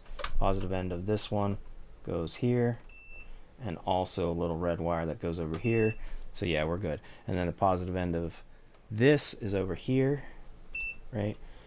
Negative end there, make sure that's grounded. Yes, because it's going through this pin. Ground. All right, everything's got ground where it needs ground. Everything where it was positive is going to positive, just to double check where everything was and now replaced. This one was going here. That's now a 22 UF. Again, this was a 50 UF. 250 UF section caps. It's not the right value. We took that out. So we have a 22 here and a 10 UF there, which is what the schematics is saying. Then this one was going here. We've replaced that one. Then we had this cap here for the preamp section, and that was a 22 UF, which was also the wrong value. Now we have a 10 UF there. And we did replace this guy, which was also a 10 UF, but at a much lower voltage. That was this guy. This cap might have been totally fine. I mean, it definitely looks like a newer made cap, but I don't know what year. It could have been done in the 90s, and it needs to be replaced now, right? So 10 UF at 50 volts. This is a 10 UF at 50 volts. All right, we're good. All right, so what I'm going to do next is I don't want to plug this straight in to the wall, but I am going to bring it up on a variac. And if you've watched any of my other videos, or you know what a variac is, it'll allow me to bring up the wall voltage very slowly. And since we put all new filter caps in here, it's also a good idea to, for one, to not, to bring it up slowly so that you can monitor things and make sure that you're not shocking it with full voltage all at once if you have something installed wrong, right? Or you knocked something out you didn't realize. But also to form these new caps, they've never seen high voltage yet. They've never been, fired up and had 300 volts sitting on them. So to bring it up slowly on a variac supposedly is good for making them form correctly on the inside and make them last a lot longer. It could be myth. I don't know if that's true or not, but it can't hurt, right? So there's a lot of conflicting arguments on the internet about that. Does that really help? I don't know if anybody's ever scientifically proven it. If they have, great. I'd love to read the documentation on that. Or done testing where they said, we've got the same brand of cap, the same style. These are the ones we brought up slowly with a variac, and these are the ones we didn't, and do some kind of testing on them to see whether or not they're performing better than the other ones, or do they last longer, right? Either way, I'm going to bring it up slowly because I want to make sure that I can monitor voltages slowly. Give it 10 volts. Give the whole amp just 10 volts and see, am I getting, some voltage in different spots. Give it 20 volts. Okay, let's give it 30 volts. Let's give it 40. And slowly bring it up so that we're safe. And if we see a problem and it's something we're not liking, we can shut it off before we're giving it the full 120 volts from the wall, right? Okay, cool. I just noticed one thing I could clean up a little bit. This bundle of wires here, not the yellow one or the new red one, but I feel like I could, these two break off, but I could clean this up a little bit. If anybody needs to move these wires or do any work or whatever, it's easy to cut these little strips off, but I just love keeping things neat and tight, and it just looks so much better, and it's easier. It gives you more room to work. Don't be afraid of using little cable ties, right? Little zip ties. I'm gonna turn these under here.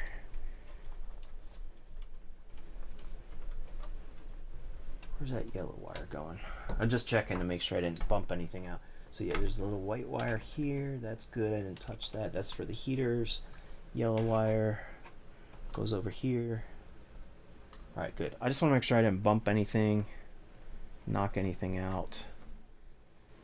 And we'll see what the amp sounds like. I hope that it sounds better than it did before when we pushed it, but got a nice clean setup here. I'm happy with the way this cap job turned out.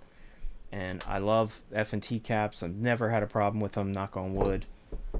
But they're good quality. They last a long time. Good stuff. All right, let's move on. Okay, here we are. Tubes are installed. Variac is connected, or the amp is connected to the Variac. I'm not even going to use a light bulb limiter this time, just because I feel pretty confident about everything being connected the right way, at least. One thing I want to do before turn it on is just make sure that this probably should insulate this lead. I may do that later. I don't want this lead to touch high voltage there. This is the ground for this cap, so I just noticed that. So I was just inspecting everything. That's the only thing I think I found that I moved a little bit that didn't look good. Okay, the rest of it, I think we look good. All right, so let's go ahead and I've got this camera set up so that you can monitor how much wall voltage we're actually applying to the amp. But just keep in mind that this electronic screen will not come on until the amp gets up. We're giving it at least 40 or 50 volts, and then this electronic screen becomes active. But yeah, I installed this. This Variac didn't come with a digital meter, but once it gets up there, we'll be able to actually see exactly what the voltage is. In the meantime, I can use a multimeter to check that, to see what voltage we're giving it. Now there is a volts on the dial up top here, but it's not accurate, so it's not even worth looking at that. So let me just grab a multimeter, connect it to earth ground. I'm going to set this up to monitor our B+.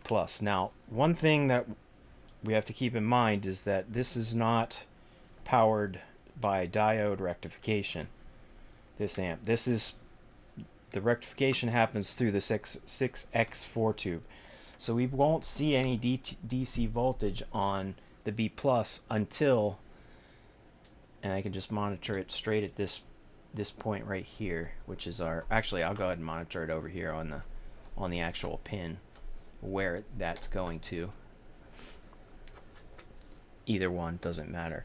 So we're not going to see high voltage come up until the 6X4 tube gets hot enough and starts actually operating and drawing its own current to operate.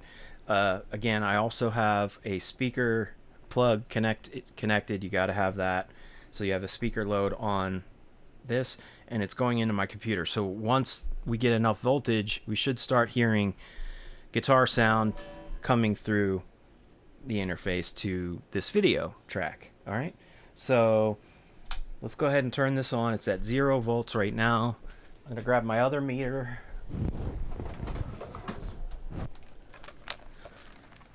Just grab this other one so that we can have two here. I'd like you to be able to see that one, at least the screen. Let's put this oh, put this ground connection on the earth ground, same as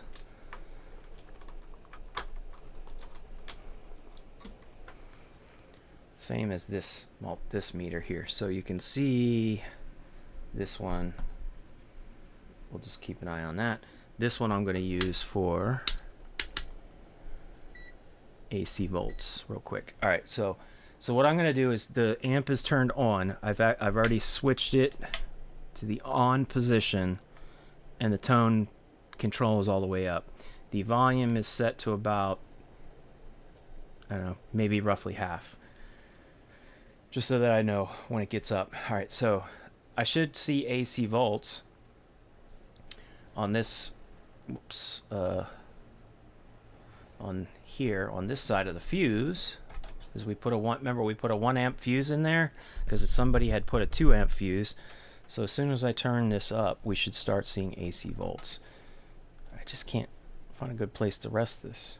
All right, so I'm going to turn the variac, and when you look over here, we see there's 3 volts of AC. Let's give it about 10 volts of AC. 10 volts. There we go. Now we're not going to see anything here until probably 40 or 50 volts, I would say. So that means that there's going to be no high voltage going to these caps yet until we start seeing high voltage here. So if it was diodes, though, if we had this powered by diodes, we should be seeing high voltage already, right? Because it happens immediately. You don't have to wait for a diode to warm up like you do a tube.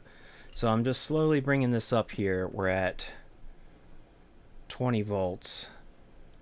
I don't have to go any slower than this because there's nothing that's going to happen here until we get enough voltage to get it hot. But the one thing I can check at 20 volts, let's say, are the heaters, right? So the heaters for all these tubes are running off of these 6.3 lead green wires here coming out of the transformer. So we're only applying 20 volts. We have to get up to 120 volts, right, for full operation. But we still should see some AC on these heaters.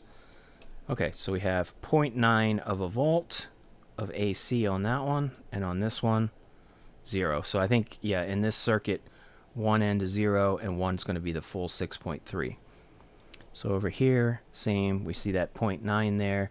On this tube, we should see the 0.9. This one is 0. I think that one side is grounded. And then this one, 0.9. Okay, so yeah, we are seeing AC. So transformer is working. Also, we should see it stepping up AC over here. We can check where the red leads come out. One right there, we should see high AC. So we have 43 volts over here, even though we're only giving it 20 volts from the wall. And actually, even though this is millivolts, you can see it climbing. That means that tube is just starting to get a little bit warm. So it didn't even take but 20 volts. I'm going to go up a little more to maybe about 30. Let's check. Oh, darn it. Sorry, I lost my ground connection on my meter. Let's check the other side of the fuse. 25 AC. Let's go up to 30-ish. So now we're at 30 volts AC coming into the amp. Very slowly, but now I can see we're almost at a volt now. We're, well, not quite. 0.2 of a volt of DC. But yes, it is starting to climb very slowly. And remember, we're monitoring this at the B+ site, which is this cap right here. If I switch this over to DC, we should see the same thing here as we do over there. 1.6, 1.7, 1.8, it's starting to climb. So now we're at 2 volts. Okay, so now these caps are starting to fill up with voltage, with actual DC voltage now. And even over here, we should see some DC voltage, which we do.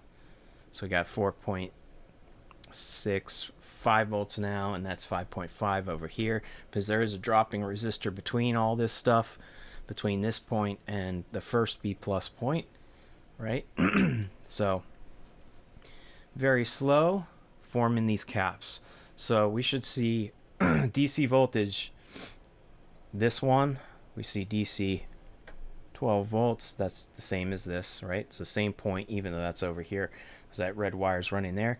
Then for this cap, this 10 UF cap, we should see right around the same amount. And then this one, again, we just checked. We're getting DC to this one, to this terminal, which means we're going to get DC to this point right here on pin 1 of the first preamp tube. So that's good. All right, so we got to get it up a little more, but we got 25 volts. We can start bringing this up a little higher. And soon this screen will come on. You can see how it's blinking. It doesn't have enough power for it to stay on the digital screen. If you're curious, if you have a Variac like this and it doesn't have a digital screen and you want to add one to it, I do have a video on my channel how to add a digital meter to a Variac. You should be able to find it pretty easily if you're interested, because these are only like, I don't remember how much it costs, 15 bucks or something, 10 bucks.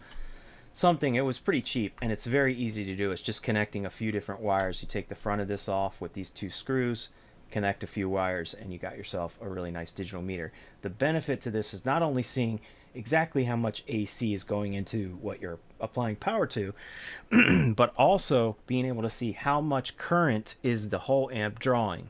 And you want to monitor that current to make sure that it's not going above what your mains fuse is rated for. So again, this fuse is rated for 1 amp.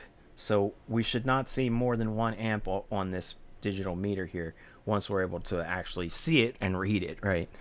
So I'm not seeing any issues. We're not seeing any sparks, any smoke, any signs of weirdness. I can also tell, just keep probing around.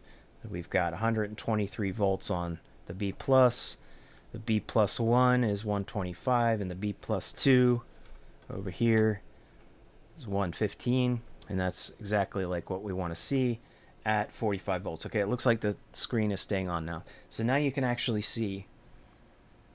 Let me try to move this so you can see it straight on.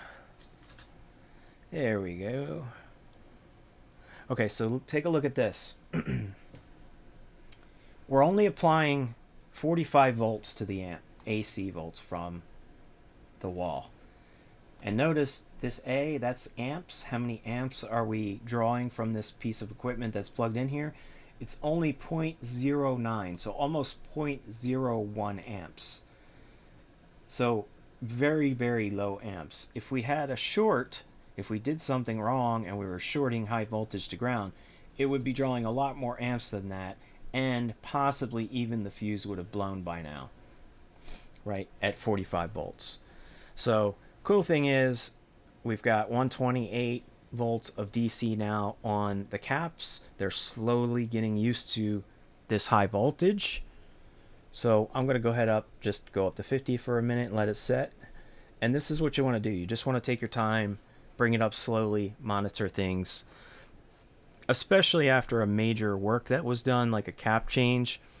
It's going to allow these caps to form properly, but also be able to catch something. If I start to see something going out of whack, if I start to see these amps going up really fast for some reason, I can shut everything off with this power button and then troubleshoot and do what I need to do. All right, so another thing I'm going to do here with this other meter is check the heaters, make sure they're still climbing. And again, this one side, okay, good. So at 50 volts, let's go ahead and actually go up to 60, because 60 would be half, right? Would be half voltage. And at that point, we should actually start hearing sound, I would think, with an amp like this. Not all amps are going to start producing sound at 60 volts, but so at 60 from the wall, that's half voltage. So whatever we're expecting to see at full voltage, we can pretty much cut that in half, roughly, right? Notice how this is dropping a little bit, and that's okay, because even though it goes up, it'll start to drop as the tubes are drawing more current. The voltage is going to go down slightly until we get it all leveled off at, the full voltage. So if you see this dropping, that's normal. That's the tubes are starting to work now, right? All right, so checking AC, we should see about half the required voltage, which is 6.3 volts. So we see, 3.2 volts. So That'd be 6.4, right around that 6.3 mark. So that's perfect. So at half voltage going into the amp, we're seeing half the required heater voltage in AC. So the only thing that's really in here that we care about that's AC for the most part is going to be those heaters, right? And they're going to the pins of all 4 of the tubes to apply 6.3 volts to give it the heat. I'm going to grab my guitar, see if we hear anything.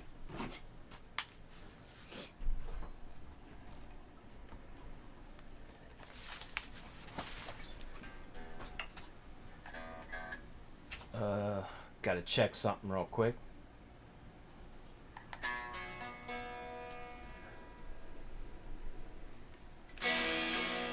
Ah, yep, I hear sound. Doesn't sound good yet, but that's because it's only 60 volts. So now that we're bringing these caps up slowly, we're at 160. I'm going to go ahead and bring this up to about 165, or 70 volts. So we can just slowly get this coming up, getting used to the new high voltage. Let's get it up to 70, which is going to bring our B plus up to around 190, 185, 180, somewhere in there.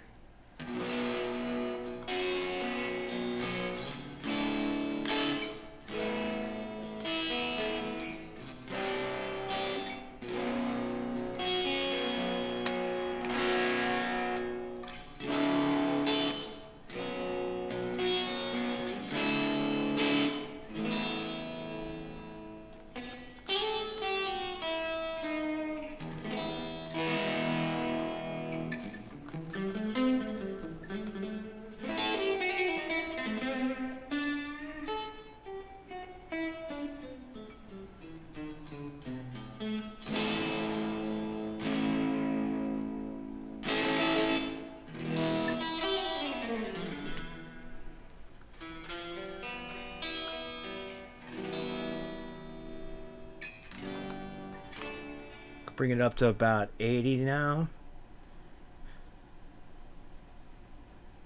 So we're getting up over 200 B plus.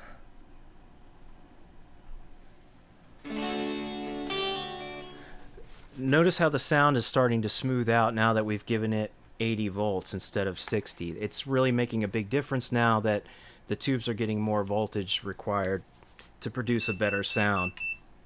Oops, sorry. It's just a beeping reminder that my meter's been off for a long time, like a battery warning.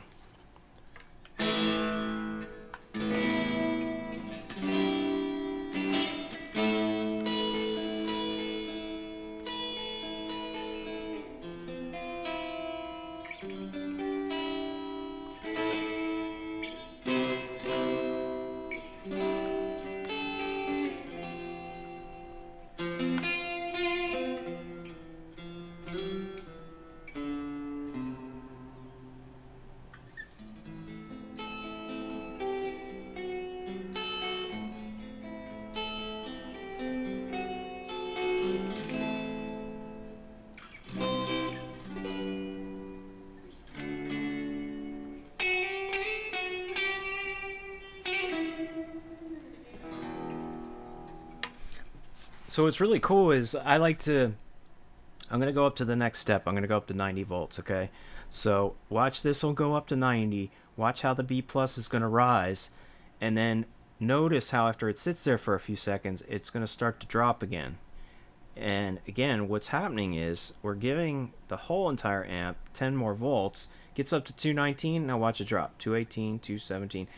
It's because now the tubes are pulling more oomph, right? They're pulling, they're working harder, they got more voltage, and now it's starting to come down and level out as it's starting to pull more current. So the voltage goes down as the current goes up as we're giving it higher voltage. So you can see we're only at 0.23 of an amp and we're at 90 volts. So I wouldn't expect that the full amp at full power in another 30 volts from now to 120 for this to be anywhere above 0.5 of an amp, which is half of an amp, right? 500 milliamps or 0.5 of an amp. So that 1 amp rated fuse that's in there is perfect for this. That gives it another half of an amp to that it could pull. But if there's like a dead short in this thing, then it's definitely going to be drawing way more amps than that, right? So we would know at that point this thing would go up over an amp, the fuse should blow, and everything should shut down, and we wouldn't see B plus anymore if there was a major problem, a major short. Okay?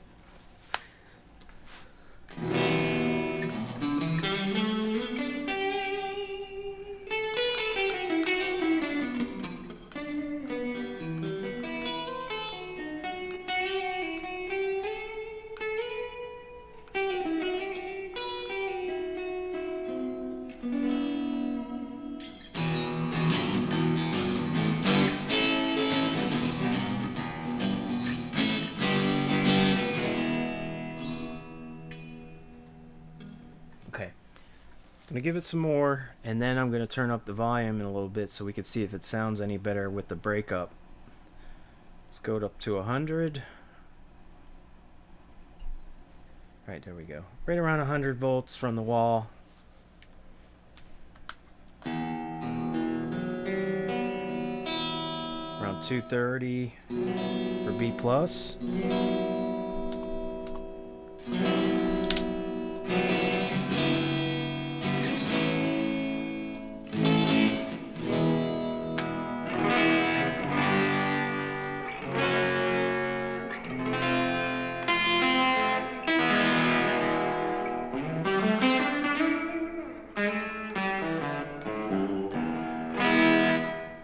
Still sounds a little farty, but we're not up to full voltage yet.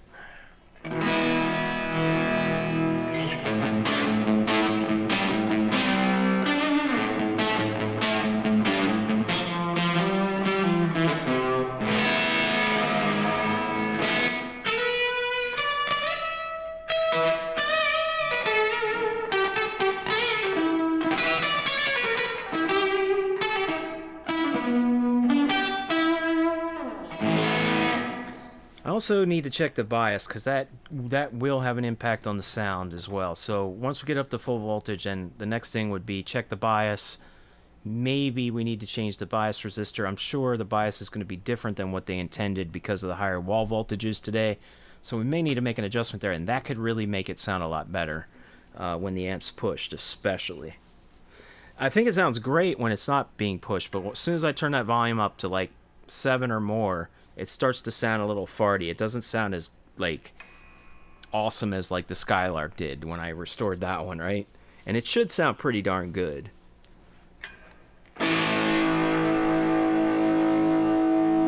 And that's all the way up.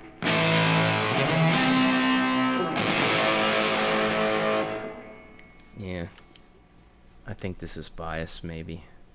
Let's go up to 110.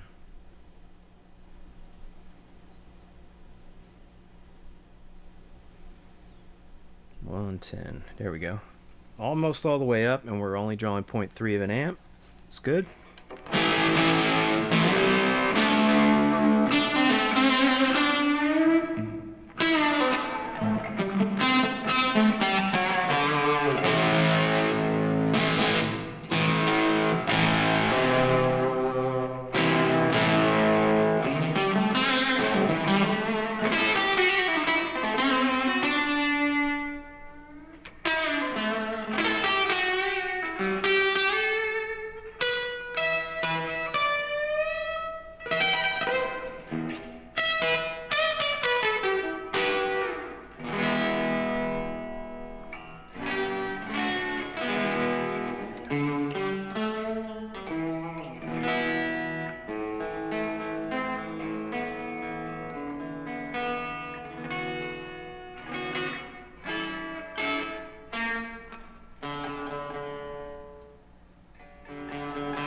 Just playing with something.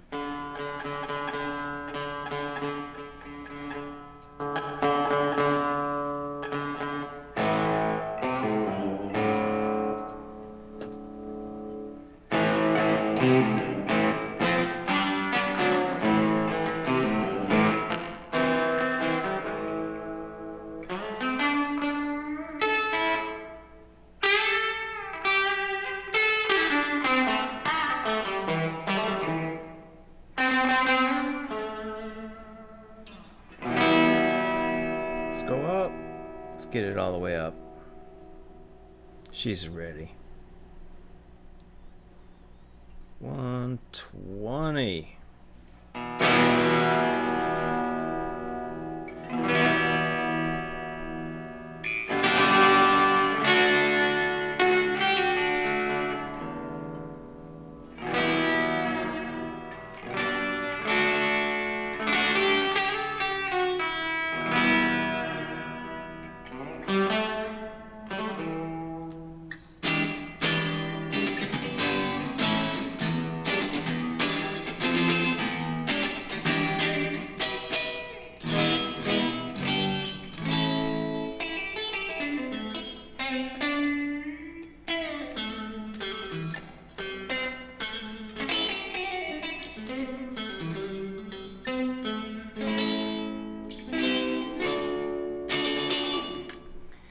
Yeah, I mean, it sounds good. I don't know if it sounds necessarily better, but we're not changing the caps for the purpose of making the amp sound better, really. We're changing them because they're old, and one, they were the wrong value, which could have been really hard on the amp, potentially.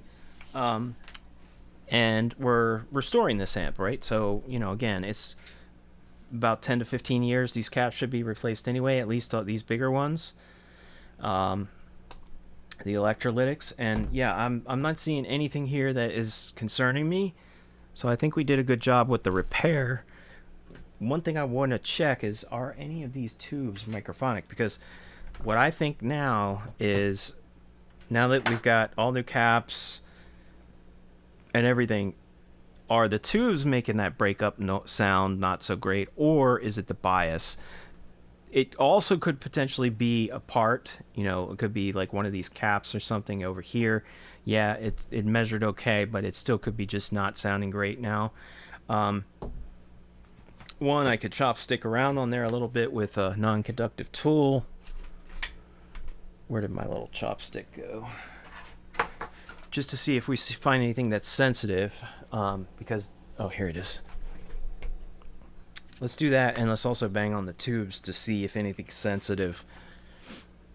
Tubes first. Turn the amp all the way up.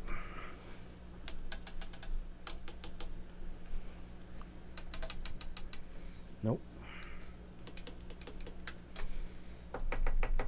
No, I don't think any of these are microphonic. I don't hear anything. Be way noisier if it was.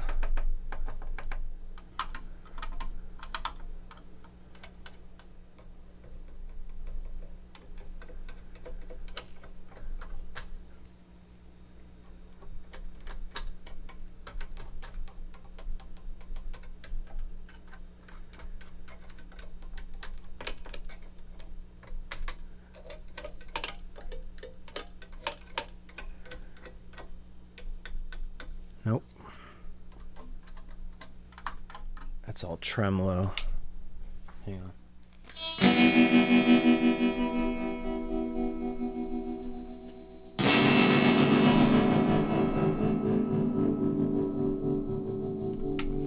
Okay, that still works, which is good. But hold on a second.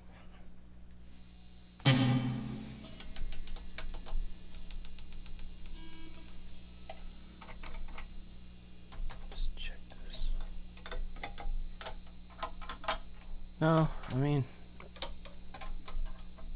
I think everything's okay. Nothing's overly sensitive, which is good. Yeah. Okay. Hold on.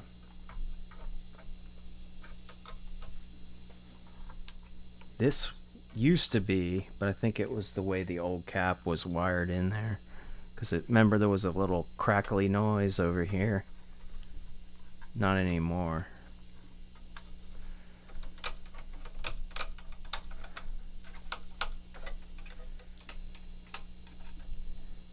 It's pretty darn quiet. That noise you're hearing is my pickups. I turned the guitar volume down. It's dead quiet. Yeah, I mean,